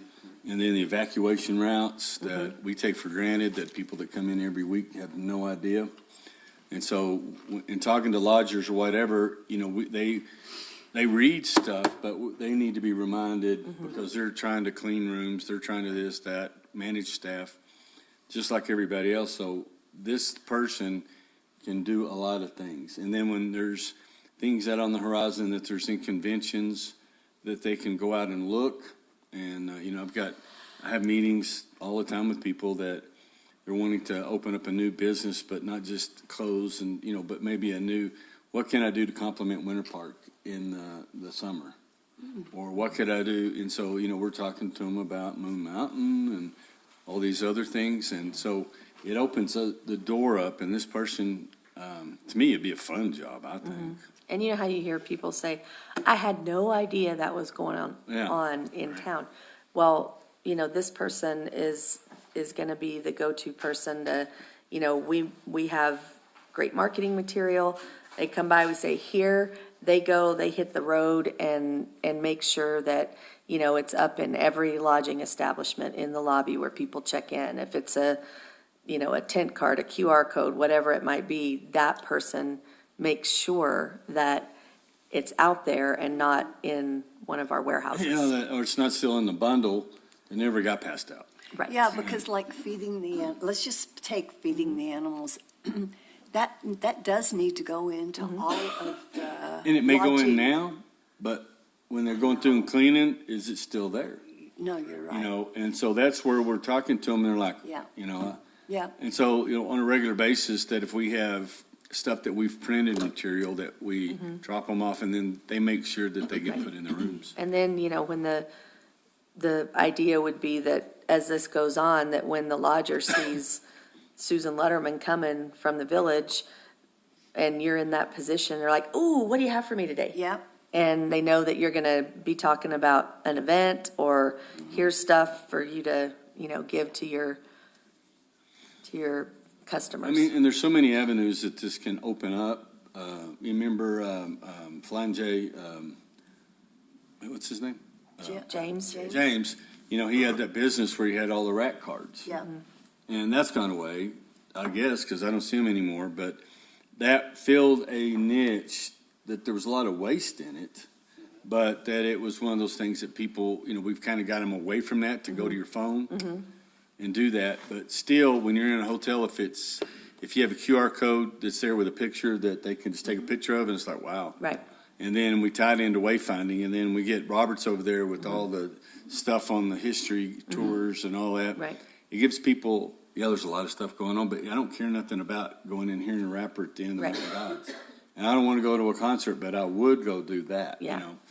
And so it gives the opportunity to have a lot of things so that people say, you know what, we came here and we did this, now we got to go home, but man, I want to come back and look Yeah. at that. Yeah. And so, but yeah, that scope of work and all of those things, it's, Would Yeah, that that'd be person nice. also do all of the contracts? no. Okay. As far as the concerts and stuff, no. We have Roberts and we have J&S and those that we awarded different contracts to. So a lot of that, they contract the music people. Okay. And then we have an oversight committee that looks at those things to make sure that those contracts are coming in. Okay. Like another liaison type role would be New Mexico Film Office. Yes. We need to have somebody that is in, you know, constant contact with them about opportunities and shoots that may be coming up or, you know. that- Because we get calls on those and we don't have anybody to Right. go. Gosh, that would be a really fun job. I mean, I think it'd be Yeah. And they awesome. meet, and like the film office, they meet once a month. Yeah. And we don't have anybody Yeah, No one. there, yeah. so, So are we talking somebody boots on the ground locally? Yes. Or going to Phoenix and? No. Well, they're here, They're here. but they may go to a conference. May, but that's Yeah. gonna be. It'll be approved, small part of their job. yeah. The rest of it is coming back, implementation, communication with the people that collect the money. And see, I don't even want to harp on it, but every tourism director that we've had, that was one of my deals, is I would take them by and introduce them to all the ones I knew, because I used to know all of them. And they never went back. And those people felt, you know, that, yeah, we're out here doing our job and this is where we collect money, but nobody asks our opinion. But I know when I was in the restaurant business, I would learn what people wanted to do, what they were looking to do, what they wished that we had to do, just in casual conversation. And it's like when you go, you're going to say, where's a good place to eat? You know, I know there's, you know, how do I do this or how do I do that? And so we would work with those, they call them auditors, you know, the check-in person, to get those people clued in. And that's what that tourism position should do, spending time with each one of these hotels, the lodgers, not just with the owners and the manager, but with the people that actually do the stuff up front, and get them engaged. And then, if they're seeing some sort of trend, yes. you know, like VRBOs are going like this and cabin rentals are going, you know, I mean, anything like that as, not just as the marketing arm of things, but the governing body, the management would need to know about, we hear about it before, hopefully, and not like, oh, it's happened and everybody's mad. Yeah. But it wasn't until we were having these discussions about the other route in Upper Canyon that I'm walking through one of the because they sold out, Allen and them. I mean, I'm happy for them, but I hate to see them be gone more. But going through and I'm looking at some of the stuff that they have in the rooms, like where the fire extinguisher is. And theirs are there. But I've also been in some Airbnbs where that fire extinguisher is nowhere by the front door anymore. And so how do we keep those people engaged so that they're making sure the stuff on inspections and all that stuff is still there? And so this position with engaging these folks with reminders, fats, oil, and greases, all that stuff, that they have a whole, I hate to use the word briefcase, but a backpack or informational stuff that we have QR codes that's tied to what you need to know while you're in town. Yeah. Where you can smoke pot, but before you can get to that, you have to find out about not feeding the animals and all that other stuff first, like they do. They get you on those. Yeah, I know. You see them on Facebook. 30 minutes later, you're going, when am I ever going to learn about the testosterone levels in coconuts?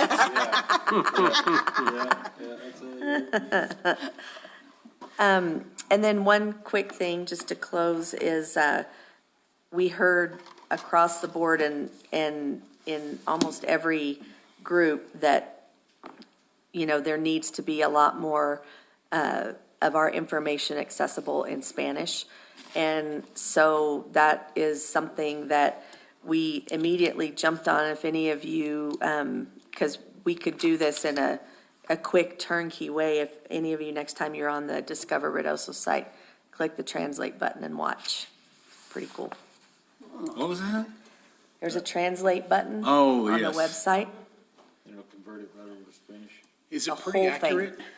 Because I know some of those translation programs they're not really Yeah. great. You think they're saying this and they're saying something else? Well, I mean, this is the same, it's the same widget that's used by all the major automakers. And so when I was talking to them and looking at their portfolio, I had any fears put to rest if they're saying the right thing, because it's not like, Why not some of them, it's like down the- you have proper Spanish, but then you have street Spanish. Mm-hmm. And there's just, It's probably not street Spanish. but that's the way, but that's the way you get, because I've used those and I've given it to somebody and said, here, read this, and they go, okay, that's the way probably it should be, but that's not the way people. Castilian and Tex-Mex is what they always tell me. And those were not choices. Tex-Mex was Yeah, not a no. choice when I, Spanglish. Spanglish. Okay, thank you, Carrie. thank you. Yeah, All right, great. Mr. We start calling you Mr. Bone. Go get trained.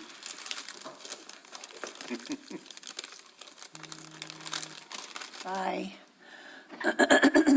Oh, wait, wasn't there somebody else that wanted to go first?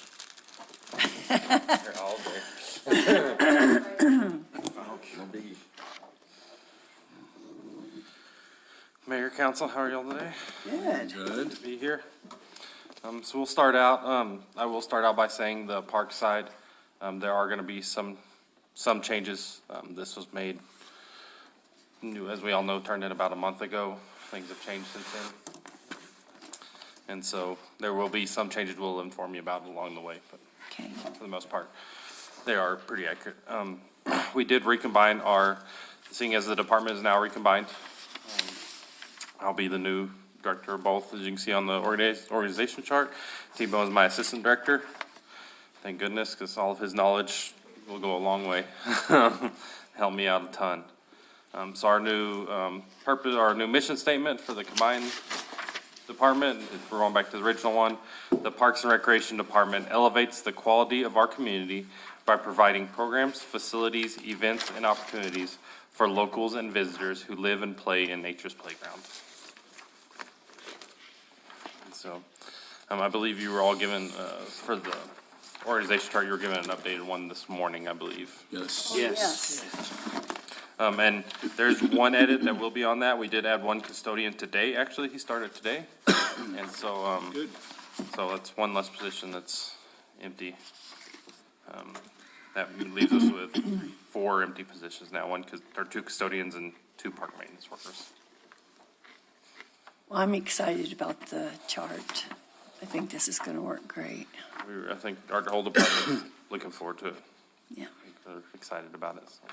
And, excuse me, Mr. Mayor and council, y'all probably know the new custodian. It's Josh Payan from the solid waste.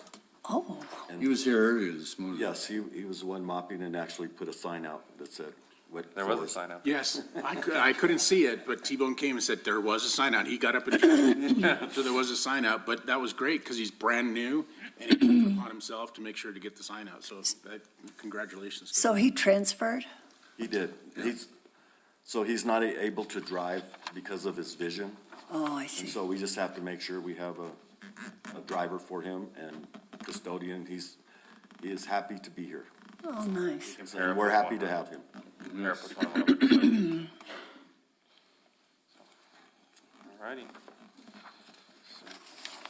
We'll roll into park side. Me and T-Bone will kind of split some of these on the park strategic plan. The first one is updating of the White Mountain Sports Complex and Wingfield Park master plans. We've kind of talked about this, I believe, in the December council meeting about updating those conceptual plans to better fit our needs.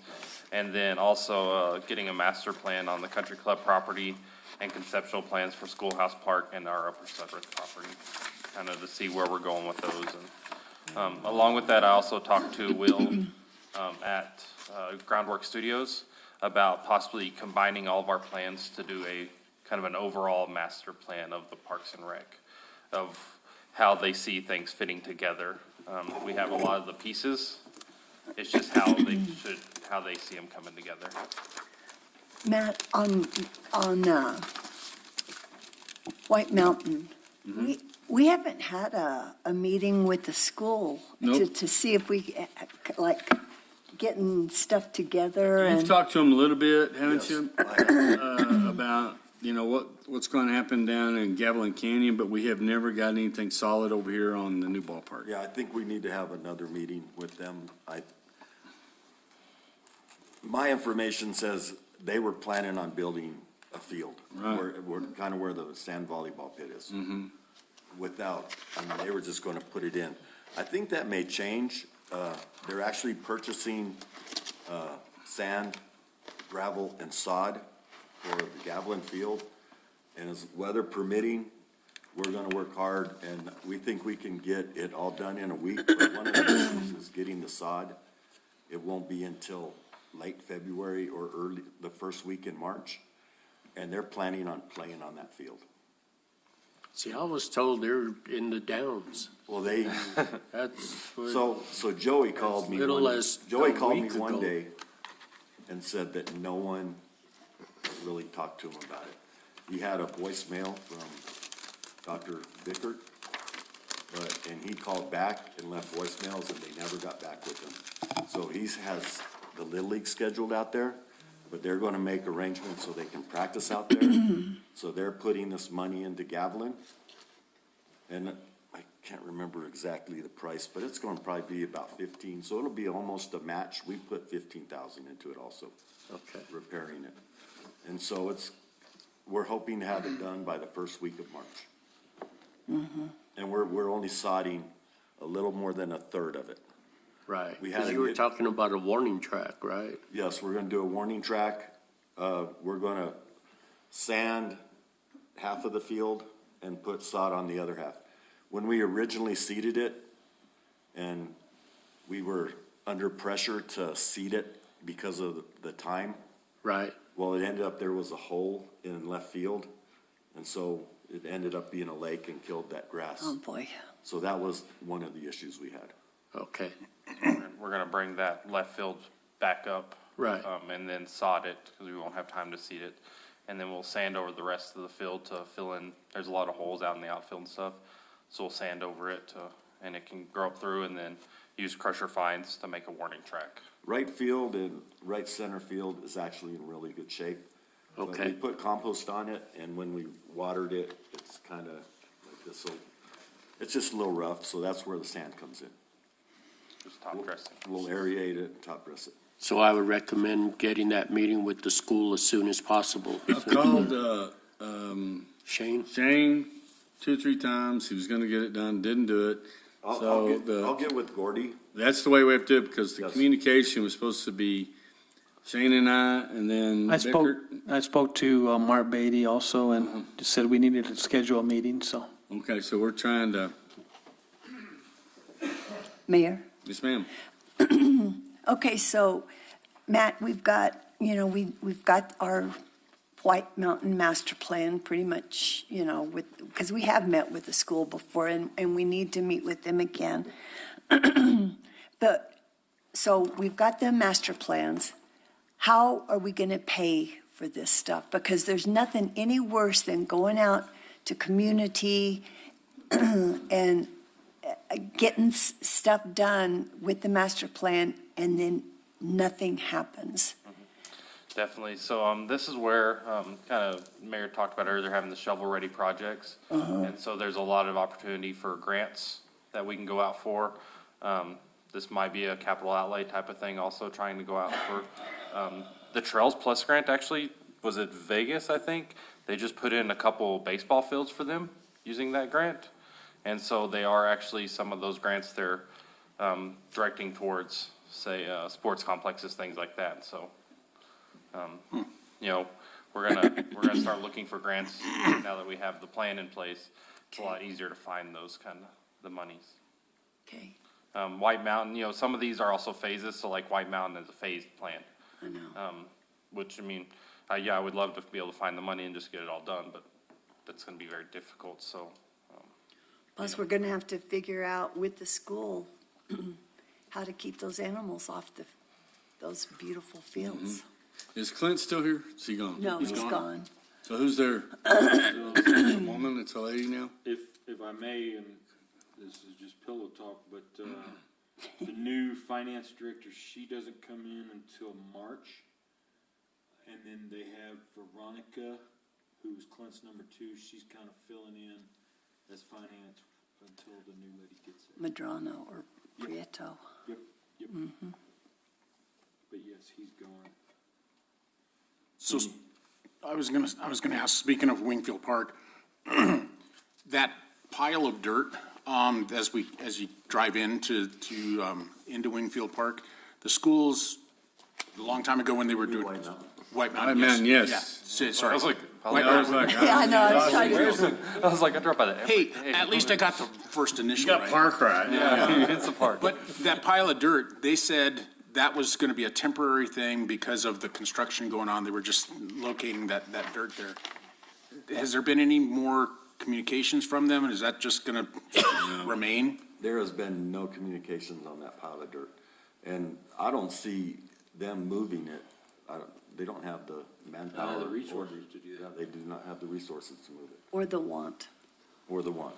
Or the want? That's a shame, because that portion of land can't really be used with it there. But they said when they were having the construction, it was gonna be a storage there, and then it was gonna go away.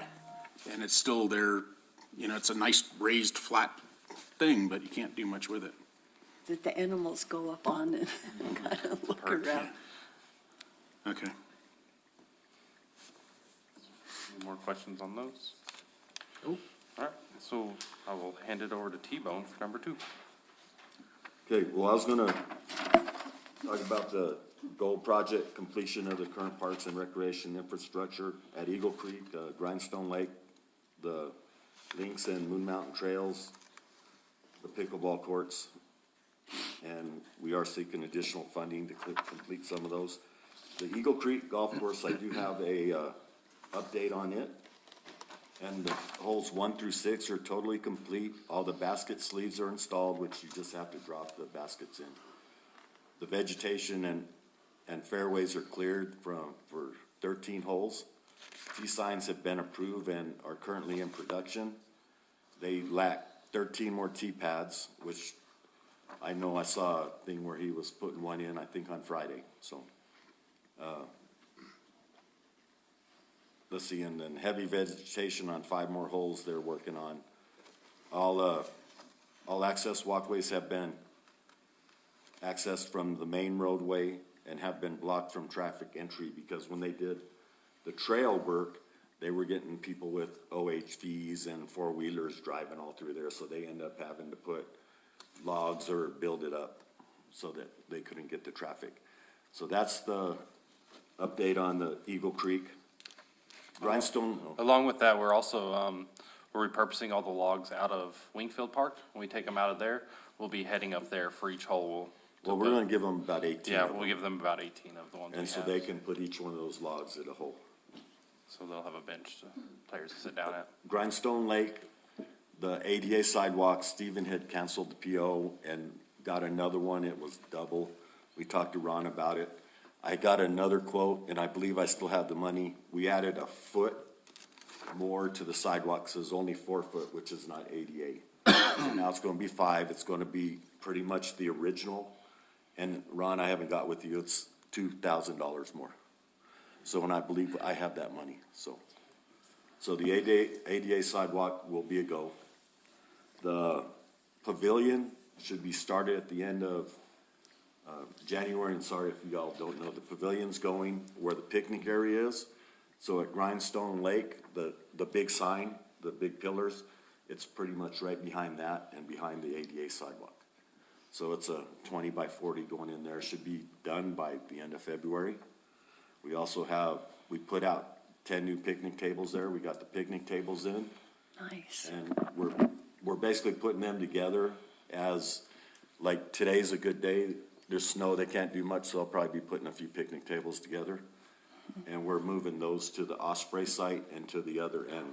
Oh, nice. And then the benches just came in, so we'll be working on that also.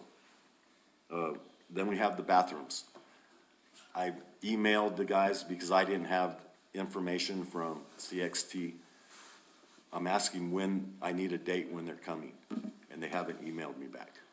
So, It should be, the predictions they've given us, so they've only given us a range of end of this month to beginning of next month. yes, but I don't have a date, so. So the bathroom should be a go. We have the money for the dirt work. How are we gonna get it to the backside? Is that their problem? Yes, so that was one of the issues. They thought they were gonna be able to drive Semi. semi in there. And we called him and talked to him, and I was gonna ask him those questions, if it's gonna change the price, because, and they haven't got back with me yet. But they'll be able to, they'll do what they call a short trailer, so they'll lift it off of the semi truck onto a shorter trailer that's just the base, the same size of the. What's the they'll be able to dimensions get on back. that thing? I thought it was like 20 by 10 or something like that. I think it's a little wider, and I might be shorter than that.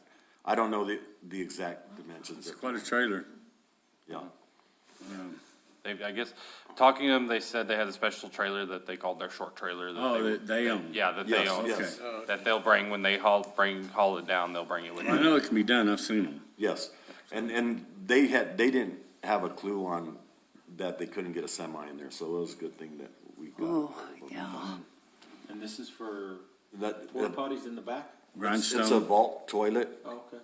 and it's gonna be, you know where the cliffs are? Oh, he does know where the cliffs are. I've got some pictures of him in his underwear, jumping off, holding hands with, You too can get one. For the right price. Small nominal fee. So, and it has to be 100 feet away.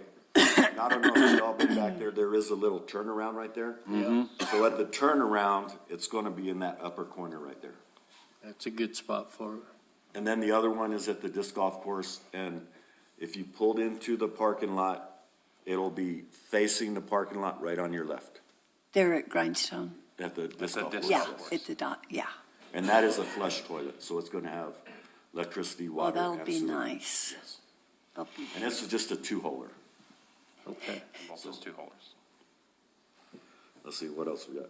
The Lynx Trail and Moon Mountain Trails, we had the pre-bid, meetings just the other day on both of them.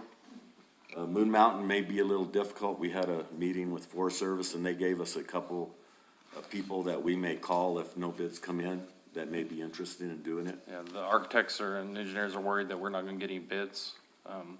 Being a DOT project, they have to meet all the federal standards. And then there's not a lot of companies that cut out those kind of trails that would meet federal standards. They have already contacted some people, the engineering firm, about maybe subcontracting, like, you know, the company, yeah, a company might take on the contract and subcontract it to Eco Servants. Right. Somebody that does do that kind of stuff that, Right. you know, the main contractor can take care of the So federal. these have to be built similar to the ones by Grindstone, behind Grindstone? That had to meet certain specs? They have to meet certain specs. I think it's a 5-foot trail. They don't cut any trees. If you're running into a tree, you're gonna go around it, one way or the other. All the dirt removed just goes off of the hill. To the. Downhill side. Downhill side. So, so it's basically just building a trail. I think it's all mapped out pretty much. Yep. But the companies that were there typically don't do stuff like that. So that's where they were worried about no bids or very high bids. Most of them do trails like the Link Trail out here, that's more of a flat, more of a paved kind of trail, not really mountain work type of stuff. It's actually the people that Yeah, bid on that were there. that we might get lucky though, because they will already be in town doing this trail, and so they might bid on that just because they're already in town, so they can get 2 bids at the same time, so. So how do you do do you get a map and then you say, okay, we're going to do this? So I think it's mapped out already, and so you can just get those points, and you're gonna be able to adjust the trail, like for trees and whatever. But so it's basically mapped out, they just have Okay. to follow it. I And they've see, actually okay. already gone out and, if you wanna hike it, but they've actually flagged it all. So where the trail's gonna be, there's flags along it, Okay. when they designed the I trail. just wasn't sure exactly how that happens. Yeah, it's already GPS coordinated, the whole trail is and Okay. everything, and so, whoever builds it will have those GPS coordinates. I And then the engineering firm that's overseeing it, what's the name, Bohem? HBI. Bohannon, Houston? Bohannon, Houston. Houston. Yes. They will have a supervisor on site to make sure it's following Got it. that same area. You know, it might be a little bit off to deviate trees and things, but, Got it. so it follows close to it. Then we have, at White Mountain Sports Complex, we have the ball and tennis courts. Actually Matthew talked to, Stephen Horner, and I'm not sure the name of his company. It's, Advantage Courts. He's the one that does it, and there's the state pricing agreement, which Yeah. is, We used to go through Through AK AK Sales, Sales, and they subcontracted to Steve Horner. Steve Horner is a gentleman I've used, he's out of Amarillo. And we're going direct with him. Yeah, I've used him forever. That's part of the driving force behind us getting on the buy board, is because then with the buy board, he could bid out to us direct. and it's, And- about $14,000 cheaper? Yeah, to go So we're direct. with him. saving quite a bit of money. So remind me again, the pickleball people are willing to put their money, that we're gonna resurface and stripe. Yes, And then they'll put the money into the new new tennis court to put in the right, foundation, concrete. That's my understanding, yes, sir. We'll make sure we get that all crystal before, because Rodney was in all that talk. and then if I may get off course and talk about the tennis courts at Schoolhouse Park. The bids came in at $380,000? Approximately, yeah. $380,000 to do one Yeah. set of courts with, 2 courts in the one fenced area. It's been a kind of an eyesore for the Parks Department, the West Court. It really needs to be torn down or redone totally, which is $380,000. For one court? The one court. For one double, it's called a double battery, so it's Okay. 2 courts in one. I see, fenced-in yes. area. But they're asphalt and, This needs to be Sure. concrete. It needs to be yeah, posted and to going concrete. back to the first time I tried fixing it, I think Rifle might have even been the director back then, many, many years ago. We went in and we put sand in and it rained, and that next day you could see water running in between the 2 layers of asphalt. So, I mean, the foundation's shot, and it's a pretty much eyesore, so. Now, what about, there's some discussion, maybe I slept through this, I don't know, or maybe I was asleep when I dreamed it, but that if we build one court, we go through the tennis association. Yes, United States USTA, United States Tennis Association, so they have a matching grant. Okay. And so that would be our goal, is to find the funds to build one court, Yeah. and then they could build the other double. So we need to find the 400, and they would help. They would, or? Yeah, so every time I've dealt with UTSA, they are fighting to give away those funds. That's the word. A lot of They wanna people, give a lot of people don't know that those funds are there, don't apply for them. They have leftover funds every year, is what I'm told. And so even when I was in Lubbock, I mean, I had them calling me all the time, hey, can you do a project so we can give you some funds for your project? And, Oh, my gosh. so, I mean, they're really wanting to give away that money, so if. It was strictly tennis. Strictly tennis, yes. And that, I mean, that kind of brings up we talked about a master plan for Schoolhouse Park or exceptional plan, but, we need to look at, do we want to keep those tennis courts at Schoolhouse Park or move them over here to White Mountain with all the other sports complex?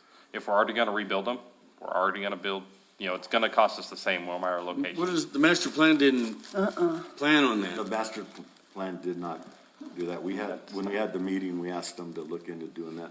One of the issues, and I believe Rifle knows this, the tennis courts, one battery, was built by the Land and Water Conservation Fund, Yeah. Department of Interior.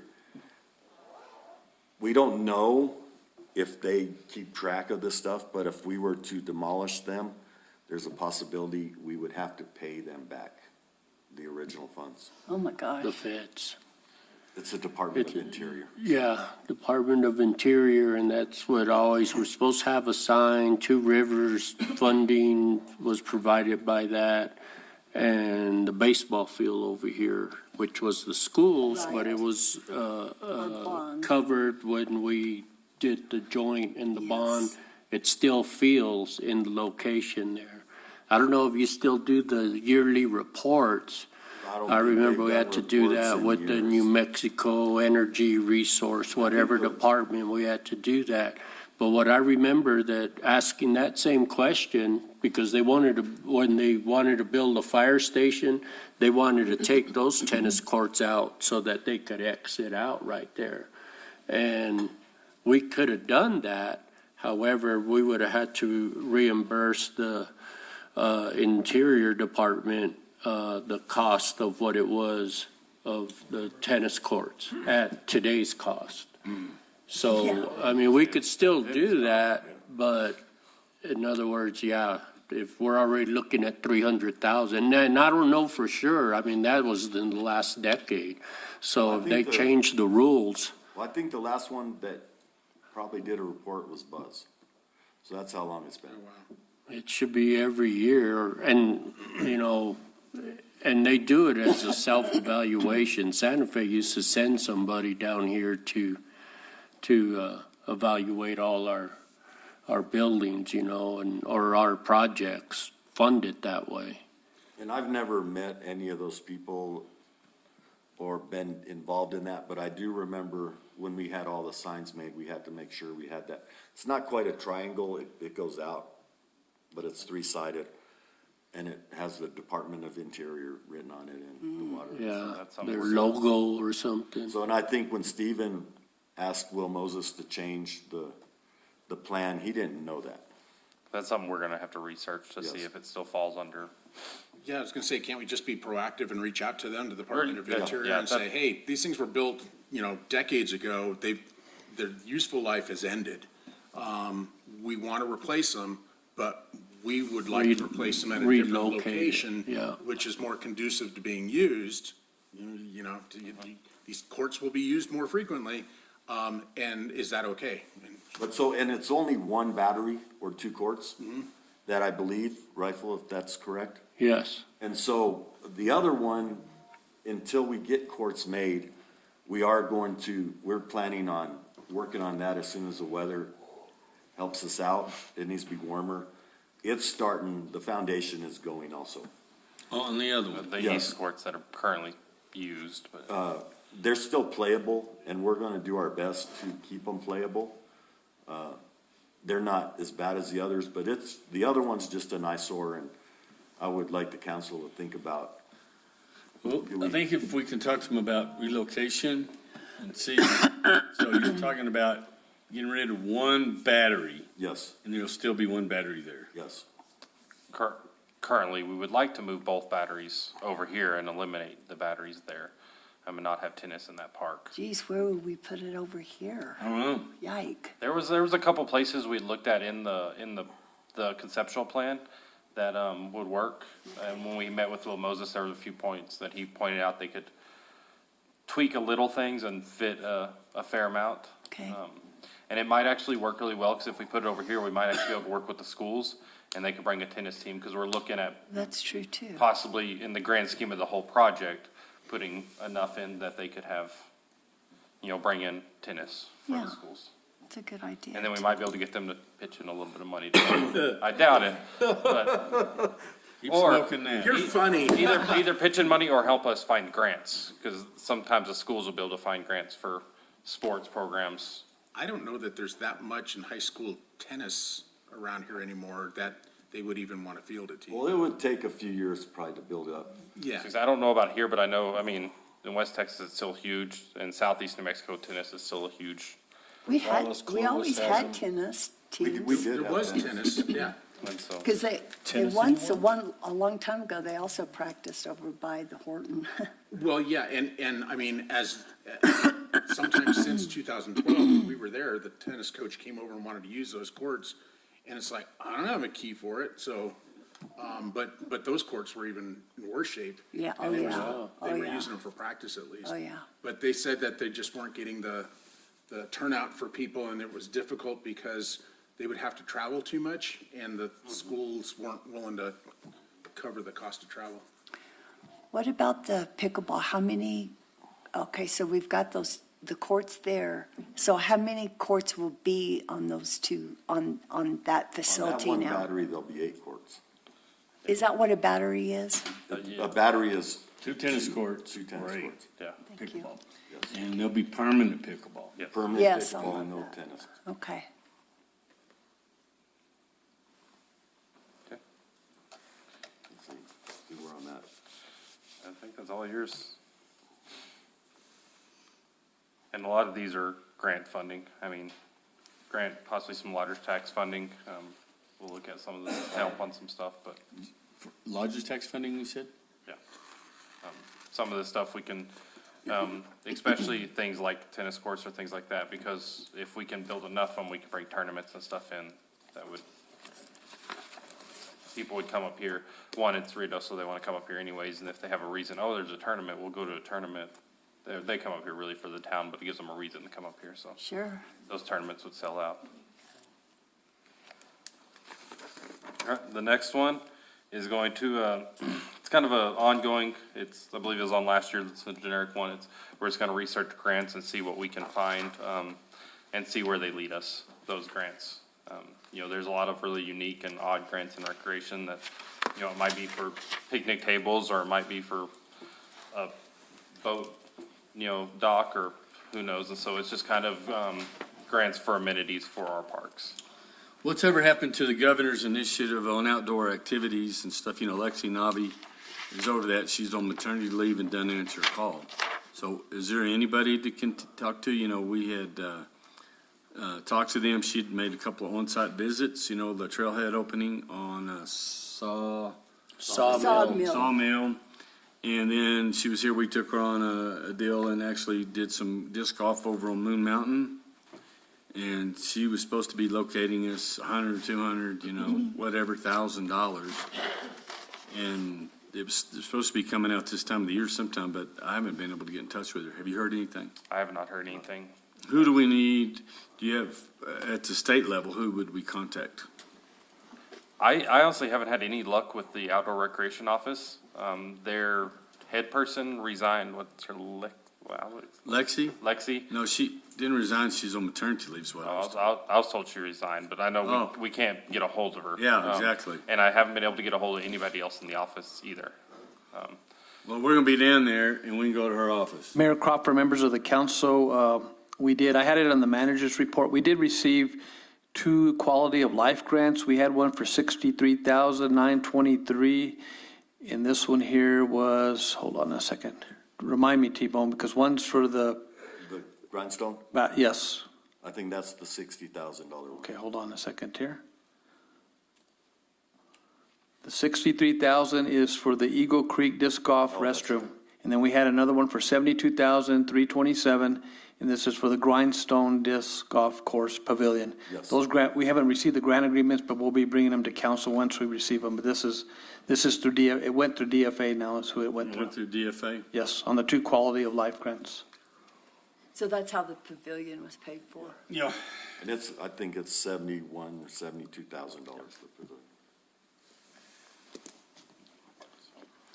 Like I said, we'll just kind of keep our eye out for grants. I have signed up for a few services that email me anytime a recreation grant comes open. It's just, and some of them you get, it's like for Western United States, and it's, it's $5,000 for, something small, and some of them have a very extent, the requirements are so crazy, and they give so little bit of money that it's Not worth it? yeah, they're not worth, you get $5,000 to plant plants, but you have to keep the plant alive for 10 years, or you have to pay it back, and I mean, it's funny, but there are those grants out there that are like that it's just, they're not worth going after. Sure. But that goal is to go after, keep an eye on those grants and go after them when they do come about. I do get updates from New Mexico Tourism also that has grants. Right, and that's who Lexi was working with. So I may have a couple connections there to. Just find out who. Yeah. This next one is one that, T-Bone will speak on a large portion of it. There is an edit on this one, is one of the ones we edited. You'll see resources needed and it talks about adding full-time employees. It's asked for 9. With the reorg stuff, we're not gonna ask for that. We're not asking for that. I can't fill up the positions I have now. Yeah. I've been here 3 months now, and those same 5 positions have been open this whole time I've been here. There's no reason to ask for 9 more positions when they're gonna sit there vacant, because I can't fill them. So we're gonna focus, instead of focusing on trying to get more positions, while we do need them, the main thing is we're gonna try to focus on recruiting for the current positions and trying to get people in. Right.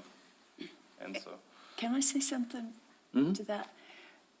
Do we go, like, at the end of a year and talk to seniors, like in the surrounding schools, about opportunities of the village? so we don't currently in that aspect. I am starting, and I've started an initiative for seasonal employees. To get seasonal employees, I've done it everywhere, and it's worked really well. If we go set up a table at lunch or something like that, especially for lifeguards, set out lifeguard tubes and lifeguard uniforms, it gets kids interested.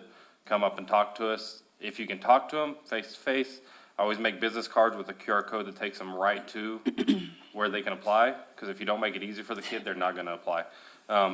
You used to, when we had paper applications when I was at Hobbs, you could just be like, just stand right here and apply. I just need this information. Yeah. And now we have to do it all online, but it's still hand them that QR code, get them to apply.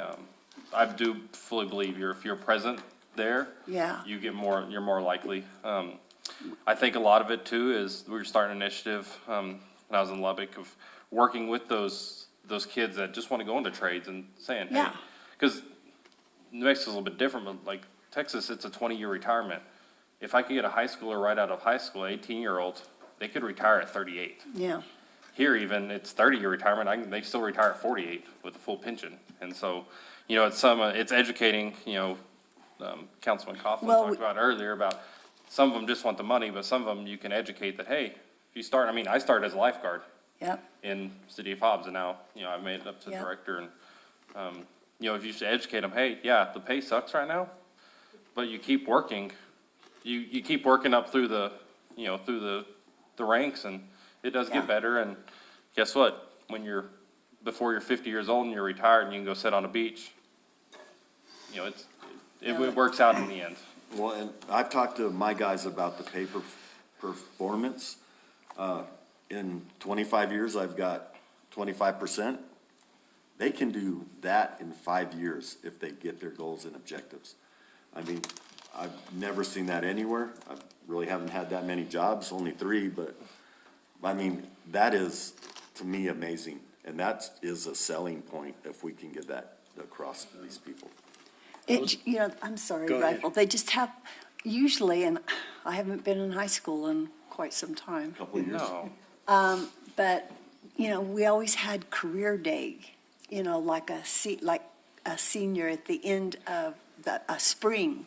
You'd have career day and you could set up a table and have police officer or, you know, just Have different the guy things there, saying, how to hey, fix a wagon wheel and stuff. well, you know, Buggy whips over here, manufacturing. Oh, you can get up and slap them. Joe. Stop the lights real quick. But I thought maybe that might be something that we might do for Actually, those people that really college at this time isn't what they're looking for. Well, I wouldn't want to invite all the village because we need our employees, but it wouldn't be a bad idea for the whole village to go. No, exactly, yeah. It's a matter of the schools making that opportunity available. Right, yes. Because that's the big thing, is the schools have to allow you to come onto campus and to do that. But yeah, it's a great opportunity for the young people because many of them don't know where they're going in life. And, you know, they think they've been going to school for 12, 13 years and, well, I got to go to college. What are you going to college for? I don't know. And they're going to end up in a year or two dropping out with debt and never getting a degree. So why not explore some of the local things that are here? And, you know, you can still live at home for free or close to free and start making some money. And there's many opportunities because once you get into the village, there's opportunities to step up or step over and do all this kind of stuff. But you get your foot in the door, and that's the main thing. And that's what I was going to lead to where Susan hit it there, because we did work with Workforce Solutions. Yep. And at the convention center, we did have career day or job fair day.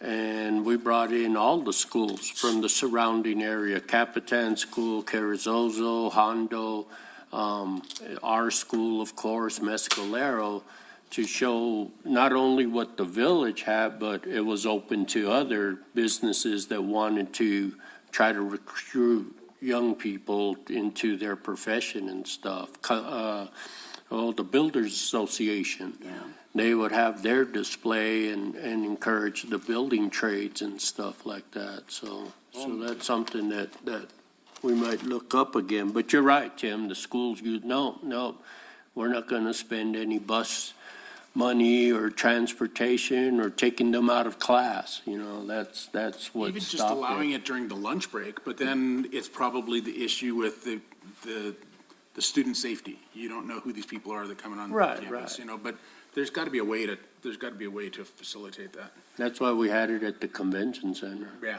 but to get past that part about the transportation. Right. Because that's going to cost them money to get the buses to transport them.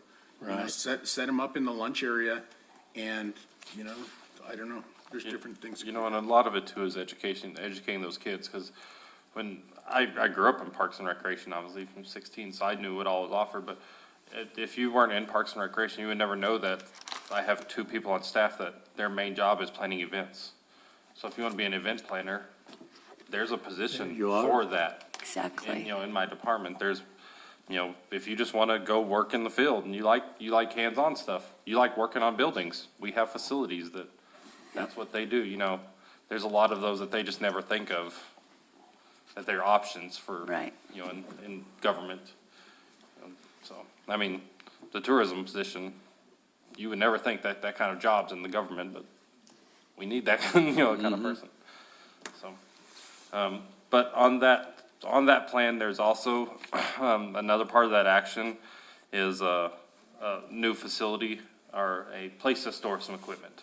Not necessarily a enclosed shop, but we talked about taking shipping containers. We have shipping containers, putting them a span apart and building a roof in between them. And then we can park tractors and things like that so they're in a covered, protected. Probably put a back wall and a roof over it and gives us a space to store those. And so something along those lines to. Yeah, I need to make sure, you know, the siding and all that material that goes on it. Yeah. For code. Yes, sir. So that's kind of what we talked about for that trying to turn in that the main goal of trying to find staff, and then a place for our equipment also is in that goal. And the fourth one in Parks. The City Works? Yes. So, it's been a little tough to get all the guys onto City Works. We haven't had the tablets for either a truck or a crew of like a couple people for them to do the work orders. And Steven kind of changed it a little bit. He wanted only me putting work orders in. But part of their pay for performance was to put in work orders. And so I think we need to continue with the classes. We've already had 2, and it's just been the supervisors, but we probably need a few more classes, and I believe we need tablets for each truck or crew. And so get that implemented and working well. So currently, the way we have to do it is we put the work orders in the system. T-Bone prints out all the work orders. They hand them out in the morning for everybody to do their work order. They'll handwrite everything on the sheet, bring it back in, give it back to T-Bone or Oscar or Jeremy one. We'll enter it all back in the computer with their notes and stuff. And so it adds a lot of steps to it where if they had like a tablet there, it's able to, when they do the job, do it. Also, another nice thing about tablets is, you know, if somebody notices something here at Village Hall at, 10 o'clock in the morning, they go and put the work order in, shoots over, he can assign it to whoever. Then all of a sudden now they have another work order, they can go ahead and get that done. It also, they're able to look at locations, so if they're here at Village Hall, they can look and see, oh, well, I have these 3 work orders. Instead of doing a work order, then going over to the Horn and doing another work order, then realize they had another one for here that they didn't see, and then come back, and so it'll make it more efficient. Yeah. Well, Mr. Mayor, how many tablets do you anticipate needing? At this time, I would like probably 6, and I think that would cover it. Would you need any as backup? The recreation department currently has 2 that we use for special events and things that we So could that would use, act- that we could use for backup. And Oscar has the only tablet. We had got a couple tablets, but it didn't really work with City Works. So I think Recreation took those over like in the summer for the pay station and stuff like that. But Oscar really has the only tablet right now. Good. Do you need like tough books or just regular tablets Just a regular tablet. that operate on Windows or Android? Or? So, I would personally, I'm an Apple guy, so I would personally prefer iPads because CityWorks does have I know they have an Apple, app that's really easy to navigate. I'm sure they have an Android app too. I just haven't worked on that side. I actually think Robin would probably tell us what tablets we need. Okay. Yeah. I just know Apple is spelled with a bunch of dollar signs. I think Robin They will can tell be. us what tablets. And Apple's gonna cost you a lot more than an Android Yeah. one. Yeah. And like I said, I'm sure the Android has, the Samsung tablets have. I'm Even an your Apple guy, cars so. have both, so. So would they be mounted in the vehicles? No. Or they'd be portable? They'd be portable. And you don't think you needed tough books? No, we'll put like an OtterBox type of tough case on them. That's, Those work. yeah, they're really protective and so. I've been buying tablets and Chromebooks for under $200 Yeah. on Amazon. So, I mean, they're pretty cheap. It shouldn't be something that's preventing you from getting those. So that's one of our goals this year though, is to get those tablets and get the employees working on them and understanding them. Hopefully everything's working by the start of the new year. Yeah. And, and that's something too, that we do have a lot of these field guys that aren't technological savvy. And so it's, even if they're younger, a lot of them still aren't technological savvy. So it's still teaching them how to do it. CityWorks, while it's a great program, even I get in it and there's some confusing portions to it. And so it's just teaching them how to navigate it properly. Does it have an option for dictating? Yes, I believe so, off I'm a just phone or a thinking, tablet. This is the big hang-up sometimes. I believe it does off a phone or a tablet. I don't even get voice messages that are, my name is spelled Leann. Leanne? Yeah. You get Hi. messages from Texas. Are there pictures we need to know about? Know about Councilman Hookers now. But the whole level of efficiency there, I mean, with a work order put in is better than just, here's a note, go fix something. You can not only know that you have another job here at Village Hall, but you can also have an idea of what parts you're gonna need. Exactly. Instead of Yes, you showing can up and then track- having to you run can out. track supplies and Yeah. all that, yes. Yeah, so there's a whole level of And efficiency. that's what one of the classes was about, Right, right. Yeah, so that we went to. So we'll be able to do what's called a storeroom now, and so we'll put all of our inventory in it. You know, obviously, we're not gonna put how many sheetrock screws we have in it, but how many, if we go through mops, probably case of trash bags, case of toilet paper, things like that. So we can keep an inventory and, it'll alert us that, hey, you're down to 3 cases of toilet paper. You need to order more. Yeah. So we can go and order more and stuff, and so. If you implement that, the cost savings in efficiency will pay for it really quick, Oh, yeah, like definitely. a week. Plus, you can just track what you've done in a day or a week or a month. That's what's great, because, I mean, he gets in, and I think you've actually seen on your FYs, and we've completed X amount of work orders Yeah. this week. And so it gives us a real-time picture of, and it also tells us, if it feels like, we've fixed this door 10 times, it feels like I can actually go back and look. Yeah, we've worked on it this many times, why do we have to work on it? Yeah. Matthew and T-Bone, who's currently trained on the CityWorks? So it's me, T-Bone, Oscar, and Jeremy, So you have 4, okay. and Melissa. Alex has been in a couple of the trainings to start kind of learning to help us with that. I'm in her new capacity, but Okay. those are the ones. Purchase orders? So Is that what she's doing now? Alex is doing mostly the financials, so purchase orders, requisitions, things like that. But I am getting her in the training to help with CityWorks, to help us on some of that stuff and things like that. She's been doing phenomenal with her new tasks, so Yeah. she's really doing great. Any more questions on those? Yeah. And then the last one is it's kind of the same, it's an ongoing, it's just create the budget and set budget goals and look for revenue sources and appropriate funds, sources for projects. So basically build a budget.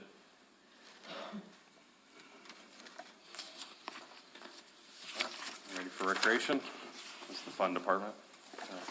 I can't say that anymore now, I got both of them. All right, recreation. So the first one we have in here is the purchasing and installing of the wayfinding signage.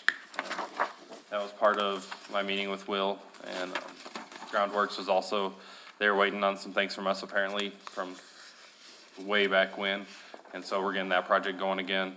I know we have some lodgers tax funding for it, apparently some other funding out there, and then they also, there's a few ways to work around that, so we're gonna work on getting that actually purchased and installed this year.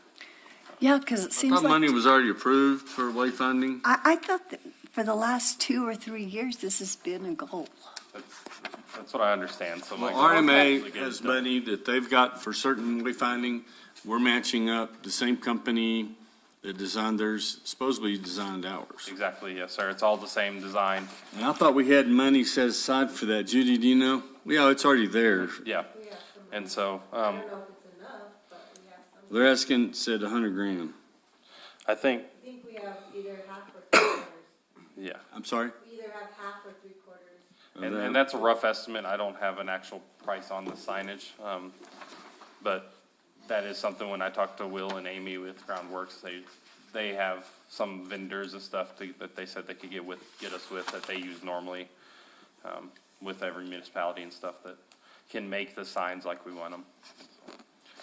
That is, the goal is to get those actually purchased and put up. So we need to get with Kendra, Yes, and I've stayed in constant talk communication. to her, and also, we don't know about it, y'all don't know about it, we just found out about it, that they had been given the thumbs up to move ahead on, they'd asked lodgers tax, no, where was the 55 coming from, the capital, That was the junior bill for Yes.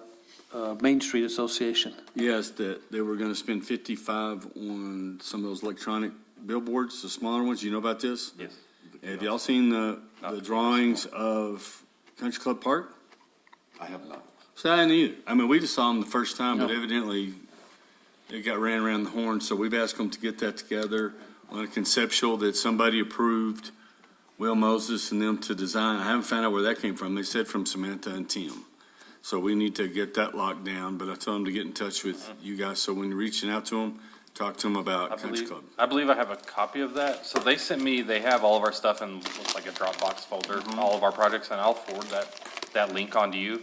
And it has all of our projects that they've worked on. Because in that same discussion was wayfinding, that they have all the funding for design. They were expecting signs in, I think, before summer, so. Yeah, they haven't ordered theirs yet, but I've been. Oh, they haven't? No, I've been in communications with Kendra too, and Okay. so we're in communications to get that process going. Tim, and, it's always at least us two, usually Sydney, T-Bone will come to some of those. We go to the RMA board meeting every month. Yeah. And sit in with those, and so. Well, Tim was there in that meeting that we had Monday morning. Yes. The radio station. Yeah, and so it's been very helpful to go to those RMA board meetings too, Yeah. because you kind of figure out, get their feel for things and where they're at on things, and able to spur them along on some stuff, and so. And I know, Matt, in the past, through the Department of Transportation on the wayfinding, you need to have them involved in it because they have to approve that. Time you put signs in their state highway, they want to make sure you're not putting excess signs that's going to cause, not Yeah. meeting their spec. Yeah, definitely. So there is still a little bit way to go on that, but my plan is by the end of the year to have those up. So RMA is doing the sign for Country Club? Park, similar, 4x8, two-sided. And they were wanting to put it where as you're coming in from you're headed west, you can see it. When you headed east, it'll show. A digital billboard. Right there, it's a Oh, a digital. digital. Digital, that you can change messages, you could do whatever. Yep. And we had heard about it, and then come to be, there's already a conceptual and everything that, Will Moses had drawn up or someone, and we hadn't heard about it. And so we asked them to get that information and get it back to us. We just want to make sure that digital sign is placed where it's not going to create any type of traffic hazards and, from sight. So that's what the mayor asked, we want to see something. We want to see where the sign is going to be placed and see that's going to Supposedly be. Z is going to pay for the electrical to be hooked up, see gas. And, We also found out when we met with Will and Amy at, with them, with Groundworks, there's, because of the funding for the Main Street USA funding, that's, they're one of the, I guess, vendors for that. If anything in Midtown, we want to design, if we get the RMA board to approve us doing that project, or just basically an agreement that, yeah, we want to design something for that, we can use that Main Street USA funding for Groundwork Studios to do that work. It doesn't come out of ours. We can actually use the state's funding and the federal funding for that, as long as it's in that district. And so, that'll be helpful for us to use some of their funding. Like I said, we became, really close with the board, and so we wouldn't have really any issues, just if we had something to take it to them, say, hey, at your board meeting, can you approve us moving forward? And then Groundworks can basically build the state instead of us. It would be nice once you get this wayfinding signage locked down, if we could see some examples, maybe pictures. Yeah, To see the design, because I don't know that we've seen the final design of the wayfinding. Anything about it. Definitely, and it'll be included in that link I send you, but Okay. definitely. It's really cool signage, so I'd be good. excited to share it. So that's the first one. The second one is going to be improve the electricity for Wingfield Park to support the ice rink and other year-round events that require three-phase power. So that's putting in three-phase 440 power behind the pavilion, on the south side of the pavilion. We're gonna have to come off of the north side of the park, that's the closest three-phase power PNM has. We'll have to ditch across the park and then put a transformer, it'll be an on-ground transformer behind the pavilion. We'll put a nice fence around it, things like that, but, that will eliminate us, having to rent the generator and the diesel fuel, or the diesel costs for the ice rink, which Yeah, is that'll be great. our biggest expense on that ice Now, rink. which one of these is it? I haven't found all the Right stuff. here. Just right here. Each of mine are Oh, one page. I guess I just missed it. The lingo's the same, and you're saying 50 grand? We don't have a hard number for that. I think it's way harder than that. Oh, yeah, 3 times at least. I've been told a lot less than that by several people, but, Okay, well, that may just be the ditching. And so, But that would, what do we pay on diesel?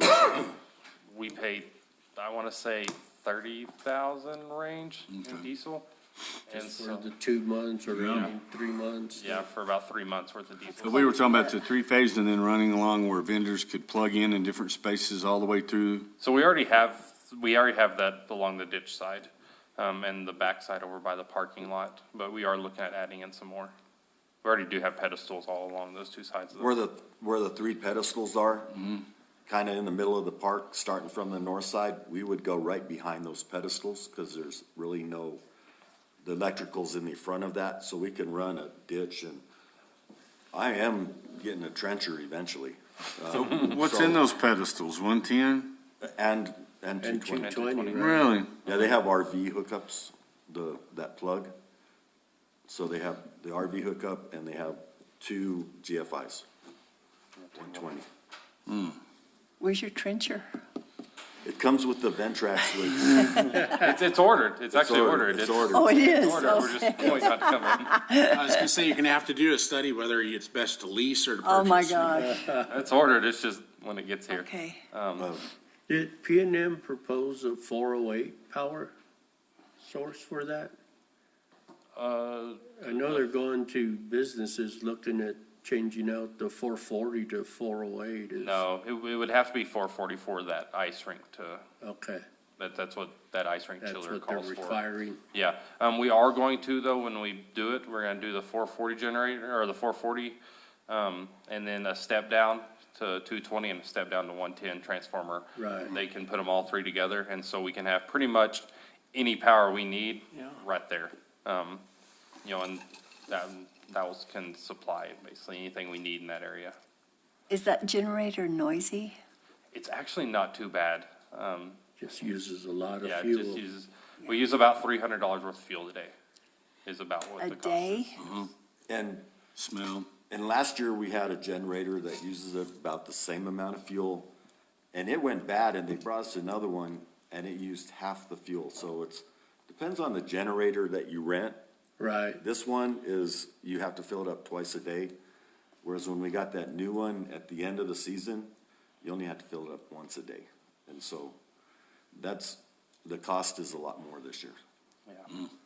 But like I said, this will eliminate Oh, that. yeah. Obviously, we'll pay electricity costs, but part of also this expense when we're talking to P&M, they will give us a credit for their, basically it's what they expect us to use electricity-wise. They give us a portion of that as a credit towards the new service. And so that should knock off maybe a fair chunk of it, hopefully. That's good. Yes, ma'am. The next thing we have is develop a fitness court that supports health and wellness in an outdoor environment. So these fitness courts are really cool. It's all body weight exercises. They have a ton of different things from rings to pull-up bars to different platforms to do box jumps or sit-ups on. Then they're actually rolling out a new design. So there's kind of a wall that you can do local artwork, mural on. Excuse me. And so that will be on one side, then the fitness court normally is kind of behind that, and it's made to basically be a billboard and then an exercise area.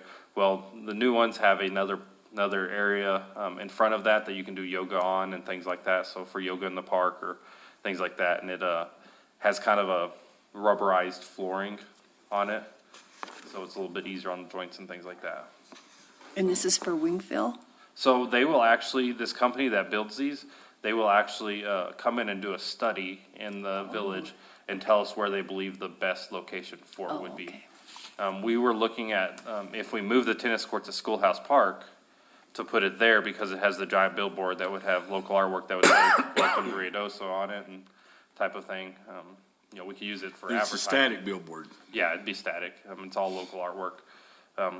But it would, at least it's a really big sign that, Sure. we could roll into that. This is something that we would have to try to find some funding for, it's $225,000. That includes their grant. They have a $50,000 grant, they're $275,000 for these courts. That, they have a $50,000 grant. Talking to them, he's already told me, he's like, the grant committee really likes, the village really likes, we've looked at it. he's like, I think y'all would have no problem getting the full grant. It's just coming up with that other chunk. Yeah. And so, that's something we would like to explore. And then the last one is, or second to last one, my apologies, is, the trying to apply for grants. When these were two separate plans, we both were looking to apply for different grants, and now they will be combined, but, just finding those recreation grants. And then my very final one is setting cost recovery goals, review the fees, and determine appropriate funding sources for general operating capital costs and special events. So this is partly our fees are all over the place in our department. I mean, all over the place. And I want to sit down and, one, evaluate those for, like, you know, if we have a pool party, are we actually even covering our cost for a private pool party? Well, that was what Judy had talked about earlier in her department. Yeah. So it ties together. Yep. And so a lot of it is, you know, making sure that those fees are actually relevant fees, you know. Some of them are extremely low. Some of them are frankly kind of high. And so it's just kind of studying those and seeing which ones, and getting a set fee structure. So we have one sheet basically that has all of our fees on it. I mean, that's something I would bring to council for y'all's approval on those. And then, it makes it easier that we have, here's all the fees. So when somebody wants to call and say, well, I don't like that price, here's the fee set by this ordinance. That's what they are, you know, so we get people all the time, well, can you work with me a little bit and get a little off that, or how about you know, and it'd be nice to be able to just set a flat fee, and here they are, and that's what they are. I mean, it's difficult for me, I have to call Melissa all the time, how much should we charge on this? How much should we charge on that? Yeah. You know, and she, you know, so. I That's thought kind our of the, fees were set by ordinance. They are. they are. And they're changed by resolution. But I think a lot of them were done just here and there and here and there, where it's not a full comprehensive list, so it's, when you're trying to find how much it is to rent something, it's, Yeah. go back out. You know, or a lot of it's on, well, when we plan to do this event, we're just go ahead and set this fee on it, and so that's attached to that event, and it's just hard to find some things, so, just to kind of clean all that up. Yeah, like Little League, like these big teams coming in for Little League. It just seems like we should be making money on that. Absolutely. Yeah, and I We, think we only One don't, of the things with like the softball and the baseball is it brings heads to beds. Well, Allegedly. I know, but it just, We've it never been, we've worked hard on baseball and. just seems like to me there's so much work when you have- involved. Yeah. You know, the cleanup, the preparation, all of that. The- And not for our kids, because this is for, like, for Memorial Day weekend is always kids from out of town and their families coming. And I understand the heads to beds and everything, but those are our facilities. Our people are taxpayers. They're paying for those facilities. Why not be charging And for that? If you look at who's paying for it, a lot of the funding comes straight from lodger's tax. So that's what people get, you know, your taxes aren't paying for it unless you're out there spending GRT dollars. They think they get us mixed up with the county. But most of this stuff is funneled through lodger's tax, that is funded through lodger's tax. But she's right that we need to make sure, because the only person that's making money on it is the promoter. And then when we have a big rain day, you guys are out there putting down that field dry, and that stuff ain't cheap. And so you guys do the best in the state on this, but we do need to figure that one out. You got crews out there 24 hours a day and. Yeah, you know, it's. All weekend I believe long. our fee is $75 a day Yeah. for field use, and that's, I mean, that's outrageous to be able to go use a field. They're making, some of these promoters are making over $10,000 for a weekend. Yep. I think it's ridiculous. And then we have the There's no police reason. that are having to watch the parking lots when we were having some fighting going on out there during the adult league. So it's stuff like that, that making sure that they're, And then we get calls from the lodgers from the neighbors to turn in because they've got a baseball deal and they got 20 kids in there sleeping on the floor. Yep. And 3 guys sleeping in the beds. Yep. And 4 buses and a couple of cars, and then we have to go One and house. enforce that rule. And they go to Pizza Hut and pick up. Yeah, a they few go to the pizzas grocery store and make they're done. sandwiches. Yeah. Yeah, they're all in the hot tubs. So we see that, that's where this allegedly comes in, because we get a lot of lodgers that are saying they want to know when the baseball is, and they're specifically asking. But it includes like the Horton, that gets rented out to a group to come in to do a tournament or to do, there was one that I don't know if I spoke to you. I think I spoke to you, but I know I spoke to Sydney. Somebody rented it. It was supposed to be for a basketball practice. Well, it was one of our parents who actually rented it, and it was a birthday party. Yeah. And she paid $100 for 6 hours, but then we had to have a staff member from Parks and Rec there during the entire time. That probably Doesn't even cover the cost of the staff, much less. What about the electricity? The electricity and the wear and tear and Yeah. the cleaning and all that kind of stuff, so we just need to look at, how we're going to do it. And there's certain events that take place where it's for the good of the community. Definitely. And that's when you can work a deal with them, but the rest of them, and especially those promoters that are coming in and just making hand over fist over, using our facilities to run their business per se, whatever. And they're making their money because Ridoso is wonderful, and these people want to come up here to play on a And that Memorial goes weekend. from our parks, from our fields, from Horton to the community center to all of our facilities, that if they're coming in, there needs to be something to cover the cost for it. But that's where that thing Judy was talking about, what you're talking about, tying those together gives us Yeah, an idea, absolutely. Yeah, definitely. for sure. All right, that's. I guess while you two are up Did you there, start to fall asleep? it's just, I think we all have to stand up and bend over and touch our toes. take a break. Joe looks fresh. it's unrelated to what this here, but I just do remember several years ago when we passed a funding request from Parks and Rec, and that was having to do, if you all recall, was the camping experience, wilderness experience, where you would build some campsites on the other side of Grindstone Lake, and then canoe them over there and such. Glamping, yeah. Yes. So last time I talked with Rodney, he said the funding's still there. So I wondered if that thing is going to go through, if you guys are going to do that. What's happening with the money? We had like a meeting and talked about the tents and we would build like a foundation and put the tents on it and stuff like that. But that's all I remember. I don't know about any funding. There was money put aside. It was several thousands. It's actually earmarked for glamping and it's been there for like 2 years. 2 to 3 years. Yeah, it all happened before COVID. Yes, got it passed. did, yes. But it was several thousands of dollars. Well, it was a nice foundation, supposed to have some sort of a fire ring. And then they would be able to be put in a canoe or whatever, and They would get a canoe and Yeah, Yes, roll it over. yes. like a lean-to type shelter and canoe. It was more like my envision that I remember was a canvas tent. Yep. Yeah, with And the it would have platform. a nice king-size bed in there. Yes, and- yes. Yep, that was yeah, it. you show up and you got all the Yes. camping amenities, but you didn't bring them. You didn't put it up. Right. Yeah, 2 or 3 exactly. nights. I think it was somewhere around $40,000. I don't remember. It was a great idea until you realized it was going to be at the far backside of Grindstone, and security on that was going to be like absolutely nil. Oh, I never During the even area- thought of security. Well, during the area when it's not rented out. Oh, Who knows what's going to be going on in there? Do you get some of the local teenagers find out about that? I couldn't believe that would happen. little glamping. Wouldn't be alcohol involved?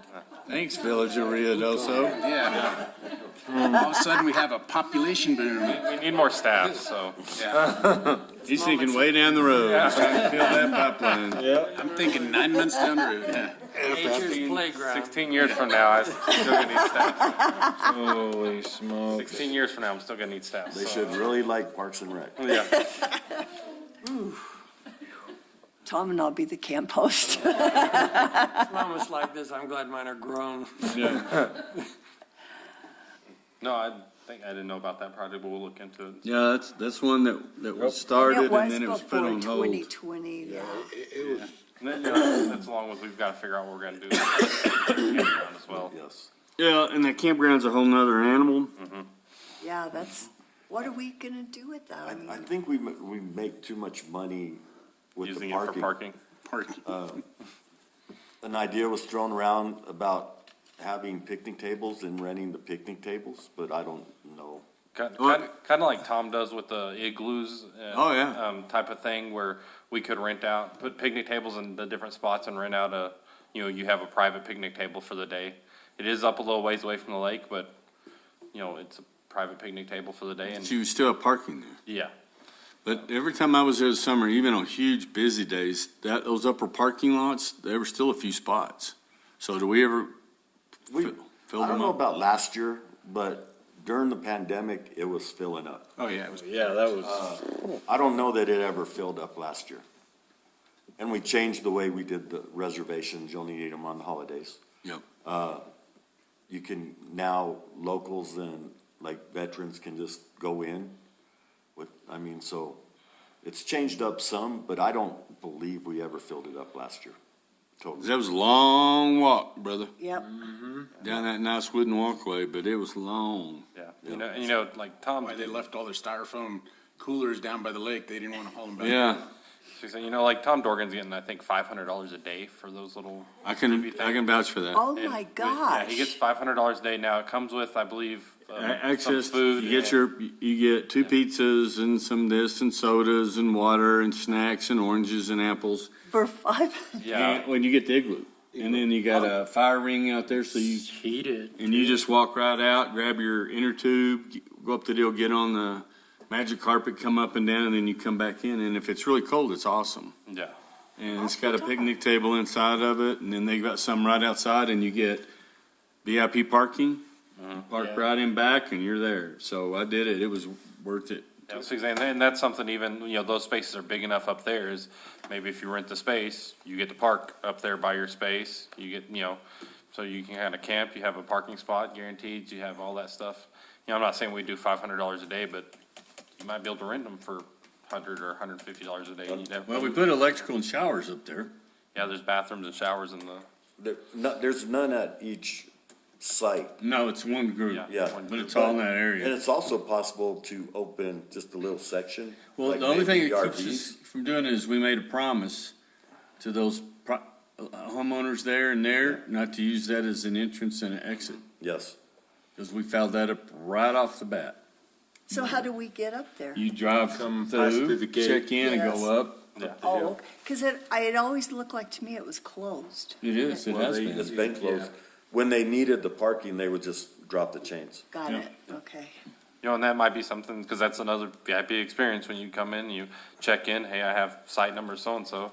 Okay, well, the parking lot attendant goes and opens the chains. But I mean, says if you were to put in there like Class Cs, Yeah. smaller campers, you could get them in and out of there. You could make that hill, no problem. Yeah. But I noticed. And that, in what are there, 8 sites? 12? 20 or so. Is there that No, many? no, for the RVs, it's either 6 or 8. Yeah, there's not many. Oh, Yeah, I'm yeah, not talking about RVs, the, not because the campground. they have others that you can pitch a tent, that we Tent on. put in a tent base, Yeah. Oh, Yeah, I That remember was, now. that was a little small, just, they're 10 by 10s. Right, for the tents. that seems but small. I forgot I about mean, the RV. Well, see, but the deal is we had them in a location fast enough, close enough they get to the bathroom. Yeah. So we wouldn't have, round the corner, around the bush. And so with Class Cs, you could get them up there, the smaller ones, and have a limited, If we just did RVs and 6 it's or 8. $100 a night. You could, Yeah. you could probably have that sold out. Oh, my every day. gosh. I mean, it's not that much, But 8, wasn't 6 it, or 8, but and I could be wrong, but I thought Rodney briefed one time it's hard to get a camp host. Yeah. Well, that's true, and I don't know that you have to have a camp host.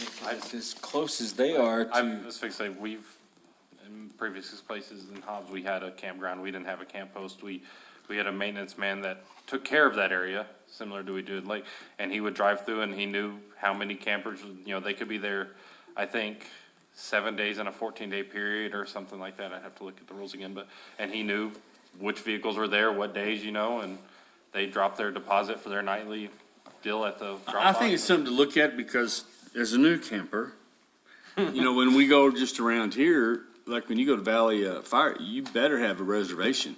It's empty. You pull in and go, yoo-hoo, oh, rented, and you're out back on the highway. And then you come back 2 hours later and they're full because people travel to, park. They want to be able to spread it out, watch the sunset, do whatever for a few hours, get up the next morning, they're gone by noon. And it's all done on the computer, but then they have somebody that drives around and puts the name reserved. And if we, that, I know you're short people, but it's got to be generating money. And it's only a little small section there. Yeah. And, and we made the promise in good faith not to use that deal because when the construction guys were going and dropping dirt, if we'd have been paying attention, and they were using that grizzly and dust was everywhere. Yeah. So, but going in and out, we'd have to figure out how to, that's what I'm saying, a small Class C, 20-footers or under. Yeah, and I think current charge is $20 a night, I want to say. Oh, we can charge more than that. Yeah, and so Well, that's what that's they part were of the, gonna charge. yeah, that's part of that fee study. Especially, and then, dry camping and then, but you hook up. If you have hookups in there, it goes right through the roof. We don't have hookups there, though. Just the one site has hookups as well. Yep. Just dry camping. Yeah, but still $20 is way cheap for dry camping. Oh, that's way cheap. And so, I definitely think that that's another revenue source that we could. Even, and just like I said, even if it's just the RVs or the Class C, Yeah. it would make it a campground again. Yep. And you could. And then you could still limit that one area, not to do tents, and then use that for parking. Yeah, you could still put a tent in an RV spot. Sure you would could. just have to pay the same amount. Just the set break. That'd be something to look at. Let's put a plan in place for that. That was all the way in October that they were full every night. I went online and was looking, it's like, man, I had no idea they're booked every night. Mayor, on that roadway coming off of, is it Resort? Resort. Is that going in that area where we have the gate? Sunrise. If we needed to maybe, Sunrise, maybe if putting some millings down or something, keep that dust down, or we could work. Well, we'd made, I remember I think it was the guy over the hill. Yes, he's the one that, yes. And that we were When not they were- going to use that anymore, so if we're going to contemplate that, we need to have a plan. Okay. Is that right as you're going up to where Musa was doing all the Yes, development? then you turn into that gate. Yep, yeah. But boy, it would sure be easy to go in from that other It area. would make it more appealable, even if they just leave that way. You could still drive around the lake. Gives you the view of the lake as you drive in. Definitely. Make it a one-way gate, motion detector leaving. Yeah. Yeah. I don't know, if we get to that deal and we're gonna do it, then we'd suck it up and I'll go visit with those folks. And we got millings, boy, we could put those to use. Yeah. We still have millings? We got millings, you need some? Well, they're not over. Well, because that was, Okay. we had contractors and people going over there and loading up and we'd have to policing them and, Oh, yeah. I went by there one time and the guy was out there, he had a little Bobcat loading up his truck and I'm like, what are you doing? Was And, that over by the police station? yeah, fire station. Fire station, right. Yeah, I've seen people over there. just Oh, yeah. loading up. And he was a contractor from Capitan and Oh. he said, well, I told these were free. And I said, well, A, you read the sign. And then we were having to call, the police, call Adam, call everybody. Oh, So we yeah. decided to shut her down. Well, You can still get millings. They're over on, we don't have all that much millings, from my understanding. oh, we got tons. Well, we have some millings at the street shop, and then we still have, there's a stockpile across from the airport. Because I asked That I asked Josh about putting millings in the Little League field on Gavilan, and he said he didn't have enough to do it. This is is this the milling, this crusher fines, or is this millings? Millings. You could use the one off the highway, even though that's the one we're using. Not the one, not for on the field, for in the parking lot. Yeah. Oh, okay. Of the Gavilan. Well, that's news to me because Yeah, we can check on that to make sure on what. we've talked about giving them to the county for some of their jobs and whatever. And And I don't know, it's right on the river, so I don't know if that's another issue. Yeah, we would have to get with Ashley. Well, we can discuss that. well, but I thought we still had tons. We still have some Amount. stockpiles at the street shop, and then we still have the county and the village and the state have some down on the state highway there by the airport. There's still some there, but we'll just have to check. Okay, awesome. Okay, anything else? I think that's all we have. Okay, thank you. Carrie sent this to me. I saw that. It's pretty awesome. It's pretty awesome. Yeah, they're at a She's at a conference. conference and And look at some, the Team Tour. one of the big signs going in, they've got the balloon fiesta, whatever, and the big one is the Ruidoso mural over there across from Sacred Grounds. This is Ruidoso. It's really cool looking. That's a nice, All right, better.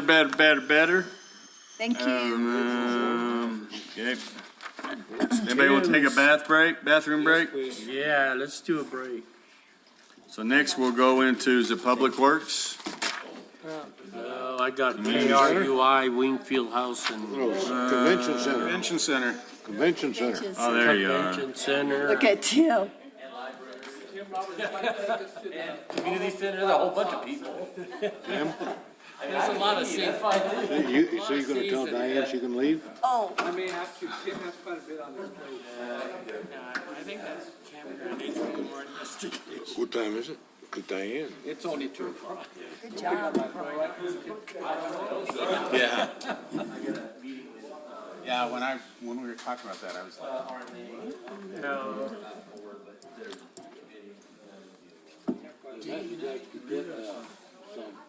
Small, you call them houseboats, you run them out.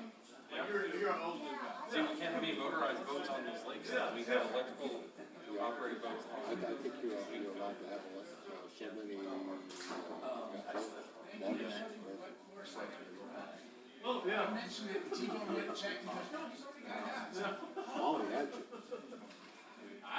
We just got Councilor Eby's excited. Look at that. My question is, do we want to do we want those fines? I think I mean, I don't know where it's, but I don't think everybody that you sent it around. Yeah. Good job. Even Councilor Eby, finally, you'll be out there rocking out, so. Did you get a chance to look at those? I did. So I'll let, I mean, they're as simple gets. They're not, and Zach might want to put some more language into them if he thinks we need to. But in my experience, keeping these simple, when somebody comes to you with something like an heirloom and you hand them a mortgage document, that immediately turns them off in terms of wanting to get involved. I know. So if it's simple, it's easy, just call it. I'll let Zach look at it. Like I said, the cool thing about these is they're all 100% generated by collection software. So we're in the process of, we already have access to it, we have it budgeted, and we're in the process of building a database now. So this will make everybody's life a lot easier. So.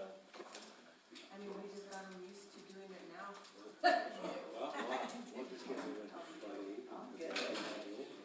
If all the people that work 8 to 5 got all their time on Friday, that would be work.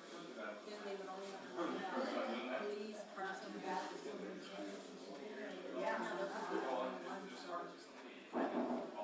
That is. And everybody knows already. It's every other week. But a good thing is like what, Hoffman was saying? My concern, it wasn't my concern. Then you wouldn't have to worry about, Having do the week. Yeah.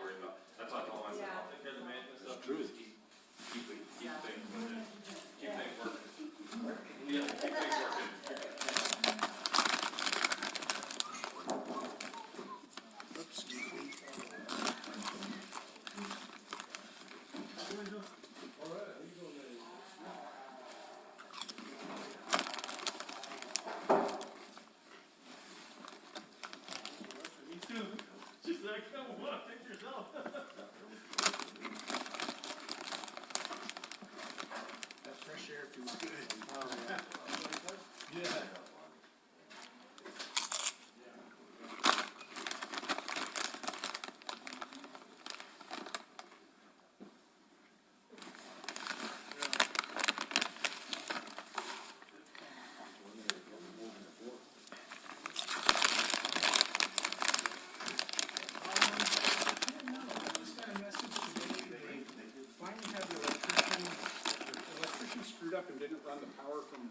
I was just wondering if he had another job. Never done it.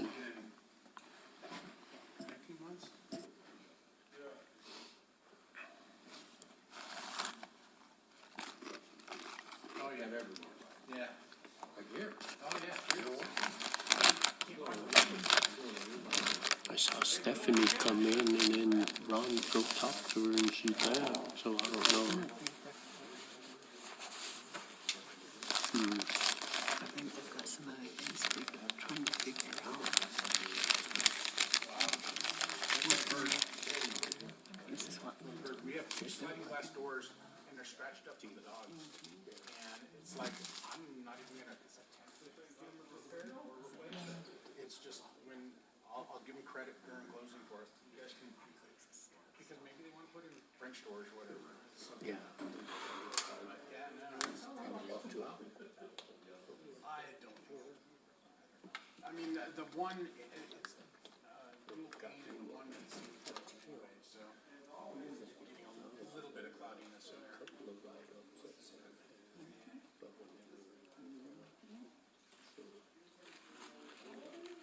Yeah, it used to be windows, sure, we can get windows for you next week.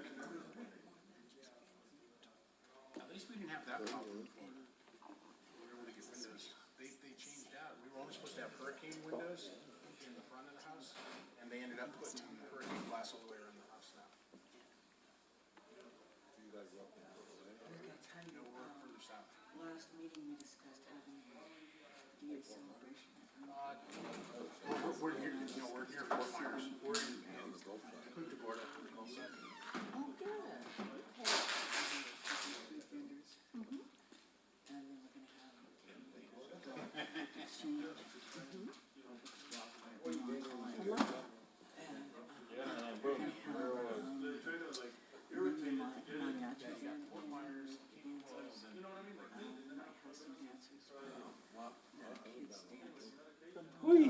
Or here, come here. Yeah, that helps. Maybe if you want it. And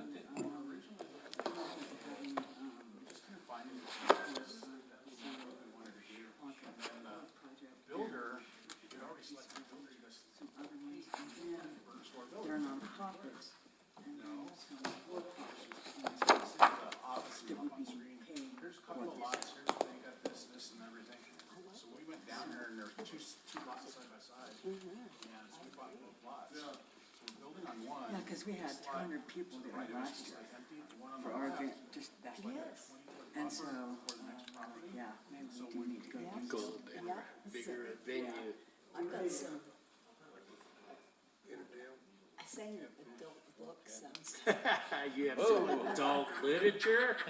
Well, does it have Boy, pictures? do I have some. When I was growing up, it was childcraft, but I didn't.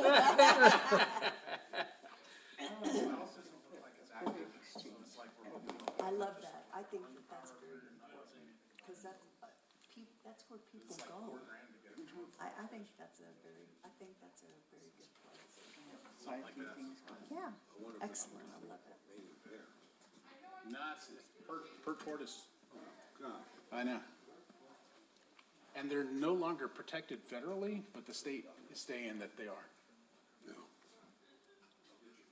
Yeah, when we're done that, we used to go out there. You ever gig frogs? No. It's a real talent. Because you get up to the airboat, seats about this high on the airboat. This long old gig. It's only about, they say maybe 8 foot long. Okay. It's got 3 prongs. Right. With hooks. Right. And when you get that old frog, you gotta gig them. You gotta keep it, and with an 8-foot pole, you gotta be pretty accurate.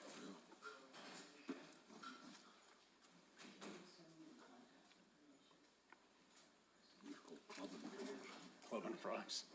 You get a palmetto branch, and you cut up all the leaves by the time, but you gotta, and your branch is about like this. So you get up to your line, and you spot those frogs, and they stare at you, and you come along with that hook.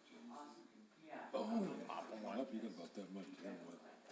Knocks them unconscious, throw them in your bag, and they wake up. They wake up later. That's when you skin them. That's when they lost their back legs. Yeah, fair enough. The only legs.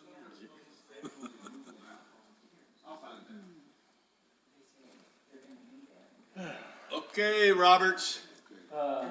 When Calvin starts asking questions, just keep on rolling. Oh. First chapter, change orders. Yeah. Oh, well, that got our attention.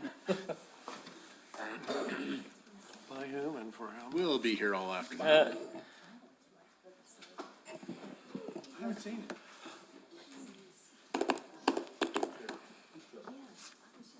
It's been there for how long? I mean, are they using it? Yeah. I went and Justin, I got her something. I thought we were starting. Wait a minute, you said Lance Rose? Yeah. At Rebecca's? That was a change order. That was it, yeah, there you go. That the Rose have a food truck going on at where Rebecca's was at? No, it's over at there at the. No, it's No. right next Backcountry door to Adventures. their It's shop. between there and Lexi Urban's place. Oh, well, that's out of the no-fly zone, isn't it? They have they're permitted to have it there while they're in business, the little food truck, is what I was. Yeah, it's. There you go. Because I thought it was just in the Midtown area that there were no. Right? That was my understanding. Yeah. Well, I hadn't So seen it. it's just the Midtown area. Yeah. Yeah, that extended area. Adam, do we have millings everywhere? A big pile. We got a big pile of the street shop, and we have the one that the state gave us. Okay, these guys were, asked somebody about getting some for the parking lot. No, I say Parks and Rec guys. The school said no. Oh, the school's the one that said no, they don't want millings over there. Yeah, I tried to do that parking lot, and they said absolutely no. Okay. So there's your answer, T-Bone. But yet, the Humane Society had a food truck there at the shelter for something. And I talked to, Bobby, he said they needed to get a special use permit to have it there. It's a, what is it when you have a one-time event? Yeah, so that every time they wanted to bring one in, they'd have to have a permit. I'll have to check, I don't know. I asked him about this place the other day, and he said they were permanent. I thought it was municipality.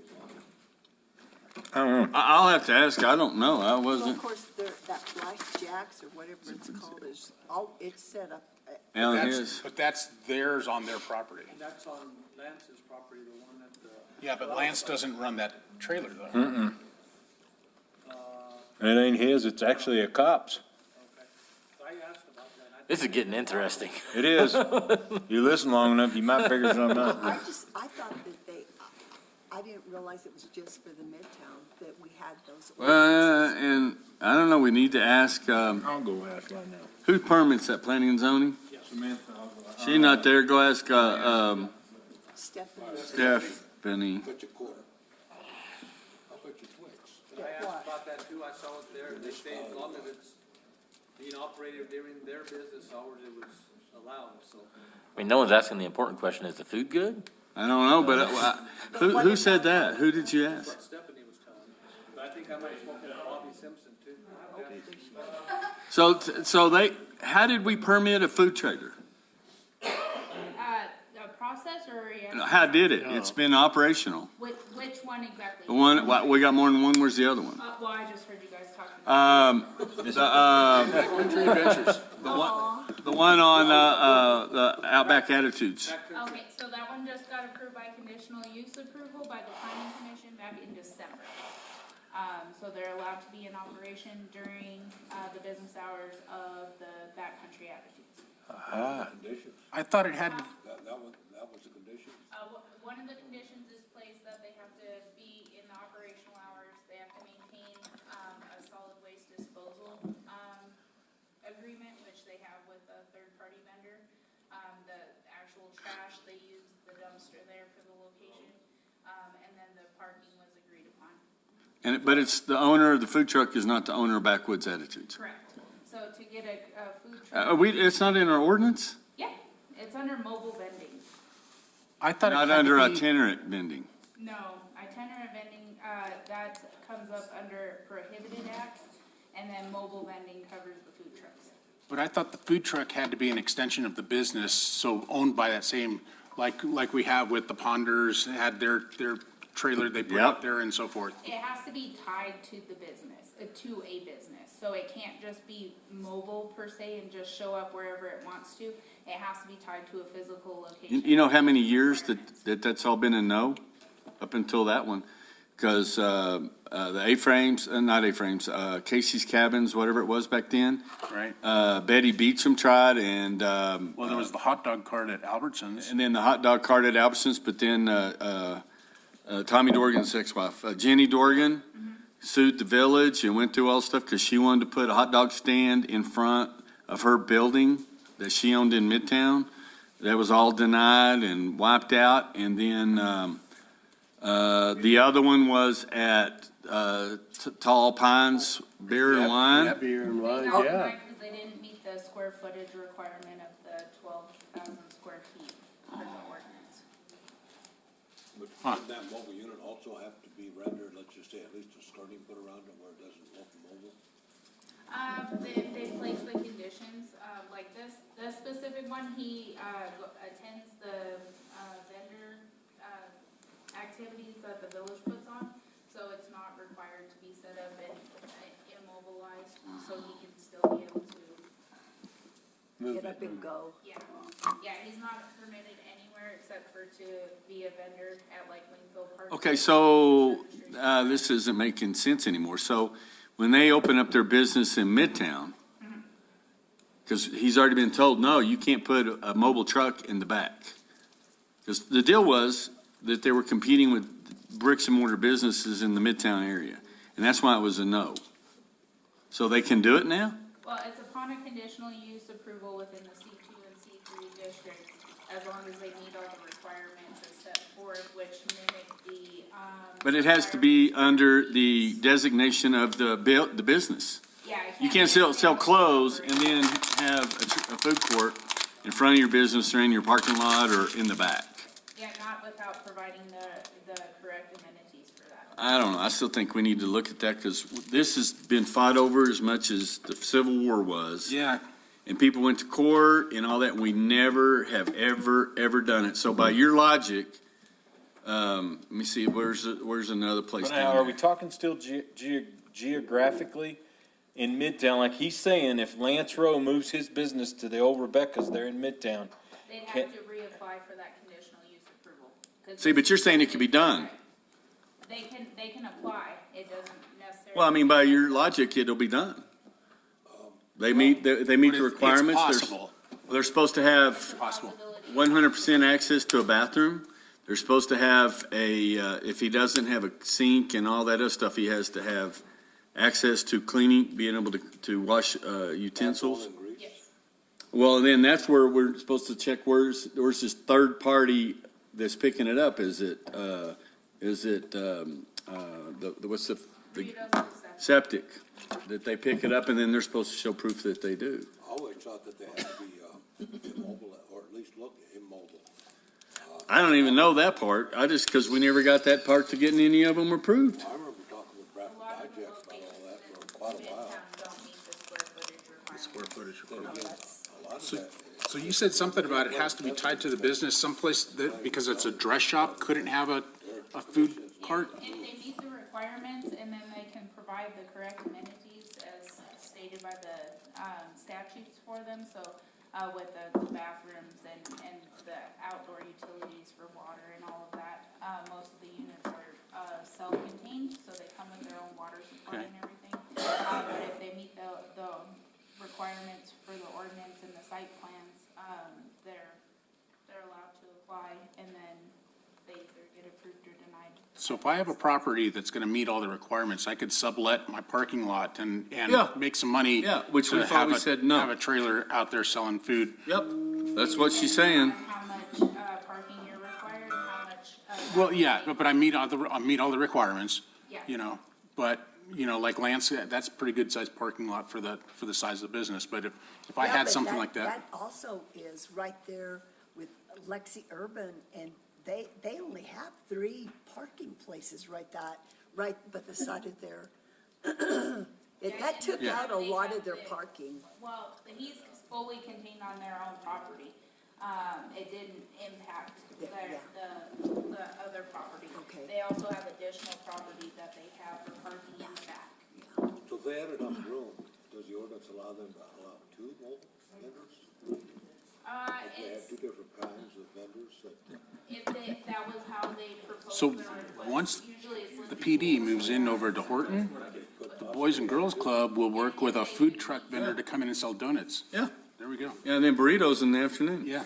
See, this But is the, But in this P and Z, yeah, that's, we had an ordinance against it. Okay. There was no, I mean, it specifically talked about no food trucks in a zone, in this zone.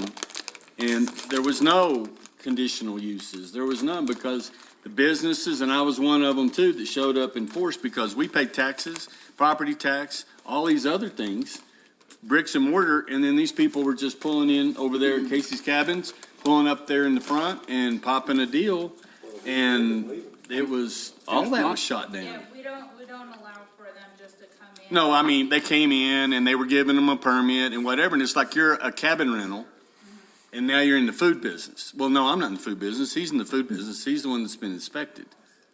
And so they were competing with other bricks and mortar businesses. And what's the difference then than having a dress shop? Let's say I've got a shop and I'm selling jerseys. Okay, what's the difference between me selling a jersey and a guy coming getting a permit to sell in his parking lot to sell jerseys from Mexico? By your definition, that itinerant vendor, that's legal. I mean, that's what but see, that's what I'm saying. We just changed the language. Somebody's changed the language. Well, because food trucks were no, period. We went through this, and so something's happened. If I come in to sell my Mexican jerseys using a trailer, that's mobile vending. Well, see, we had people that were, we had. You can't go and put up a canopy with a bunch of tables, that's itinerant. But if it's using a vehicle, then it's mobile vending. Because, see, we had people that were renting shops that also, the guy was showing up and he had this deal that he'd pull up, open up sides, and he had jerseys lined up, and he was in somebody's parking lot. I forgot who it was, and she was charging him so much every weekend. And he would come and get a permit. Now, this has been 10, 12 years ago. And so all that was wiped out of there, and then that's where they came up with itinerant vendors are different than food trucks, okay, because of permitting.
That has always been a big deal. Oh, my gosh, and That's why when I saw it, I was like, Wait, Tim, we're worked up. Convention Center, Radio Station, Wingfield House, Tim Roberts.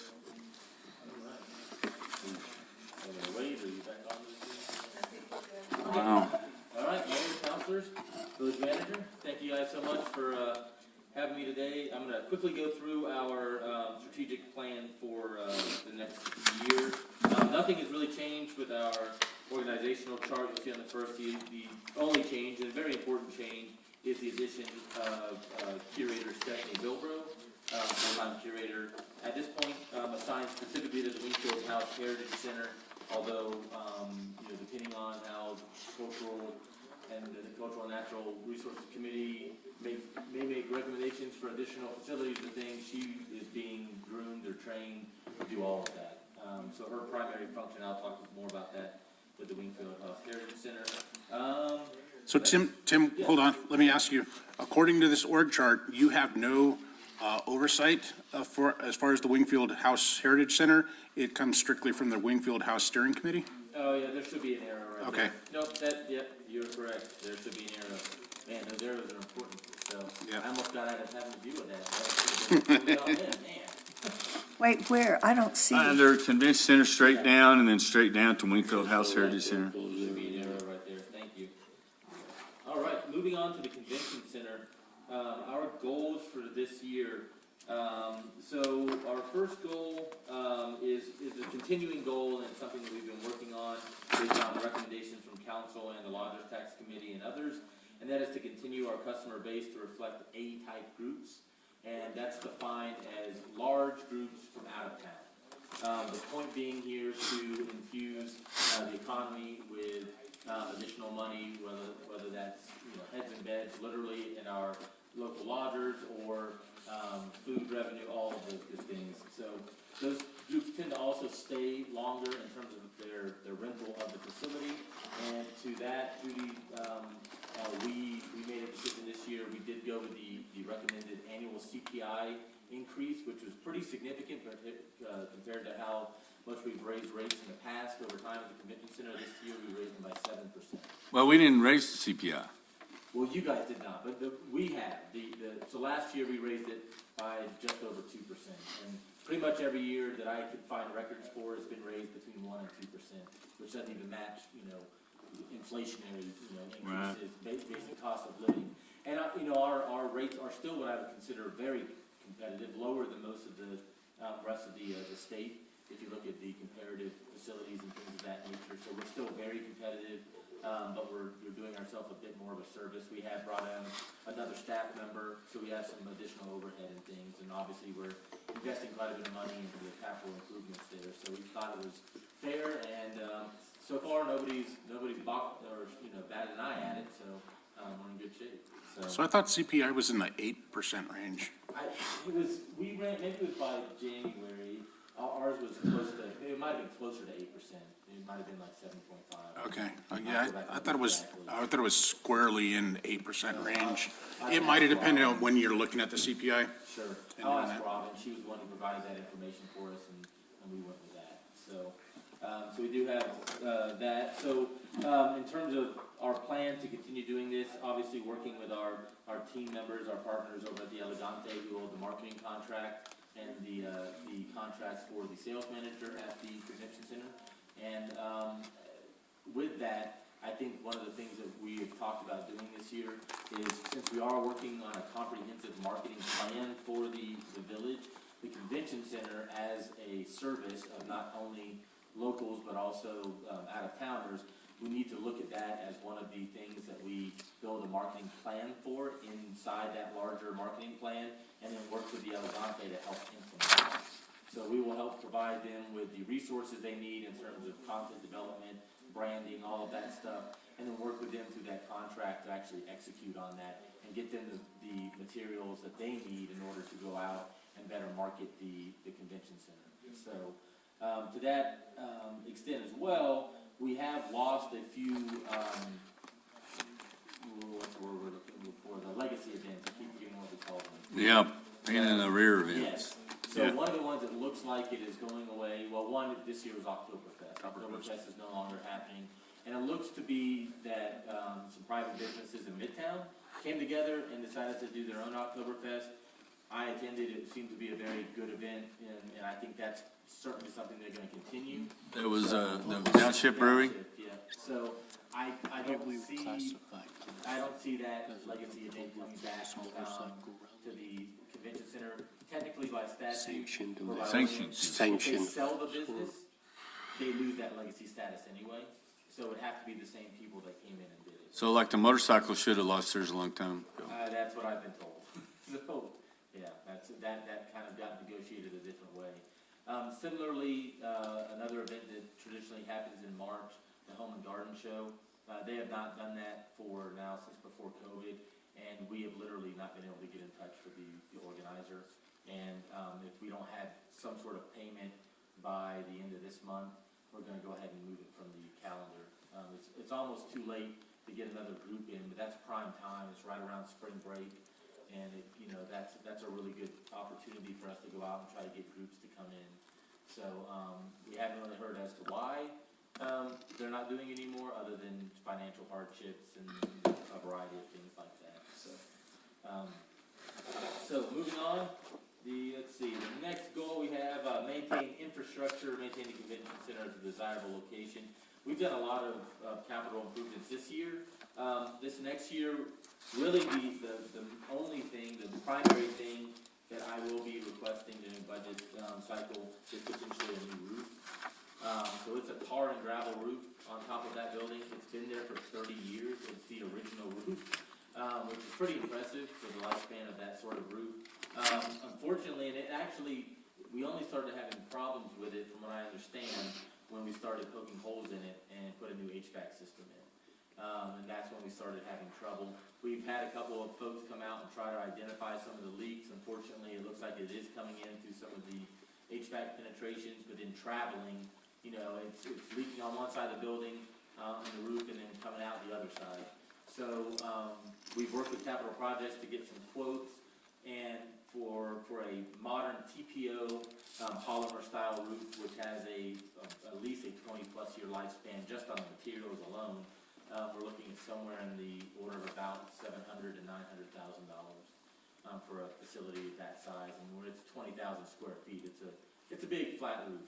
So that's the one major thing that we are going to be requesting this year. There's some smaller things, some minor things that I think we can actually do internally now. I talked to the previous facilities manager about using our internal facilities team to do some minor hallway patching and repairs and things of that nature. I'd actually talked to Adam about doing some repairs potentially in the parking lot. So a lot of these things can possibly be done internally, and I can talk to them about budgets for those when we get closer to that point. So, but we did complete quite a few projects this year, and you guys have all heard about those, so I won't go into too much more detail about that. But we had a really good year. It looks really good in there. Looks fresh, and I'm excited about the groups coming in to see that. One thing that isn't on here that we just got approval for, we moved some money around in our budget, and we actually just got the requisition put in today to install 10 internal video cameras in the convention center. So we have cameras on the outside. At one point, there were cameras on the inside, but they had actually been put there by one of the groups that rented the facility every year. So we made the decision to put our own in. So they should be installed hopefully certainly before the EMS conference in April. So. Now, are these security cameras? Yes, Okay, security security cameras, okay. So, and we're working with Mountain Alarm. They're the same ones that run our outdoor security cameras. We'll have a DVR. We can go back and look at everything. It'll be a live feed too. That'll be in the manager's office. So if anything ever happens, we can get to it pretty quickly and have a private space to look at it. So. And who's it gonna go to? Mountain Alarm. Mountain Alarm. So. All right. So some of the other things that we are working on goal-wise, the marketing stuff, the marketing contract we talked about. Some specific things with that, optimizing our conference center, convention center photos. Those are pretty outdated. So I'm working with our marketing contractor to get those taken so that we can provide those to our, partner at the Elegante so they can get that in, out there.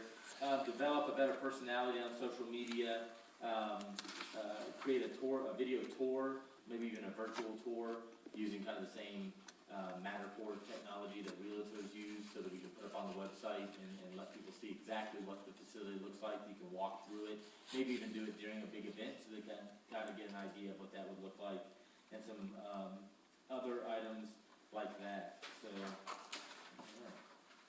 moving on to KRUI. So our first goal this year is to better align ourselves with some of our community partners. The biggest one being ENMU. They have a really robust audiovisual laboratory there, and quite a few students that are interested in. And they have classes in a variety of multimedia courses, and they're always looking for work. In fact, I owe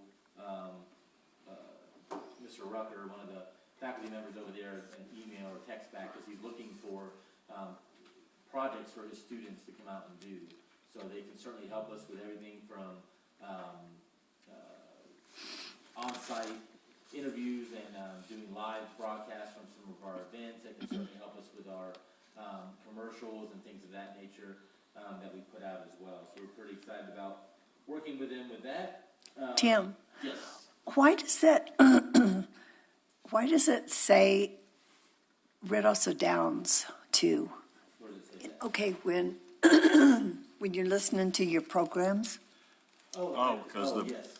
I think we have to say that by the FCC because our tower is in Ruidoso. Our tower. Yeah. So there are a lot of hoops that we have to jump through, and that's one thing that I would like to talk in terms of our infrastructure at KRUI. Talk a little bit about that property up there that the tower is on, and get some clarification from legal counsel about. I just always have the fear that if they cancel that lease next, this year, what's that do for the radio station? yeah. So I wanna make sure I understand that correctly, because I don't wanna put the village in a situation where we're on air one day and we're off air the next, and, we're being put into a position of weakness in terms of negotiating that potential contract. Yeah. I need to get some clarification on that. We couldn't put a tower up on the mountain? So we've looked into that. There's a couple, right now there's no AM space on Buck Mountain that I'm aware of. Okay. We had talked about possibly putting an FM transmitter. Yes, if we can ever get a license for that. Exactly, so that would be the ultimate goal. Okay. That would put us on the FM band also, and that goes right into my next goal, is looking at increasing revenues at the station. It's a challenge because we are an AM station, we do have some really great local programming, and we do have quite a few, what I would say a handful of regular advertisers, but it's typically folks that are half advertisers, Holland Air Force Base and things like that. And we can certainly go out and try to find some better advertisers. And to do that, though, we're gonna need to hire somebody to help us with that. And the idea is to hire them strictly on a commission base. And that way, we're not out any money. If they come back and they bring us 5 advertisers, which is right now would be 3 more than we have, we'd be pretty excited, and we're not paying them a flat salary. It's 100% based on their ability. One of the gentlemen that we talked to last year works for MTV Radio. Yep. And the good thing about finding somebody that works for another radio station is that there's a potential to piggyback. You could walk in and say, hey, I'll give you, X number of spots on K-West, and by the way, I'm just gonna throw in this one for free. When in reality, they're building that into the price. That's kind of a common thing with radio ads. So that is one of the things we're gonna be looking at, is expanding that revenue stream there. Okay. So, and that is gonna take us getting somebody to help with that.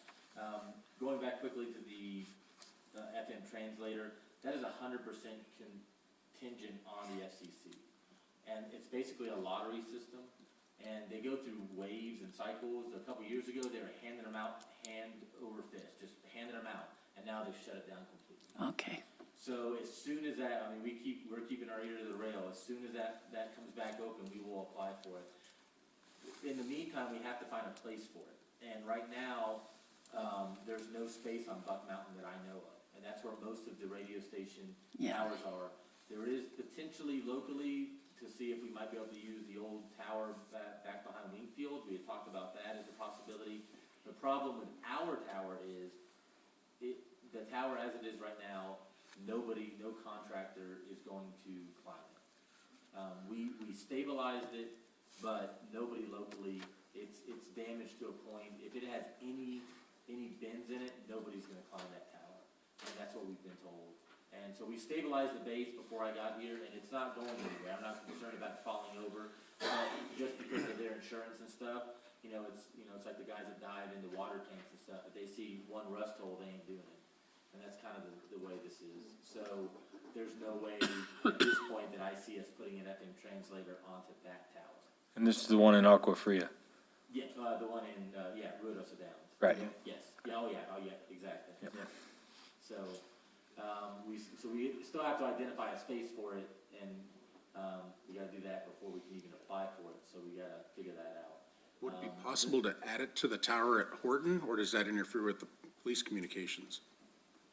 I'm not entirely sure what the FCC rules are on that. Since the elevation was designed to be able to reach out over the entire area. That could definitely be a possibility. I don't know.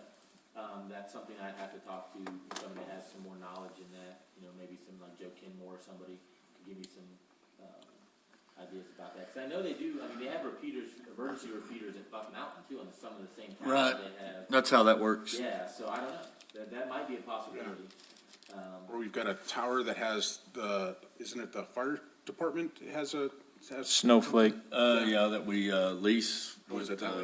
Swiss Chalet. Swiss Chalet. Yeah. That's on top of one of our water tanks. And then don't we have one on Mescalero somewhere? Yeah, that's the one I was Somewhere that thinking we were about. leasing. Well, no, there's the one that's up at Camelot. Camelot, yes. That's 'Cause another repeater. Cody was yep. doing something Yep. with that one. That's your two at the opposite ends for radio communication. Because as it is right now, when I remember to turn to AM, Every Monday morning, 8 well, to 10. no, 8 to 10 especially a.m. not then. But But even just driving around in town, the signal comes in and out. And, if we can get better location. I can't get it on my car. I get it on my phone. Yeah. That's how I go through the internet. Well, and that internet, so the internet feed, that actually comes directly from the station. Yeah. So we're sending that out, it's not being routed through the AM station first. So it's always gonna be the cleanest and the clearer. One thing we are doing, and it will help, we have a power conditioner and a signal conditioner that we budgeted for last year. We're gonna be buying sort of $5,000 piece of equipment. It will clean that signal up quite a bit, if you get it, if that makes sense. If you're getting it clear, it will clear it up. But if it's, if you're not getting it, or if it's at night, because the way the AM frequencies go, it's bouncing all over the stratosphere up there. The minute the sun goes down behind the clouds or the mountain, that's when things really start getting bad. So it's always gonna be clearest via, your internet. 'Cause you can listen to it all the way down the valley. I can get it all the way to Lincoln. Yeah. So, Oklahoma, if when the I'm in weather's Oklahoma, good. I listen to the radio. But you head the into radio? town and you're done. No, By the internet. internet. Okay. Oh, no, I'm talking about on the radio in Oh, my on the- car. You drive all the way out I down can't- the valley. I can't get it on my car. I can't But find you go it. this way, no go. So as part of the expansion of our programming too, and we're also looking at, maybe working with the, planning and zoning, group, to the department to maybe offer, see if there's a grant out there for, weather radios, battery operated or solar or crank radios that we could get a grant for, that we could provide to all of the short-term rentals and the lodgers in town with like a small sign that says, hey, if there's an emergency, here you go, you can use this. If the power goes out, you can use this. If you're taking a vacation here and an emergency breaks out, this is where you can get information for. Can they get it in Upper Canyon? I never even tried. I don't know, that's a good question. Maybe I'll take a drive this afternoon to find out. So- Do you guys have a generator down there? We do not. So we are on the list to get a generator. The the convention center, is number one. Yeah. And I think we're in like tier 2 or 3. The good thing is, so during the Bride Fire, we ran that entire station off a little Honda generator. We just stuck it out the door and it worked fine. There's not, believe it or not, we're not, as long as we're not turning all the lights and stuff on, we're not pulling that much power. It's all digital now, so we're not running a whole lot of power out there. Same thing up at the tower. If we need to, we can at least run the low voltage stuff. Now, if the high voltage stuff goes out the tower itself, then we're just SOL. I mean, there's almost no, it would have to be a honking big generator to run that. We could look into that, but that would be a significant investment. And I probably wouldn't recommend that unless we own the property. That's a pretty big investment up there. So, but we do have portable generators. You know, we used one at the convention center during the fire, and I think that has 3-phase power. So if we needed to, we could haul that up. And that road up there is much better now to that tower. We could haul that up there if we needed to. So. What's the water situation at the station? Did they get that? Oh, so I talked to Zeke and let him know, and they're going to figure out why that's freezing. It should not be.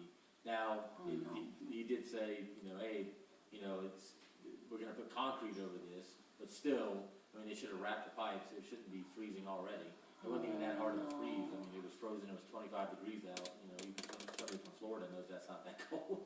So, yeah, I'm not sure what's going on there. So we'll get that figured out.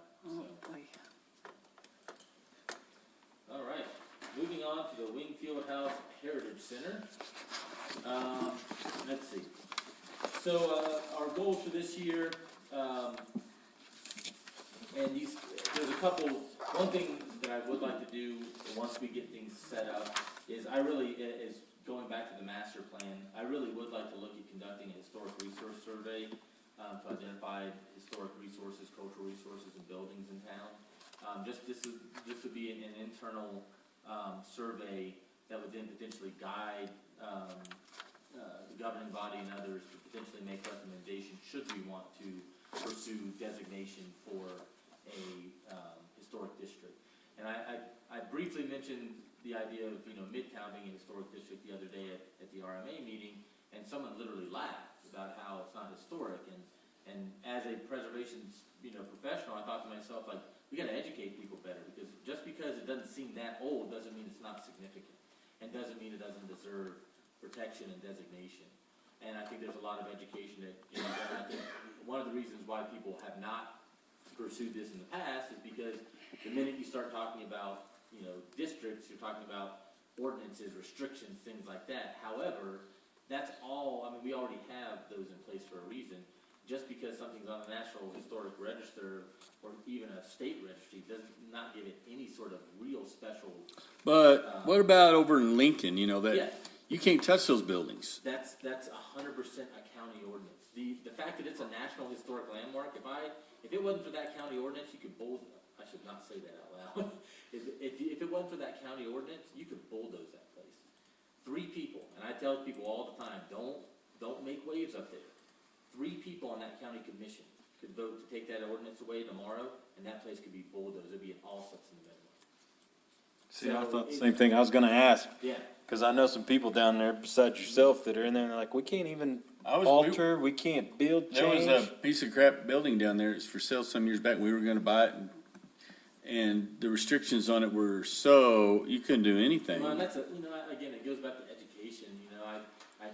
I just wish people would learn a little bit more about it. And honestly, even at the county, they make it sound like, you can't do anything, you can't. That's not true, especially if you're in Zone B out there. But that's Well, in Santa Fe, they have that historic district down there, and there were certain things you could do to buildings, and there are certain things you couldn't do to buildings.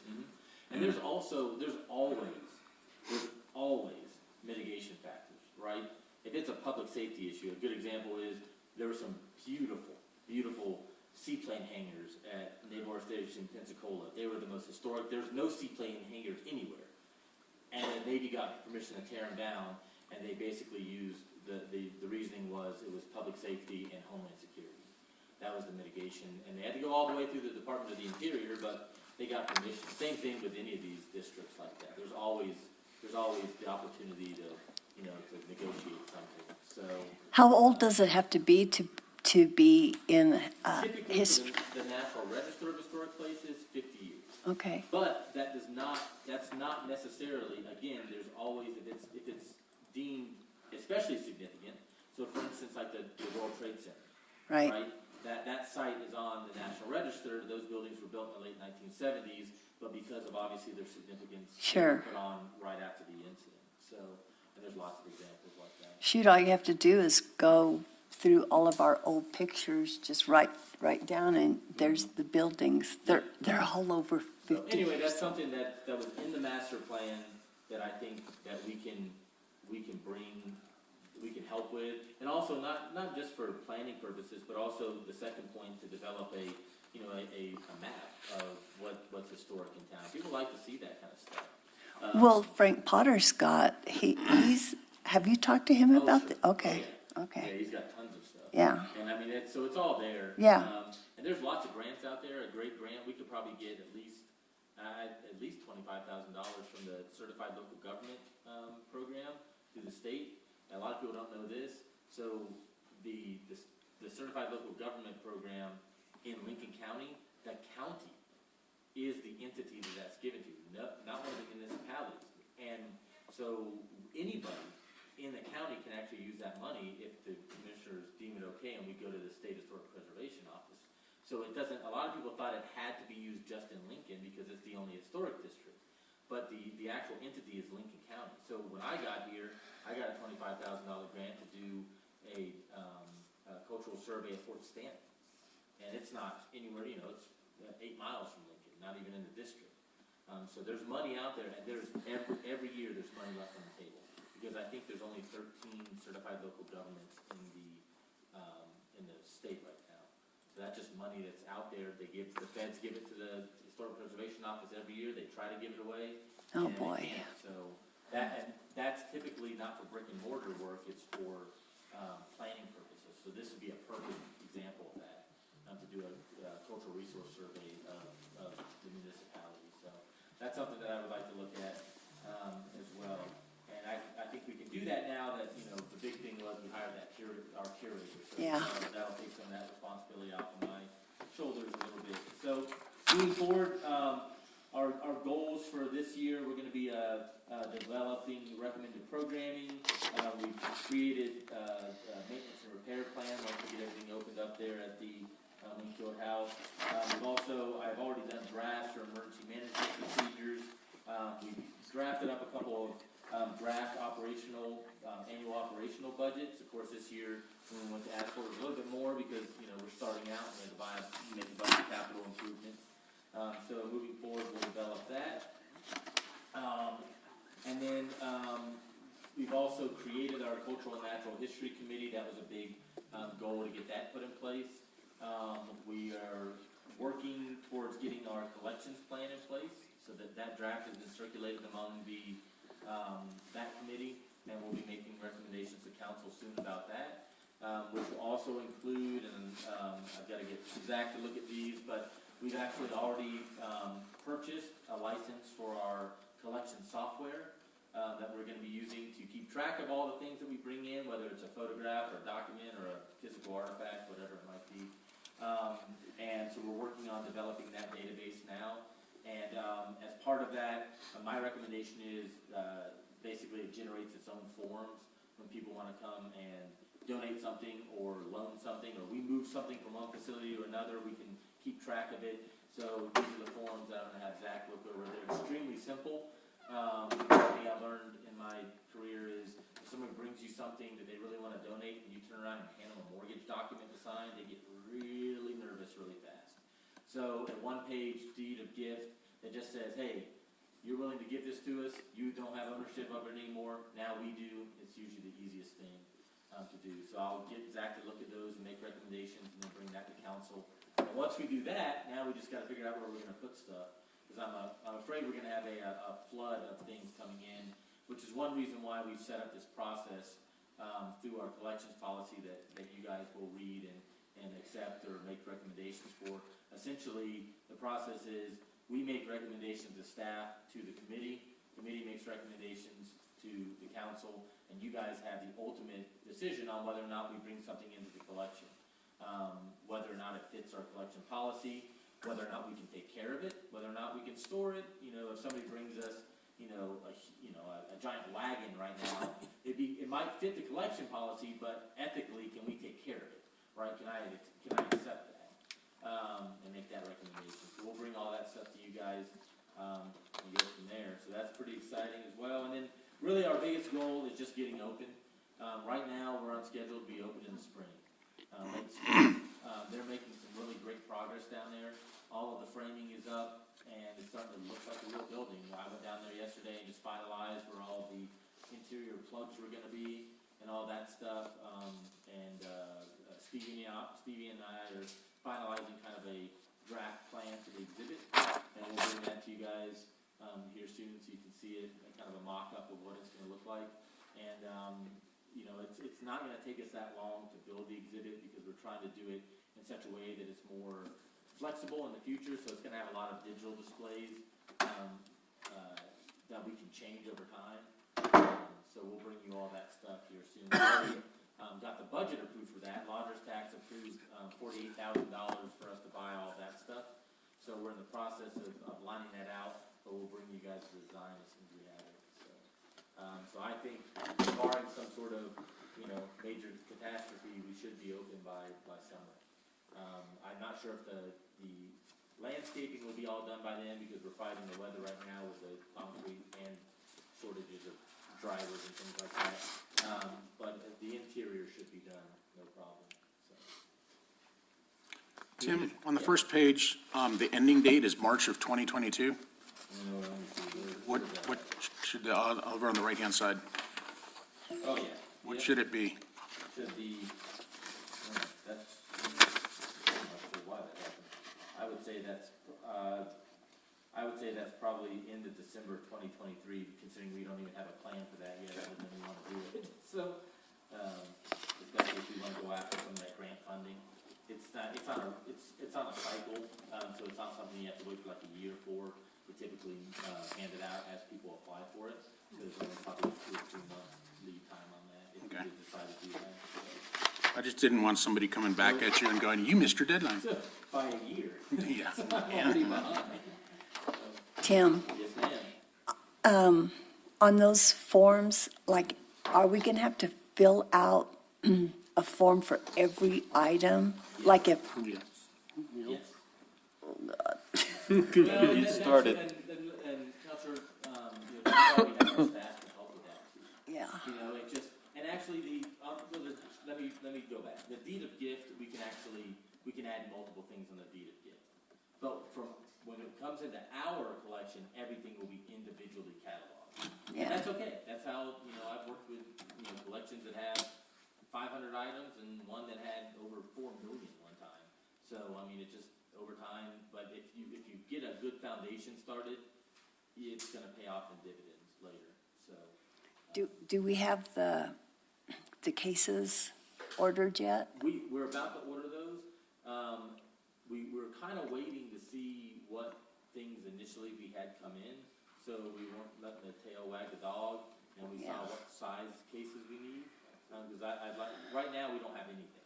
So, once we know a little bit more about what's coming in. Well, I know you do.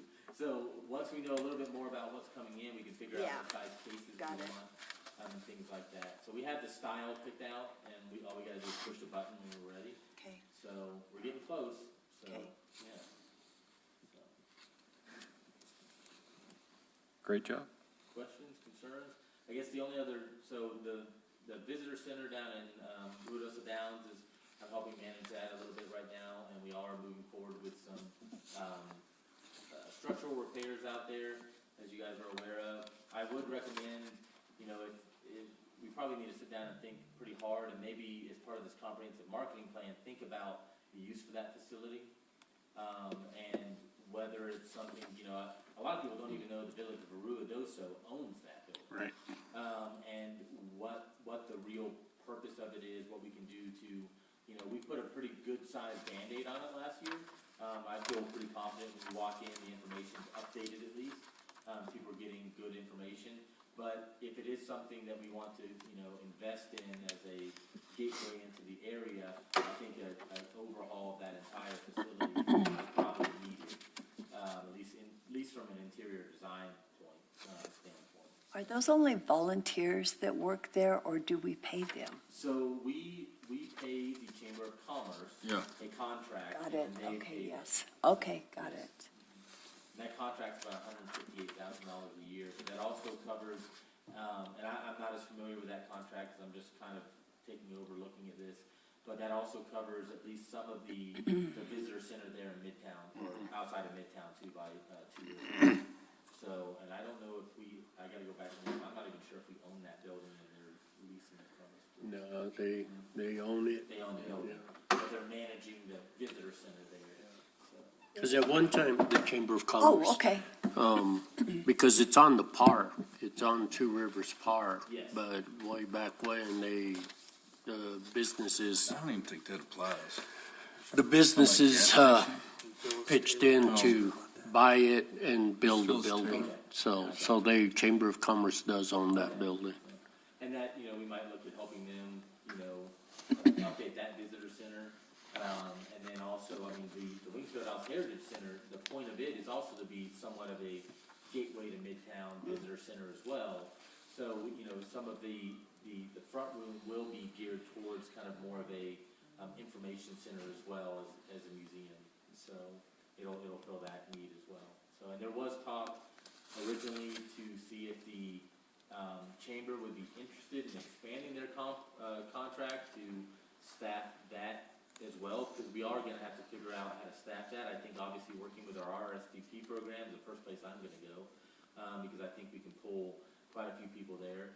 But as a visitor center and museum, it's basically, it almost has to be open on the weekend, which is tough to find, folks to work. So that is gonna be a bit of a challenge, but that's when the most people are gonna be coming through. So, we're gonna have to look at that from an operational standpoint. Well, who's Phyllis? Yeah. Well, when I'm talking about, where's the historical? This is all stuff January and. Oh, lodger's tax, I'm also helping out with the lodger's tax committee right now. We are gonna be going into the budget cycle for that. And so, we need to sit down and talk about all the events that are gonna be coming next year. I need to sit down with the chairman of the board, Everett Brophy, and talk to him and make sure he wants to use the same, process as they did last year. So Yvonne and I have gone through and basically verified who's gotten their money so far, and everything seems to be up to date. So there are a few people out there with outstanding, that have had their events yet, turned in money or receipts yet. We're working on that, getting them up there, and a few events that haven't happened yet. But just going back and figuring out if that's the way he wants to do it. Because it seems, at least this year, we've had a couple of new events that popped up mid-year, and we want to make sure that we budget for enough money to cover those sorts of events, especially first-time events, and make sure they're a success if they plan on being return events. And where was that at? For the, I'm sorry. Go ahead. What were you talking about? Where was the events being held? All over the place. Oh, okay. These are Okay. groups, this is things like the Festival of Lights Parade, the Tattoo Expo, Okay. the Brugoso, the folks that come to Lodger's Tax and ask for marketing support. And they need to turn in receipts and stuff to get reimbursed to show. And we have a lot of people that they get approved and then they don't. They don't use the money or they don't spend it and stuff. You're kidding. No. That So what do happens we all the do with the time. money then? Well, now then we have a tier system. Well, it stays. But we have a tier system now where they have to be involved with Team Tourism Oh, my God. to market it and make Okay. sure that a lot of it is they just don't have the manpower, know-how to get the stuff in back because they're too busy trying to put the event on. But they're losing out on the money. Yeah. Well, a lot of them will come in, and that's the reason we tied it to a tier system, was because they come in and I'm asking for $5,000. Every year? And they say, yeah, I'll get it $5,000, and then they don't realize you can only spend it on certain things. Oh. Some of them went out, bought, was it T-shirts or? They try to pay for facilities. Yes. Other things. And you can't do that, and so we have this education process. Okay. there is some gray area with that, and that's why we have a committee to make recommendations and things of that nature. Okay.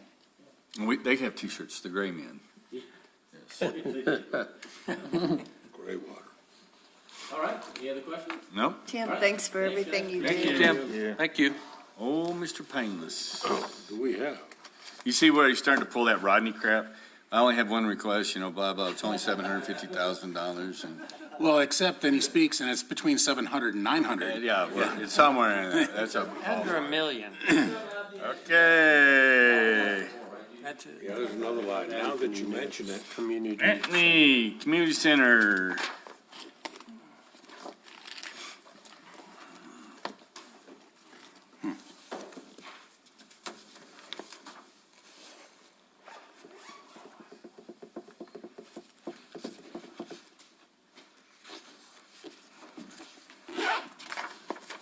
Okay, good afternoon, Mayor Crawford, members of the council. So I'll start off with our purpose statement for the community center. It's the same as last year. We at the Ruidoso Community Center continue to integrate community services and programs while striving to meet our citizens' physical, psychological, social, and spiritual needs and helping to improve the quality of life for our residents and long-term needs. I think it fits our deal well there. So I'll start off with, Doesn't mean nothing to me. Well, talks about conditional uses or Doesn't even mention- automobile service stations. That nowhere is near. I know. I'm sorry, go ahead.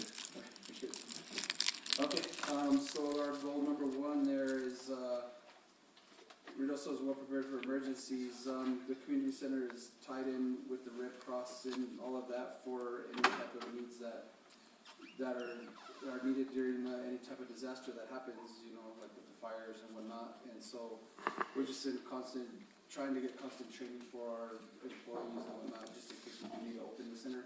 I know we're second line there. I know they use the convention center first, but it's always good to know what it takes to operate a shelter. So training is always ongoing. I know the Village of Ruidoso just did the Anthony, emergency management deal. Turn your mic on. It's green. Is it green? Yeah, I just got a text saying they can't hear him. Testing. I don't know. Let's Just go pull with the it. microphone closer to you. Go with it. Okay, yeah. There it is. I can hear myself now. Yeah. That's what I didn't want to do. Yeah, I read that. It still makes no sense. Okay, so as I continue, the Village of Ruidoso just recently had an emergency management training, and so that was awesome to know a lot of stuff that goes on with a lot of the preparedness that with the disaster. So that was huge to us to be able to learn different items within that. Let me see, and that was held December 6th, so it was fairly recently. So hopefully we can continue those trainings as well.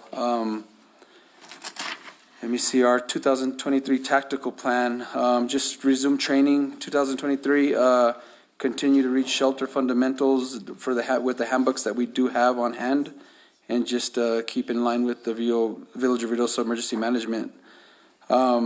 We did talk that showers and generators were needed in the center, so they talked about mobile showers and then a generator. I know that we're on the list to get a generator, so that was big, because whenever the fire happened, we were out of power, and a few senior citizens did stop by the center to stay there with us while we were there, because they just know the place and we let them in and all that, so it'd have been nice to have power there.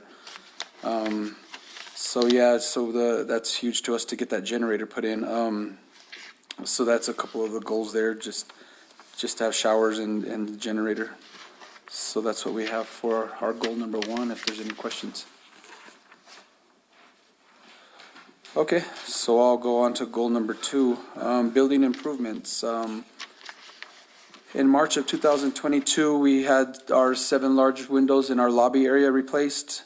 They're double paned, so the moisture had gotten in between them over the years, so they looked pretty bad, and the seniors kept telling me, you need to replace those, so we ended up doing it, and it made our lobby look a lot better, so that was big. A lot of people are impressed with that. It brings a lot of the lighting into the center. You don't even really need to turn the lights on in that area because of those windows. April 2022, we installed new insulation and ceiling tiles in the center. The ceiling tiles were old. I mean, when you would pull up a tile, all kinds of debris would fall in. We had a lot of water leaks in the center for years, and so the debris and everything that was there, the mold and all of that, replacing all of that was big. A few seniors complained about breathing problems, and since then, it seems to have alleviated that problem, so that was good. May 2022, right after the ceiling tiles and the insulation were replaced, we did the LED lighting. So so it lit up good. We were worried that it would be too bright, but no, it turned out really well for us. June and November of 2022, we replaced the doors on the west and south side of the building. The doors have big windows now, so it looks a lot more modern, and there's keypads actually on the doors, so we can give each person that is contracted with the center, we could give them codes that we can actually put into the doors, and then we could delete if the class ends or whatnot, or if they're just temporary, like a rental or something.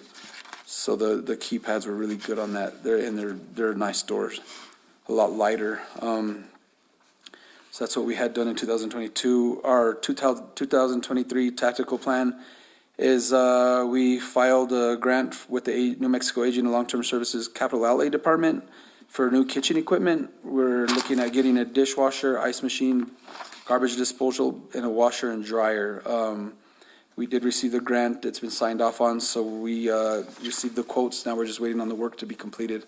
What was the amount of the grant again? I remember it, but. The grant, that one there was 30. Oh, 30. Yeah, it was 33,000 some. So yeah, we're just waiting on the work to get done there. Like I said, the grant, all signatures were gathered at the November 8th Village Council meeting, and we're just waiting on the work to be completed. We did do a grant application through the New Mexico Aging Long-Term Services Department, again, for the plan and design. And we did get the grant funding in the amount of $13,700 for that plan and design. However, we found out with the rise in costs and everything, we needed a lot more. So I actually filled out an application through our legislature to get more funding for that. And I also emailed everybody that I could possibly to try to get the money. I was directed that way from the Aging and Long-Term Services to do that grant application. So I did it for the remaining amount because we figured out from the 13,000, we needed like 40-something more thousand. Oh, my God. It's a lot more. So they told me that if we can't get it from our legislature, our next step would be going through emergency funding. So that would be my next step to get it as fast as I can. Because I was hoping to get it done this year so that I could apply for the addition after that. So on top of the 13,000, you're needing 40+ thousand. Exactly, I think it was 41 some. Okay. Anthony, that was for the architectural, for the expanding the building, correct? Yes. Explain to the council, the mayor and council, what your plans are on that. Okay, Mayor Crawford, members of the council, yes. The addition was to extend the kitchen area out, the commercial kitchen, and then extend the storage space for that. Involved with that addition was to put walk-in fridge and freezer on it, so that way we have more storage space for food, because we have a small one now, so we can't store more than 1 week's worth of food in there. So the addition to that would be a walk-in fridge and a walk-in freezer, so we can store more food to be able to hopefully provide more meals to the public later on. And that also includes in the middle area between the bridge room, as we call it, and then the new kitchen area would be a meeting space right in the middle to be able to house more classes and whatnot. So that would be big. We are so busy right now that we can't fit no more classes. So having another meeting area would allow for more classes for the public and people to be able to utilize that area. So You wouldn't take it out to the pavilion, you'd take it back across to the bridge room? straight across, yes, Mayor. Yeah, it would extend the kitchen out right to the bridge room, just to square off the building is what it would do, because it's L-shaped now. So moving the pavilion out. You'd have to move the pavilion. Yes, Mayor. And I just heard that Matt and the Parks and Rec crew are trying to figure out maybe moving that pavilion into the park. So that way we don't lose the historic, it's part of history because it's been there so long. So we're trying to figure out what we can do with that by moving it out and not getting rid of it, because it's a nice pavilion. So we plan on moving that, because with the whole design of the park in that area, we're trying to design something while utilizing that pavilion in a certain spot and actually placing it in the right spot, not just temporary moving it something because it's going to be hard to move. Yeah, So that's a big, I mean, those logs are huge. Yes, they are. It was the CC camps that built those all at Two Rivers and there at Schoolhouse Park. I believe so. Now, like in the 40s. But then over the years, I mean, they've been refurbished and Well, I done. remember them in the Because- 70s. well, yeah, that's, So, it's back there that, but didn't the Rotary adopt that pavilion? They've got their emblem Yeah, over the that's front what I of it. thought, because they got jealous of the Optimist adopting that Two River and stuff. Where's our pavilion? No, Optimist is over here yeah, at Kids Connection. The Lions is at Two Rivers, and Yes, Mayor Pro Tem, from I'm aware of, and you probably know more about this, one of the pavilions was moved at one point, so it is possible. Because it's just big logs, so you just need to put them back together like Legos, I guess. So that would need to be done because the addition would go right where that pavilion's at, right straight across from there, so. yeah, that's what I thought. Oh, Anthony, I just had a question.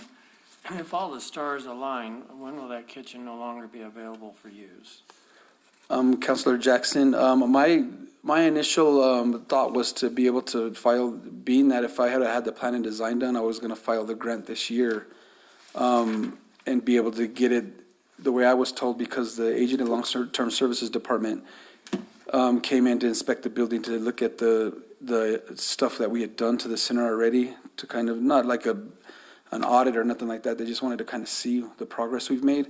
And I described what we were needing and whatnot, and they said that if I was to file that grant now, by 2024, I should have been able to get the funding, but now that I don't have enough for the plan and design, it might set me back unless Okay. I can get that before. So I'm pushing for it, so we'll see what happens. So I 2 put years. 2024 was when I'd be able to get the funding to do the addition. So then with the construction and all that. 25 maybe. Right. Well, then I'm thinking of the price of the equipment and all the rest that goes, especially the kitchen and construction cost. Yes, we would actually have to add a lot of additional funds because it's going up every year, so I would anticipate that. Anthony, in here, you said new keypads alleviate the need for contracted classes to have keys and allow staff to delete or change codes as needed. So you allow contracted classes to come in with no staff in the building? Access to the building without you guys being there? Mayor Crawford, Councilor Coughlin, yes, we actually, with the contracts that we do sign, and right now there was only 2 classes that were actually utilizing the center after hours. And from what I understand, there's only going to be 1 after this. They were using the building after hours without staff being there because of the contracts that were approved before. Okay. But then is that just a certain part of it? Yes, Councilor Hooker, it was only one area of the building, not the entire building. Right. They couldn't, it's secured off where if they come in through this touchpad, they do their event, but they can't get in the kitchen or go and do that kind of stuff. Exactly. We would close doors off to keep people away from certain Is areas. that where they go to play cards? That they have after-hours access? Mayor Crawford, the access that they actually have right now, the 2 classes was for the big exercise room. When you walk into the lobby, to the right, the big room there, the open area is what they were utilizing. is that the dance class? The dance class was one of them, and also clogging. And then it goes around, so they have access to the restroom. But then that door would be closed for them going any further. Councilor Coughlin, yes, they do have access to the bathrooms and also 2 fire exits, so that way they got 2 ways out, so. Doesn't Duplicate Bridge come in on Saturdays? Mayor Pro Tem Salas, they used to, but they do not no more. I was just wondering. Classes since COVID, the bridge groups, which were really huge to the center, they have a lot less participation now since COVID. I think a lot of people went home to Texas and didn't come back out of fear. And so they've lost a lot of members. A lot of members on that. We used to have 30 members at a time there. Now there's like maybe 8, 12. Okay. So they downsized to just use it during the days on Monday through Friday. What about DWI classes? I remember they were there on Saturdays. Okay, you know what, my apologies on that. There is one more class, DWI class. However, they do rent the center. They rent the They center. actually rent the center and for- they just use the dining hall, They right? use the dining hall, yes. They actually rent the center out for the fees. They pay the fees and all, and they actually rent it out to do their classes. So they're not contracted in Okay, that manner. okay. So that was, what I meant by that other one is the other two were just contracted and donating to the center versus renting out the center for their stuff. Okay, so, where was I at here? Okay, so the plan and design, that's, hopefully I can get more grant funding to get that done, because that was huge. That's one of the things I wanted done to that center is when I started years ago, because I knew that it would just, the schedule is just filled. So, if anybody has any other questions on that one, go for those now, or? Good. Okay, so, our goal number 3 here is new and continued programming. We're always looking out for the same thing, you know, we want new programming to come into the center depending on the space that we have. We like to fill up our work days that the staff is there. And there are a couple little spots that we have open. And when somebody comes to present, like there was a woman that came to wanted to do Tai Chi classes, I gave her a schedule and I said, if you can fit it in here, we'd love to have you here. And she just looked at me and said, there's no way I could fit it. So that's how tight we are. But we are always looking at new programming to fill those little gaps in. So that's huge to us. That's going to be ongoing from here on out because we always want that center to be booming with activities for the public to be able to come in to do and keep them going. In February 2022, we did our AARP tax preparation, which is starting up now in February again. That was one of the programs that brought in 392 total tax returns and $426,000 into our local economy. That AARP tax program, they do wonders for the people in this town that can't afford to go get their taxes done by H&R Block or whatnot. We're starting now. We're taking appointments. They're doing it on appointment based now versus walk-ins like they used to. They used to get 1,000 walk-ins, but now last year down to 392. It's because there's only so many slots that they can fill because they're trying to just keep everybody at a distance from each other. That was their new that's their new guidance to be able to do it by appointment only now. So that's it. They're taking as many as they can. April 2022, we replaced the exercise equipment that was in there. A lot of it, we sent it out to that auction that we did, and we were able to receive a grant from the Aging and Long-Term Services Department in the amount of $6,251. We were able to purchase a lot of equipment in there and replace some and kept some, but since we have done that, our participation has gone up tremendously. Just last year, we signed up, it was about 201 new people into that center to be able to utilize that equipment. So that equipment is used all day. There's a group of Mormons. They're younger adults that come in. They're waiting by that door at 7 o'clock to get in. So I mean, it's utilized like crazy, and they all love it. The equipment is nice. So that was huge to the center because the other equipment we had, it was good, but it was just old. So we needed that big time. So everything is in there. It's free for the public to use. Of course, we have donation boxes around the center that they can donate to us, but it's free. So a lot of people that don't utilize the gym membership every day of the week, seniors and whatnot that can't afford it, they could come in for their 1, 2, 3 days a week and get their exercise and stuff going. So that even the seniors, they love the equipment. They always talk about it. So in December 2022, okay, that's where I was talking about the 200 participants, more participants that we had. So that was huge to us. Our goals for 2023 in this tactical plan are just outreach to advertising for new programming and whatnot. We do send rack cards out. We have an email list of, I mean, since I've been there, we've compiled email lists, so we're able to get the word out to any programming that we have there. And so we send it out like that and then we ask them, if you got ideas for a new class, let us know and we can entertain those ideas. And so,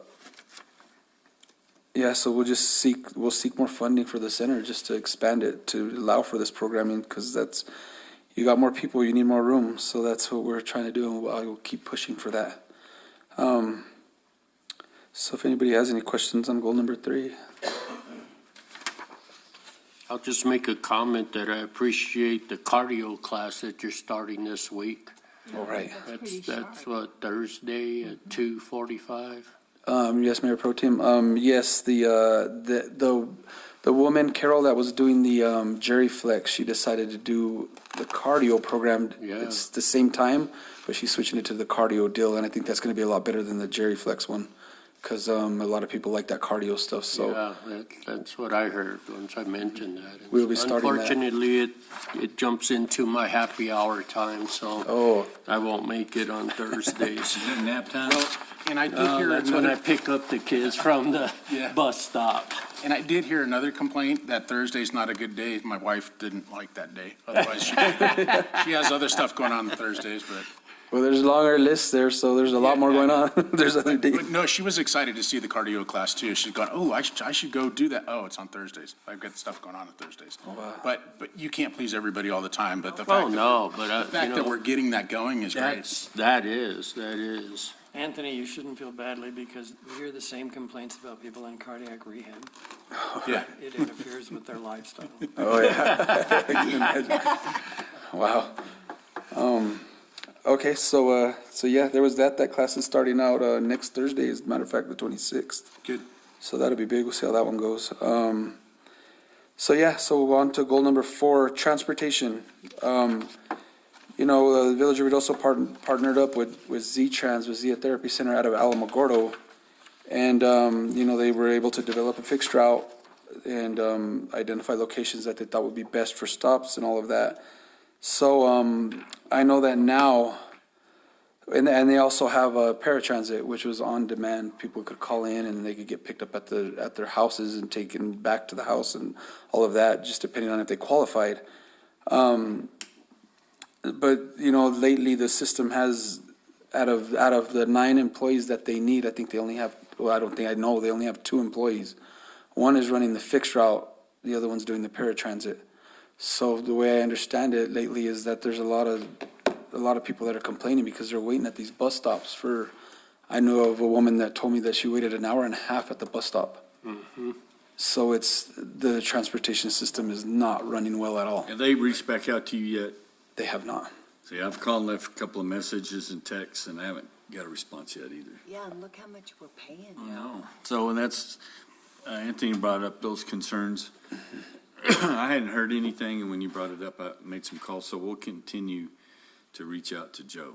Mayor Crawford, yes, same thing. I've reached out to Joe for many things, and I never get a response. Even if it's a text message, a call, email, I have a hard time getting responded by him. We had talked about putting benches at the stops because the signs are there, but there's not really a time on the signs or nothing. So people that go to these stops, they stand there and they're an hour and a half wait. And even now, the times that are on their brochures, I bet they're not being managed right. There's no way.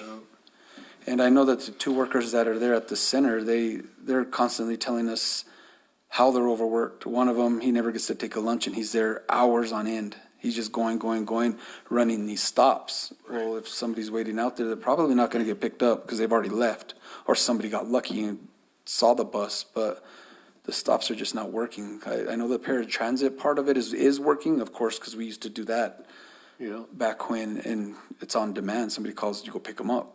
I think that's working really well, but the bus stops, there's no way they could be working right. And I'm hearing this from the employees.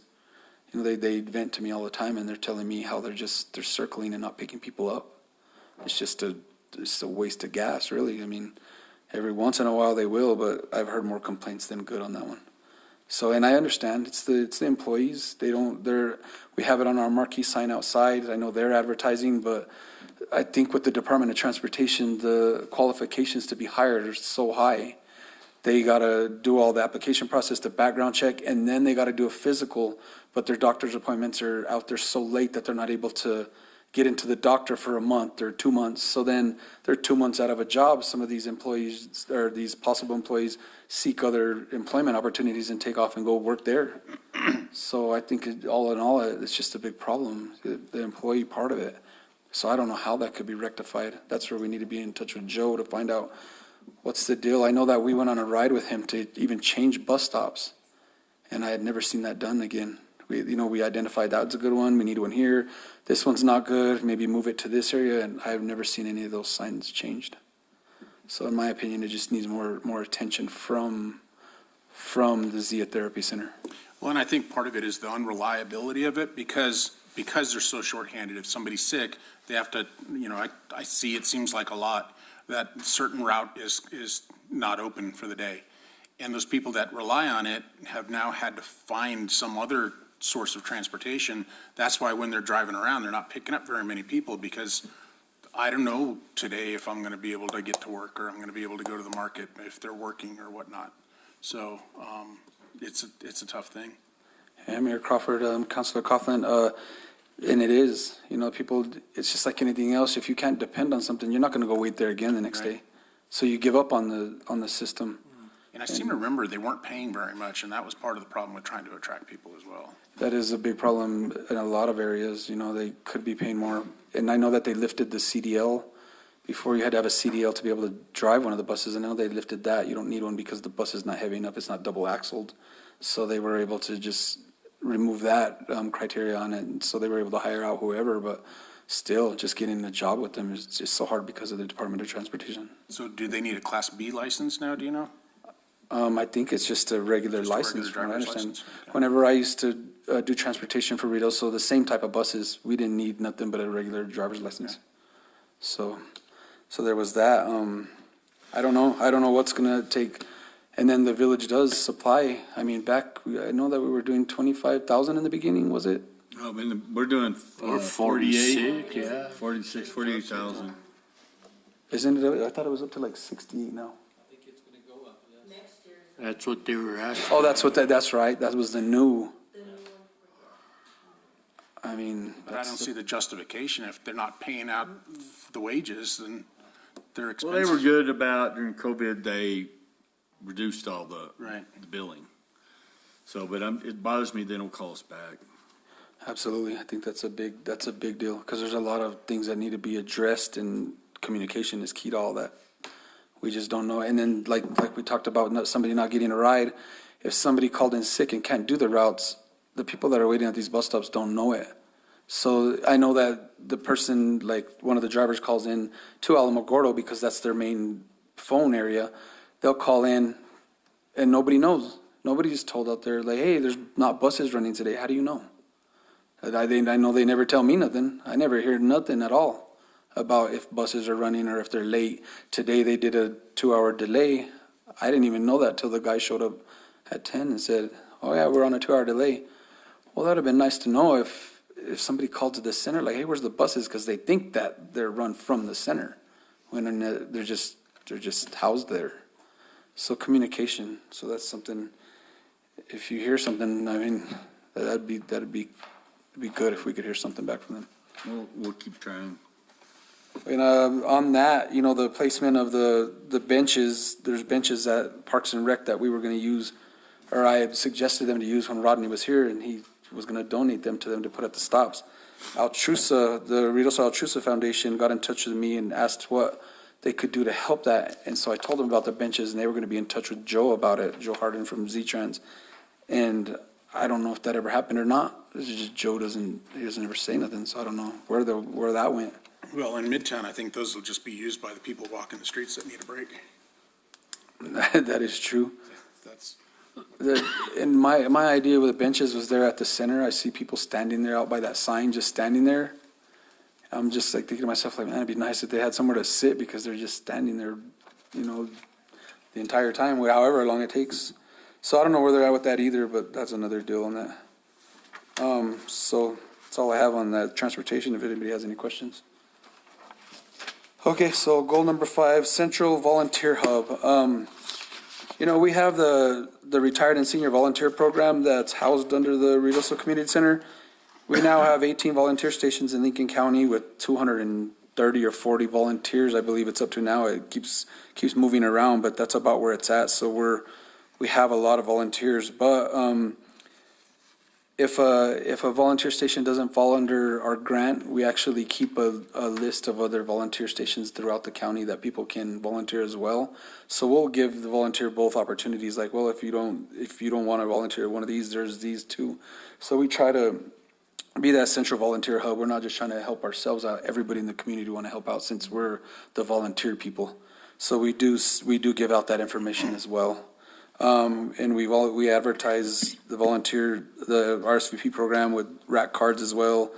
There's broadcasts on KRUI that we throw out there. Amber Word, her voice is out there and real spunky, so she has a good broadcast about the RSVP program. So, and then word of mouth, a lot of people just say, hey, I've heard that I can volunteer here, and we'll give them the list and set them up. And Amber has been great with bringing volunteers into that program. There's been so many that signed up since she's been there. Is Amber leaving? No, I'm just reading right here, hire and train a new RSVP coordinator. Was that a previous goal? Oh, okay. In goal number 5. Oh, okay. Yeah, I saw that too and go, I'm wait a like, minute. uh-oh. Trying to find her. She's doing a great job, I tell you that. Yeah, no, I don't know. She snuck that in on you, Anthony. She did, huh? What about? Knowing Amber. She is good because she will come and she will come to volunteer to see what it's all about so that she can go back to her volunteers and say, hey, yeah, this is what it's all about. Yep. And that there might have been because it was a previous deal that was going on, but That was that one completed though last year, right? it was completed, yes, Okay. when we hired It'd be a Amber on. completion then. But you have a 6 goal on here, so that's probably why. Should be Okay, completed and then you have a 6. Yep. right, we need to get that, It's up there at the top in the block, right to the left. oh, higher, okay, yeah, okay. That's I'm it. like, where did that? Yeah.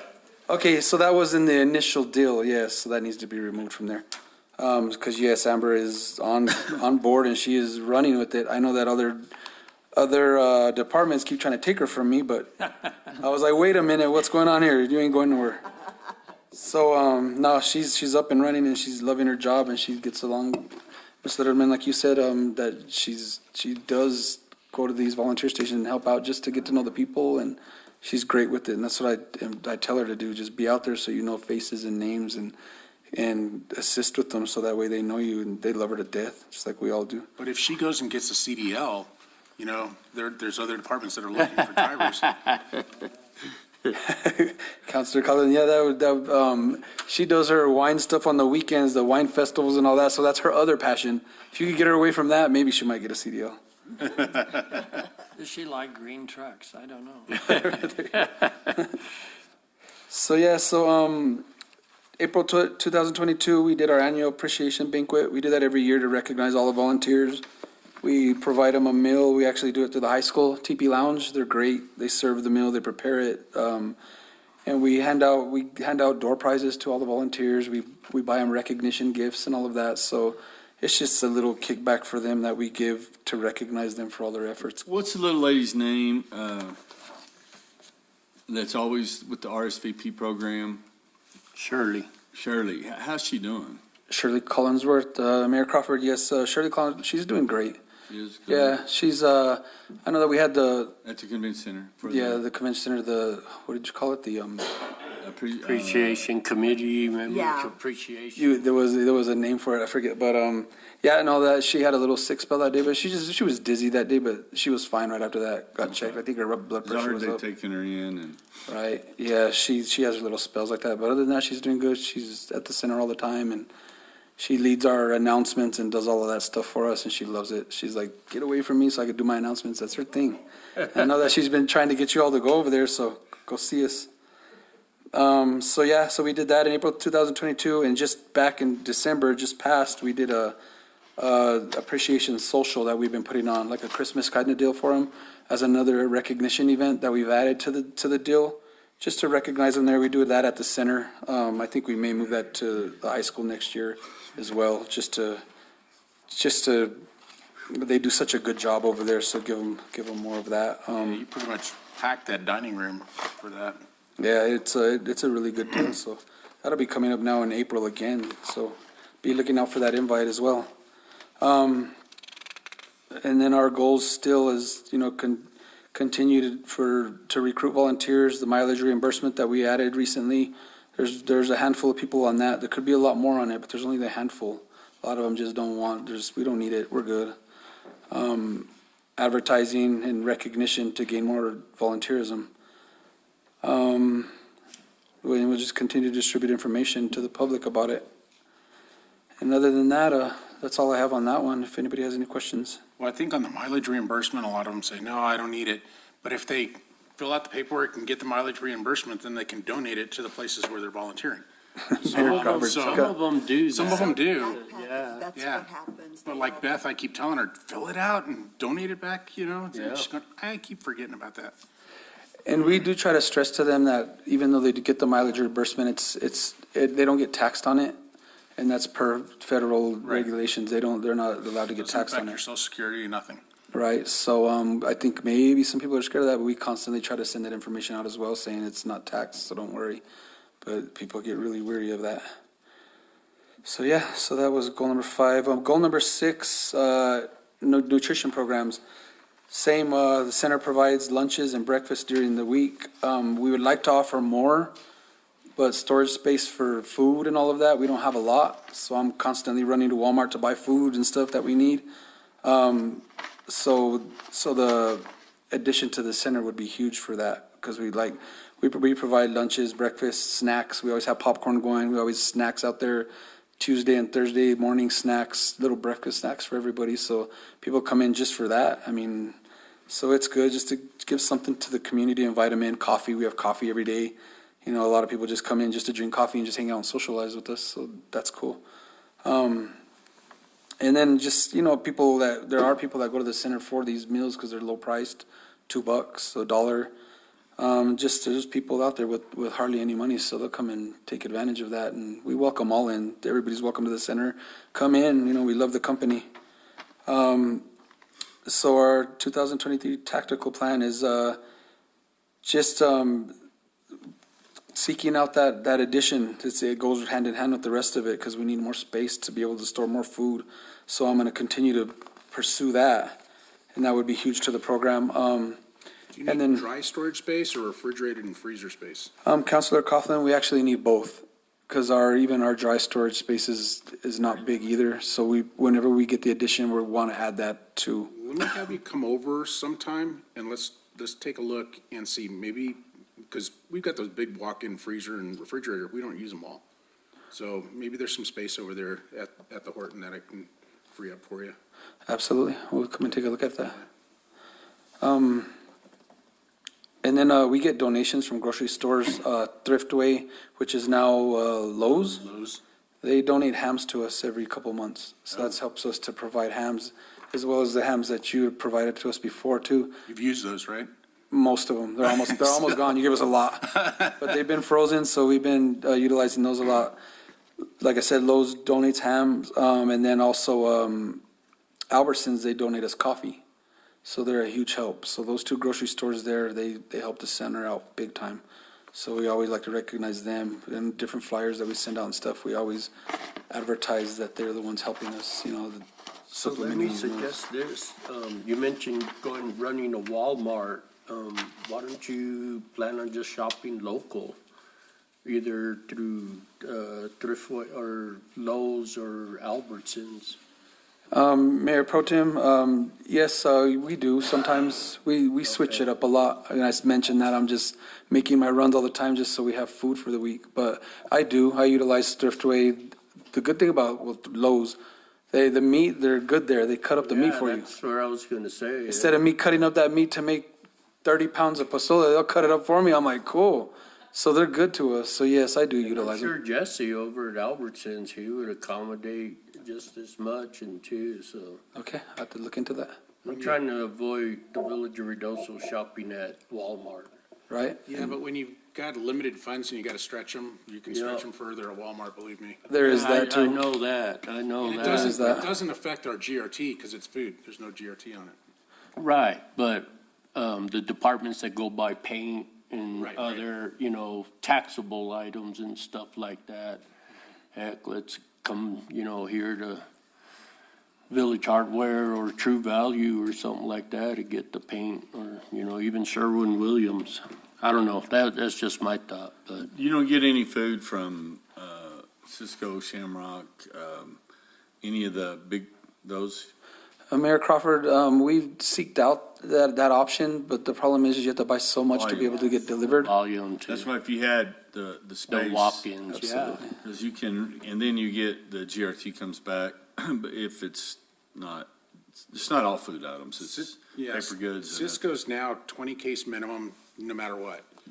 Shamrock will deliver less than 20 cases, but they charge you a $20 delivery fee. And then and then fuel and everything else, and then you got, Affiliated Foods is getting into that market too, which they supply the grocery stores. And then, what's the other one? Benny Keith? Benny Keith, and they have some institutional items that are pretty good. I mean, when I say institutional, they sell a lot to, schools and things like that, and so they have good prices if you have the storage space. Okay. Yes, and that was my deal with storage space, because if I could order tons of meat to have on hand, I would do it. And I've seeked out those options, especially with Shamrock, because I know that they were a vendor with Village of Ruidoso. And it was just that, it was the storage spaces where we were at, so I'm buying a week at a time. Yeah, Romy already has an account. She buys stuff for the pool during the summer with Shamrock. So there you could combine your orders and get in and possibly eliminate that extra service fee during the summer period. Councilor Coughlin, that's a good idea. I can talk to Romy and see, maybe we can get together on that one. Yeah, but that's your big problem right now is you don't have storage, space. yeah. You get a walk-in and you can, Yeah. start ordering more volume, Right, there's, especially the frozen stuff. yeah, that's what's huge to me. I know the potential with that type of building. So yeah, I could look into it.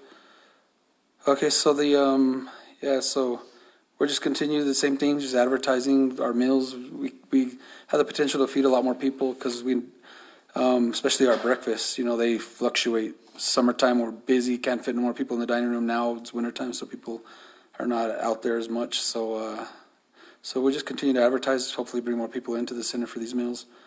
And then just the center's always striving to get more people involved in it. So that's all I have for us. If anybody has any questions. Very good, Anthony. You guys do awesome, you really do. Thank you all. I appreciate you all, and thank you all for your constant help with And this. Mayor and Council and Anthony, I did text Joe Harden. He did text me back, and then he said that Peggy told him to call Anthony, which he did, and they said he's in a planning meeting, so he said so you could reach out. He talked to the mayor, so we'll get him all to. What about all the other days? Yeah, Today, he did answer my text, so. Today he called. Is that? Well, and while we were here, the Village of Ruidoso just posted on the Facebook page the events going on at the community center today or tomorrow, Wednesday, 10 a.m. to 1 a.m. here on the Earth Hearing Care, 10:30 to 12:30 table tennis, 11:45 is the $1 lunch, 1 o'clock is the party bridge games, 1:30 book club, 1:30 enhanced fitness, 2 o'clock body treatment therapy, 6 o'clock clogging for beginners, and 7 o'clock clogging for intermediate. That's a lot of stuff for one day. It is. There's so much going on at that center. I'm telling you, it's been great. Yeah. That list went from like four lines long to like it's a whole 11 by 14, whatever, or 8.5 by 14 is what I meant. But yeah, so there's a lot going on at the center. Anthony, I just had one question. Given the timeline I was given on your remodel, would freestanding commercial freezers as a step in between be of any benefit to you? I know you have that narrow galley back there, but I wonder if that might help. Mayor Crawford, Councilor Jackson, I have one of the I don't know how you call them, the reach-in freezers. You have a reach-in refrigerator freezer. I have a reach-in freezer, and then I also have just a regular open, like a house freezer there too, that we've added there. So I do have space, but they're full. No, I'm just asking if it would be beneficial to have, as a makeshift, additional freezers that are commercial size and freestanding and door opening. We actually have what we can fit in there right now. There's no way we'd fit any more. It's packed in there. It's loaded. The 2 spots that we had open, we threw 2 freezers there, so. Gotcha. We went that route already, so we're just needing more, so. All right, well, thank you all. Appreciate y'all. Thank you, Anthony. Thanks, Anthony. Good job. Man, I want to know what body treatment is. I was gonna do the one and not do the other, because she didn't live here. The library. library. Mayor Crawford, councilors, Manager Senna. I'm going to begin with the purpose for the library. The Ruidoso Public Library provides exceptional service and access to literature, information, technology, and other resources for all citizens and visitors who live, work, and play in nature's playground. The library is a community hub, an open meeting space, and a safe space for the free exchange of ideas for imaginative and creative pursuits. Our organizational chart, it shows that we have 1 vacancy, but we've got some ideas about how to help us out with that. Our first goal is to provide a library building that is safe, comfortable, and well-maintained for all community members. The first item, as far as this goes, was the stairwell that was achieved the first year that we had this. It was blocked off, and we've had no more children escaping to the parking lot. And Do you use it for storage? No, we're not using it for storage. It's actually had to be kept as a stairwell Oh, for okay. emergency exit. Okay. So, we can't use it for storage, unfortunately, because we could use it. I know, that's where I was saying, oh, okay. You can Yeah, store stuff. originally we wanted to, but they told us we couldn't. It still had to be used as an emergency exit. Okay. The next one is to replace the carpeting and youth services, which we did last May. And we also replaced the flooring in the children's classroom with vinyl flooring. And that's been fantastic. Everyone's been enjoying it. The next item is our HVAC system. And I do have an update on the HVAC system. Four Winds, they had given us the estimate. They went to order it, and the price had risen from what they had given to us. So they came and looked at it, better looked at it, got details on it, and they are now going with a 25-ton system that is much more energy efficient, that is going to work for us. And What was the originally proposed? It was a 30-ton system. 40, what? A 30-ton. 30, okay. I thought it was 30-ton. But they're going to go with the 25. It's much more energy efficient than the one they were looking at. Well, that sure, is it's 30 ton. smaller, but why did they propose 30? Did they not do the tonnage and the heat loads and all that? They did it just Swagging it? off of pictures that had been taken. This time, they came back, since the price was higher, they came back personally and looked at everything in detail. And now they believe that a 25-ton system will work for there, and that it'll be much more energy efficient. And any changes, yeah, actually for less. And any changes that they make to the part that goes into the building, they're going to lift it up off the ground. They believe that we're losing heat because it sits on the ground. So they're going to raise it up off the ground, and that should be covered in the original price. Judy, was that a state price agreement, Four Winds, or out of Albuquerque? Is that where they're from? Yes. Okay. Would you have them send us the spec sheets on that? Because no matter what we do, our HVAC systems are Always messed up. from. Now, we don't want to end up getting something too small that, just And- because they're trying to cut prices down, we really need to look at that. I want to see what their load, how they did their calculations Okay, and all that, just to see where we're at. I want to make sure they're in there. I don't want them to go 400 square feet per ton or none of that kind of garbage. I want to see what they're looking at. And they're talking about the package unit going up and into the wall with the supply and the return. And I'm not buying that off the ground or above ground. That should have, if it's insulated and all that stuff on the inside, it shouldn't be that big of a deal. But I would just like to see, I'm not saying they're wrong, I'm just saying I'd like to see how they came up with that tonnage and Okay. what they came up with. I'll get in touch with them and make sure that we get the specs on that. And I mean, I won't hold it up, I just want them to send it to us. And what's the availability? I didn't see that on here.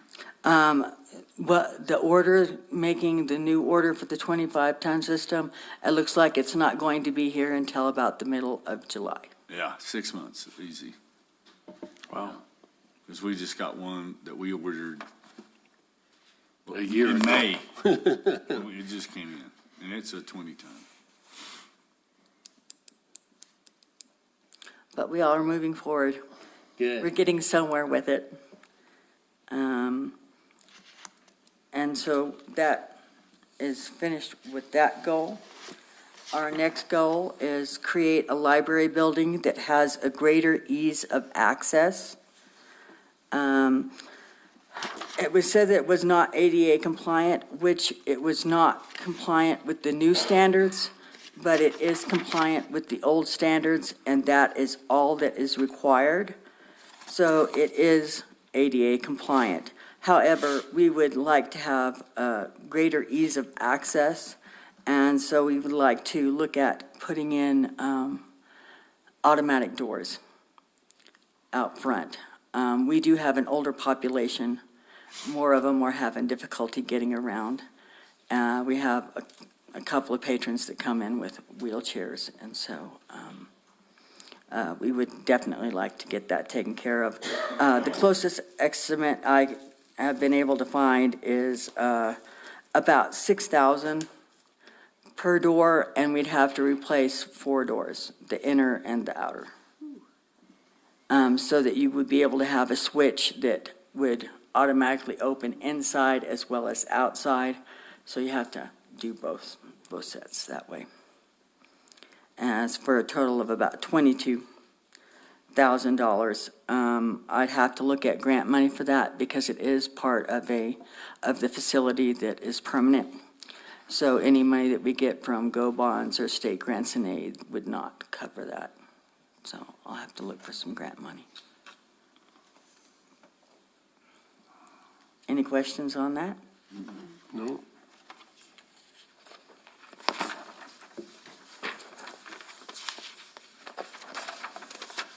The next goal is to complete a well-trained, customer-oriented staff sufficient to serve all users.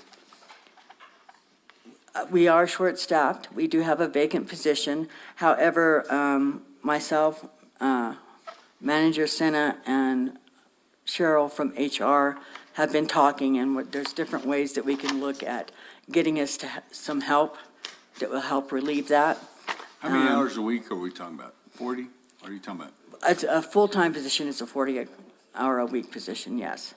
However, if we can get somebody in there for 20 hours a week, that will help relieve a lot of it. So we've talked, and possibilities would be to possibly get an internship or a work study from ENMU. Maybe get some volunteers from ENMU or the high school to help out for the summer reading program. Another program is from Goodwill. I know that Anthony has one of the workers at the community center. She works out really, really well. And they're interested in placing somebody at the library. And that would be 20 hours a week. And then also to just find more volunteers it's difficult at the library to have volunteers. They have certain things they don't like to do and certain things they like to do. And so it's hard to keep them busy enough to where they don't have to reinvent the wheel each time they come to help volunteer. So it's a lot easier if we have an internship or a work study, something like that, that would help us out. You can say, hey, I need you to be here today. Right, because a lot of the volunteers that we've had in the past, especially before COVID, they came a lot. But since COVID, a lot of people are traveling again, and they don't want to be stuck to doing the same thing every week. And so there's nobody that we can depend that they're going to be here every week. So we have to make sure that we're ready for it anyway, so. And Mayor Crawford, members of the council, we've even talked about maybe a retiree helping from Memorial Day to Labor Day would be a great time to utilize a retiree. And I keep sending people over, but there's so many people with the inflation and everything that's going on that it's not a question they want to work, they need to work. And they're looking at 20 hours, is what they keep saying. Mhm. And that they could come in and do, and I told them it's not a volunteer to drink coffee kind of deal. You actually have to be dependable and on time. And they're like, you not know what I'm retired, what I retired from? And some of them have just had some bad investment. Fortunately, I haven't ever been in that. I mean, I never jumped on anything. I waited for it to move, but some of these people, I don't know what happened, but significant things have changed in their life in the last 6 months. And so, Or they get out of the stock market when they should have. yeah, so I mean, they jumped out and then they lost it all. But I'll mention that we have stuff at the library and other portion. And some people volunteer, but then they said, hey, I could use the extra money. Exactly. And I know that one wants to put it all back for some kid. It's not his, but he's just helping the kid out through school. Well, now on Social Security, they can make like 20 grand a year without it affecting Social Security, depending on your age. So that's like 20 hours. Gosh, I didn't think we could make that much. It was Yeah, it always went up. 15. It went up. It went up No, to yeah, 20. I'm looking at all that stuff. Shoot, I may be looking for a job. I got a babysitting job now, and it's costing me $40 a week for that job. Feed them. Buy snacks, It's all those incidentals, isn't it? $5 movies on Tuesdays. I mean, dang.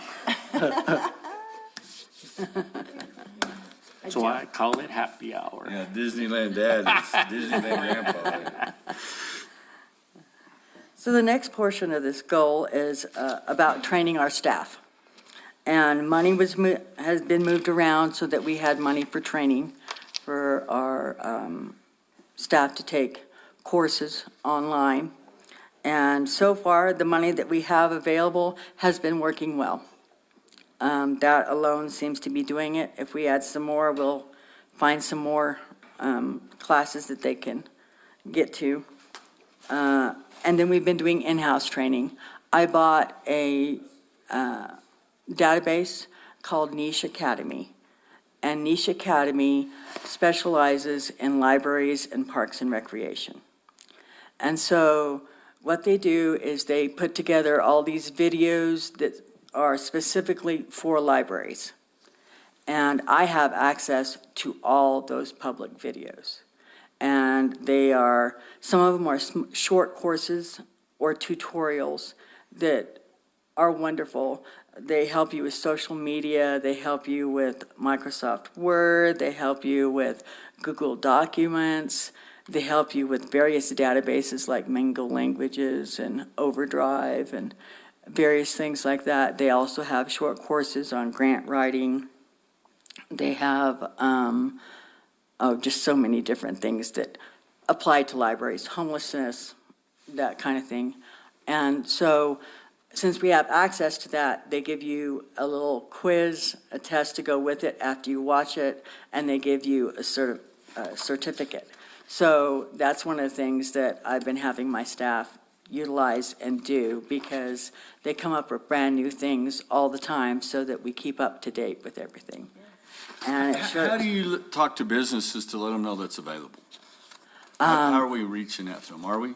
at this point in time, I haven't been able to get out there to reach out to them. What we need to do is just tie you in with what we already have through RMA and those other people to let them know. I mean, we need to advertise that because I get hit up all the time that we would like to have them, but she didn't know QuickBooks or she didn't know this, and I tried to teach her, but we don't have time and things of that nature. And then some of these retirees, that's what they're worried about is, I haven't done anything in 8 years and 9 years, and I'm not at speed, and I haven't kept my certs up. And it's like, well, we don't need you to be certified on software for what we're just asking you to answer the phone or take money at the Whibbit or at the skating rink, So, but if you offer that kind of stuff, we need to make sure that we're getting that out there for you. We do offer it, Mayor Crawford. And then we also have another database that offers beginner, intermediate, and master level for Microsoft You have the type stuff. definitions between intermediate and master levels of, I'm just kidding, because on our applications, everybody's a master. I don't have that. However, I can go in and look at it and find out for you exactly what they're looking at as far as the basics as compared to the master level. 2 weeks ago. So those are courses that could be available to the public? Yes, these are all available. What I'm speaking of is available to the Do public. they need to come in and do those courses at the library, or can they do them remotely from? They can do them remotely from home or from work. On a tutorial or? The only thing that's required is the library card and a PIN number. Yeah, we just need to get a list of that stuff and we'll tie in with RMA and The chamber. and all those people to advertise that. And they can get a library card by online, filling it out online. Now's the time they need to And do the it. community have a deal at the community center, because that's where a lot of people go. I think you could pick up some workers at the community center. But that's really good to know. I didn't know that we offered all those services like that. We just have to have Denise on the radio one of the mornings, Monday morning with the mayor, and be able to go over some of those services. 8 to 10 o'clock. 8 to 10. We also have available through the state library, Help Now and Job Now. Job Now is an excellent resource. It helps you from the interviewing process to the resume process to looking at a new career. If you're looking for a new career, it has a skill surfer section that can help you improve your skills in various different things. And it's got some good job resources as well. So those are some other databases that we have. We haven't been able to really get out there and push them, but they are great databases. I am having a class in February about job resources that I'm going to show them how to use Job Now. And then I'm also going to have an entrepreneurial resources little seminar that I'm going to utilize the Job Now as well. That's awesome. So Maybe put it in the newsletter. Yeah, Yeah. this one's full for February, but we could do March, but we can certainly advertise on the radio and other stuff, what you've got going on, get you on there to talk about it, but we'll get you with our outlets to market that stuff, because it's funny, I was just having a conversation with people that they said if there was, we need QuickBooks help, and QuickBooks is easy, pretty easy, but to do it efficiently, you just need a little bit of training. right. And so if you have tutorials there, and they're always talking about Word, that people know how to basically use it, but they have no idea all the things that you can do. It also offers for PowerPoint, I believe, and Excel as well. Excel's the other one, yes. Good.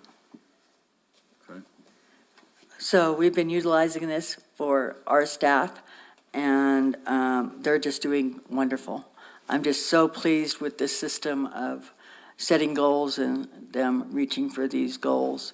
I know for us at the library, I want very much for anybody who comes in there to be able to leave feeling like they've gotten what they were looking for and that they've gotten fantastic service, that we go the extra mile to make sure that they get that service. And all these classes and everything that they're doing and learning as far as programming for children and for adults, we're just really going to have a really great rounded staff that can do just about anything. Great. So, any more questions? We do have SOPs, and we have added to them, and if we need to add more, we will. We always change things that we need to when it comes to SOPs.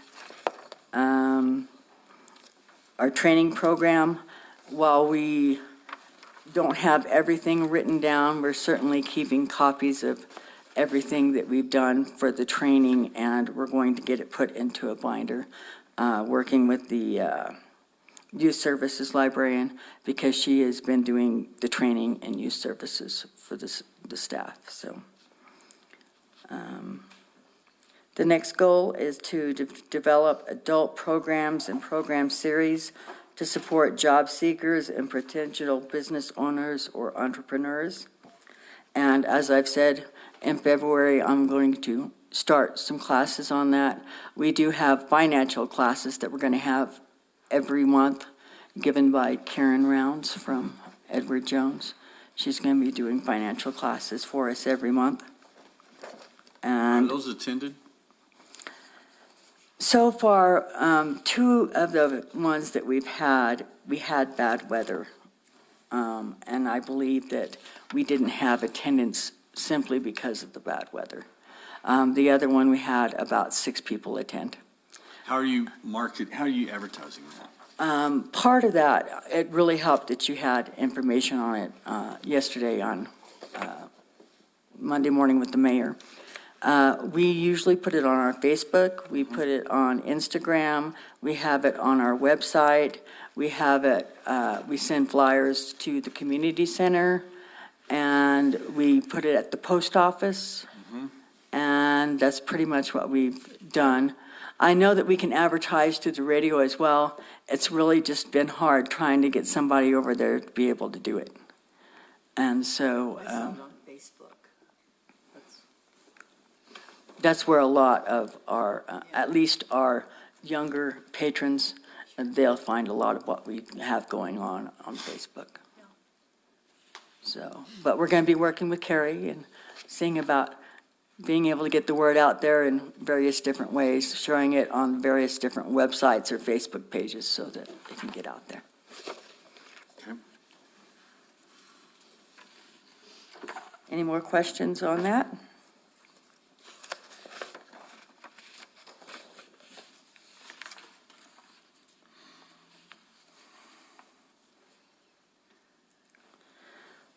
Our final goal is to increase the number of users of library resources and services, something that we've been discussing with all the other goals as well. And I believe that working with Carrie, that we'll be able to really push and market the services that we offer at the library. We're open to diversifying and to various different things if we see the need for it, and if the public lets us know that these are the kinds of things that they would like to see. We're open to doing that. Outreach needs to be done, and so if we have a part-time person through Goodwill or through volunteerism, it'll allow me to get out there and do outreach and market our services to either to the schools or to various different organizations. Right now, I haven't had the time to be able to get out there and do that. It's one of the things that we'd like to work toward doing. I would like to purchase another database. I've been looking at various different ones. One is an interesting kind of fitness tutorial kind of database that I think would be good for kids that have a difficult time at school going out for sports because they're not that great. But they need to find and do something that helps keep them fit. And this would be a database of tutorials that would teach them how to do different things like baseball or volleyball or different things like that. So it would be great for those who don't get out and stay active in school, but they could do it at home. So that's one of the things I'm looking at. I don't know if I'll get it or not. I haven't had somebody give me a trial or look at it yet, but that's one of the ones that I was looking at, trying to get. I believe that's all that I have for you. I don't know if y'all have any questions about what's going on. I don't have a question, just a quick comment. You need to go back and check if you can, your Did I- goals. You got goal 1, 2, goal 1, 2, and then goal 1, just for your tracking purposes. Okay, Other than that, great. thank you. Yes, ma'am. I don't have any questions, but I would like to compliment Diane on the liaison to the library board. And I have been for quite some time, and Thank you. When I first got on, I didn't realize that could be so tumultuous. Yes. Diane does a really good job with her board in listening, and I'm not appeasing, but she really listens and implements things that the board thinks that, with them being the eyes and ears of the community, that they need. And so she does a really nice job. Thank you. And she has a nice board. Thank you. I love my board. I think they're great. All of them are active in the community. We just need one more. We Yeah, do. we do. I mean, a not crazy one. I've had several that have called that went on, but and I don't know them, they're new to town. So I asked them to come by, they still haven't come by, I just talked to them on the phone. Manager, how far are we going today?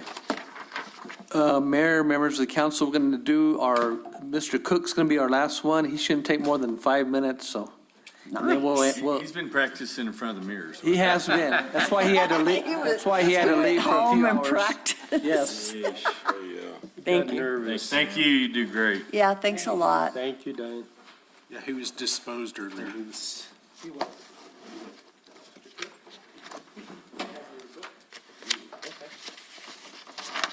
Oh, we gotta go back here.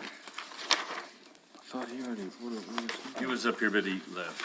well, I meant the forms of, oh, legal. Legal.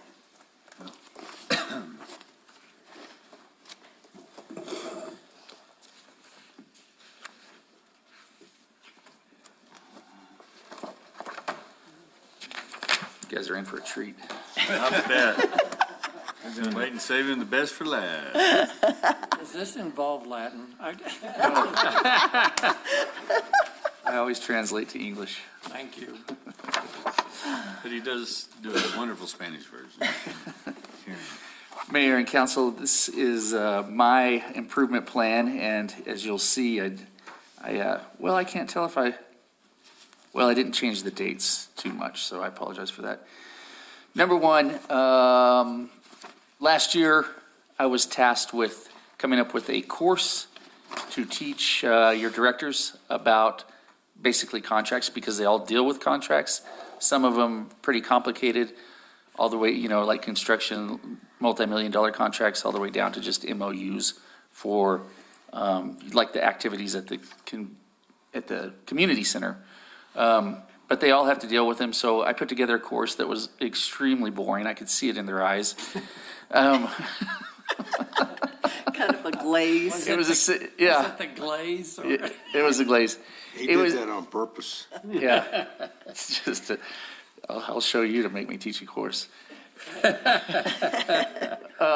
No, it was all about the theory of contract that they teach first-year law students. Every first-year law student across the country has to take a class, a year-long class on contracts. And it is notoriously the most boring subject, even more boring than property.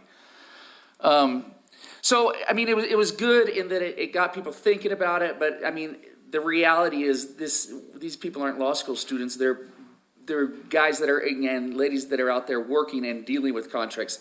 So I think what we decided is I was just going to refine it and make it more practical to them on a day-to-day basis. And since we did that, I have gotten a lot of more interaction from your directors, just saying, hey, help me with this or whatever. So it's been positive that they understand that, contracts is a serious or complicated legal matter, and just come visit with me and we can get it resolved. And I tell you who's the biggest help on all of it is your procurement staff, because they've been well trained.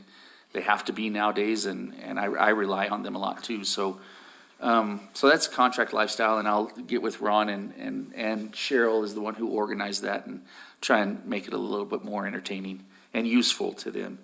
Second is easements. You heard a lot from Christella about easements.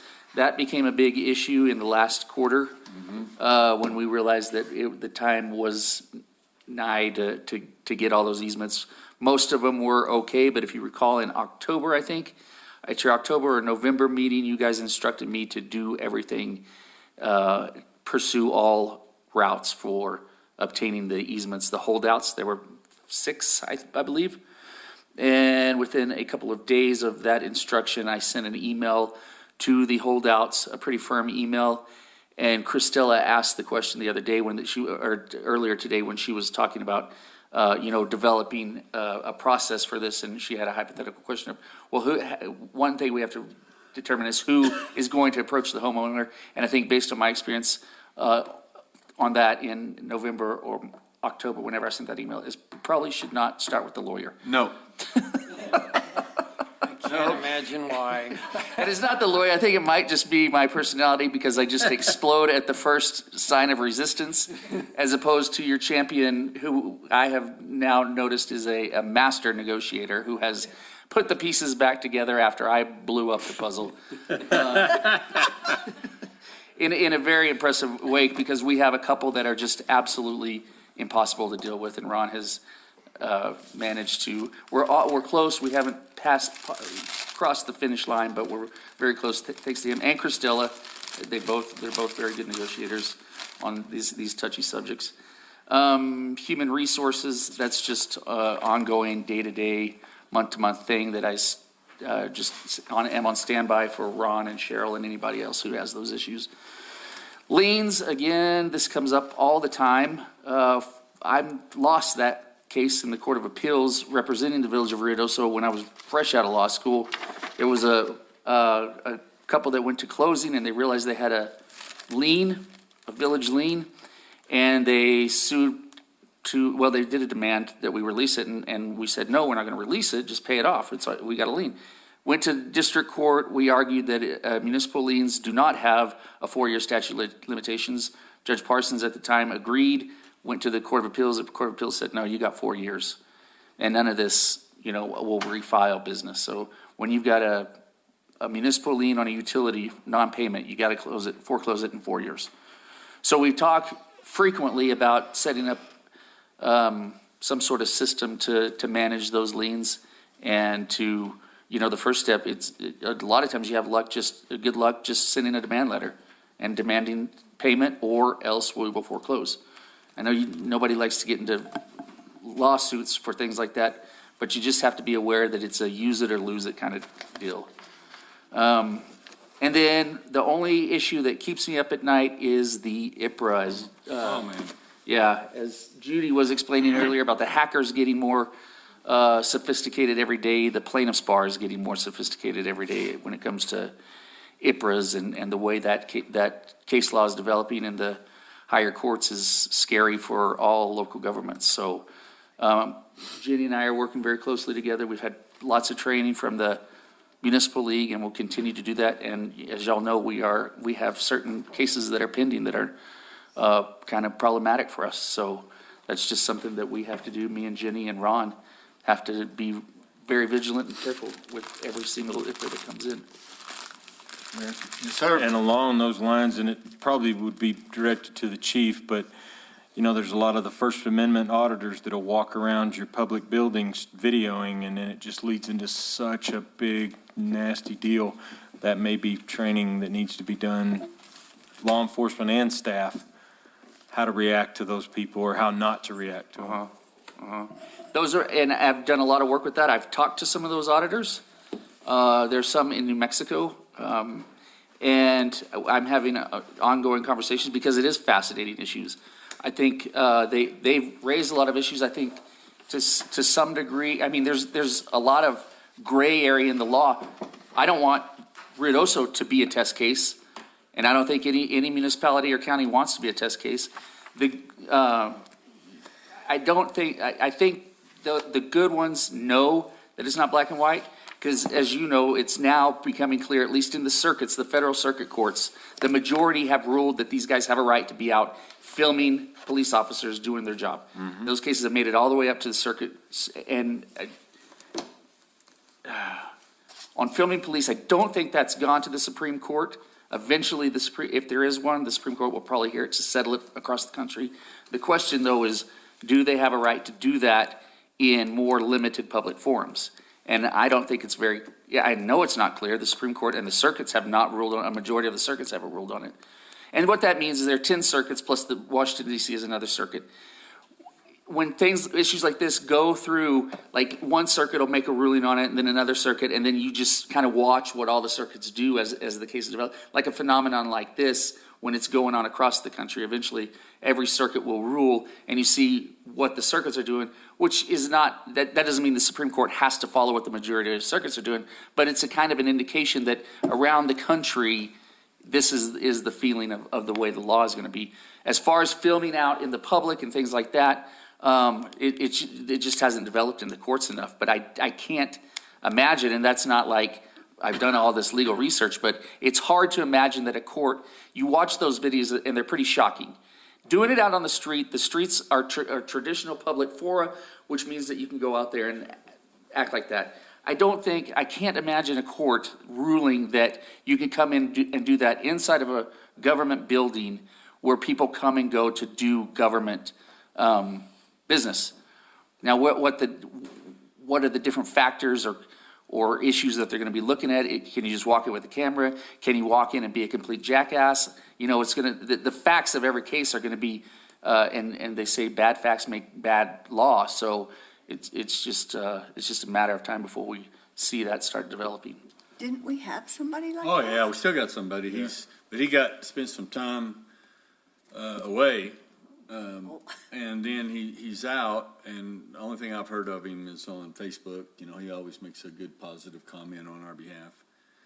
And, but, you know, we have had them, but I've seen some of them. If you go watch those things on YouTube, whatever, they come in and some of them try to pick a fight. Oh, it's absolutely. And then you get some, you know, goonball like me walking out the back going, what's going on over here? You know, get your ass out of here. And, you know, you're not going to pick on these ladies. They don't want their picture on Get the police video. over here. You know, get them out of here. I got a right to do this, you know, and they're looking at everybody that coming in.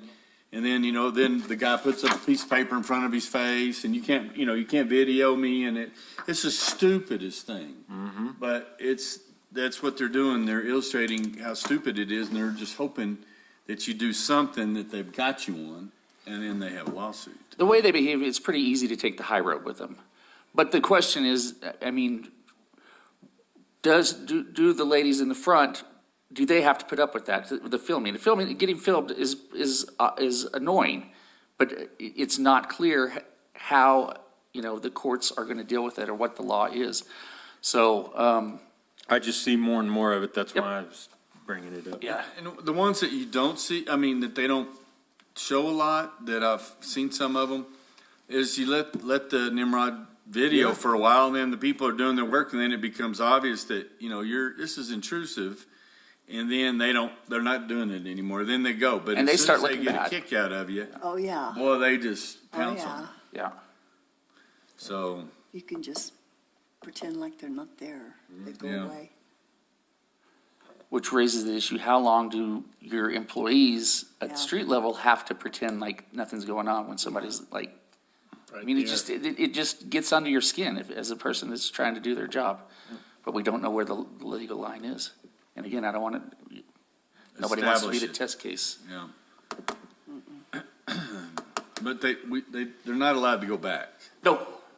What's the difference between that and the back? If we don't have signage, do we need signage? Yeah, you need signage, you need a clear barrier, You even need if to it get is just that. sign, but the bigger the barrier, the better.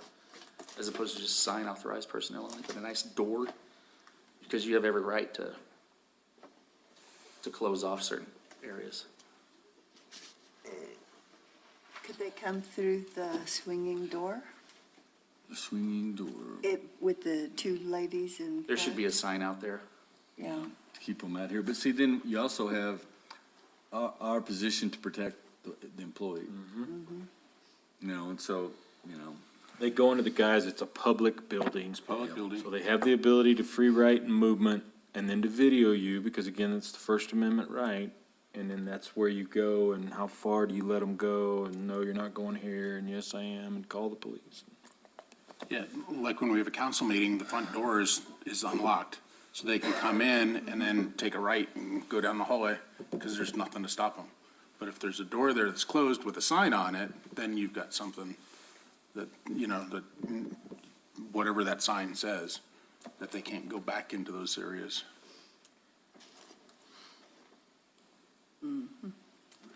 Because the door in the utility is locked. I mean, like when you first come in from, you know, Right. to pay your bill, Right. let's say, you can't go through that door. right, correct. So the only time is if the door is unlocked, Right. which is at a council meeting. Council meetings, workshops, things like that. Hopefully within the next month or two, we'll have the security fobs and all the doors will be locked. To where if you want to get past this door or the door on the other side, you'll have to have a fob. So we'll have everything closed. Oh, so we won't even be able to go back. You'll have a fob.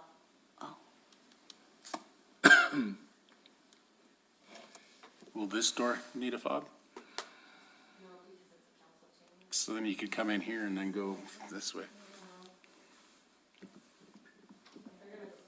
No, because the mayor said, They're gonna get in. Like I said, I could be a worst employee. If you lock it or not, if they want in, they're gonna get in. We're gonna keep out the honest people.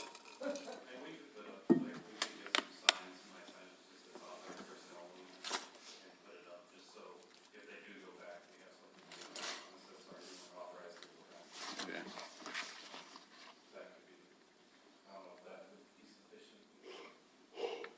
Keep out, this means you.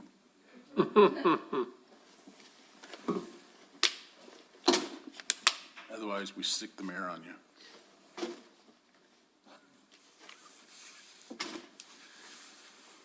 That's it. Thank you, legal. Great, All thanks. right. Thank you, Zach. Thank you, guys. Boy, now I know how the directors felt. Yeah. Oh, I know.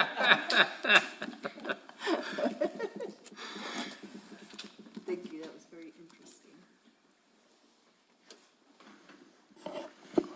Okay, well, that concludes the fun for today. So we'll see you all tomorrow. 8 o'clock, we have a special council meeting.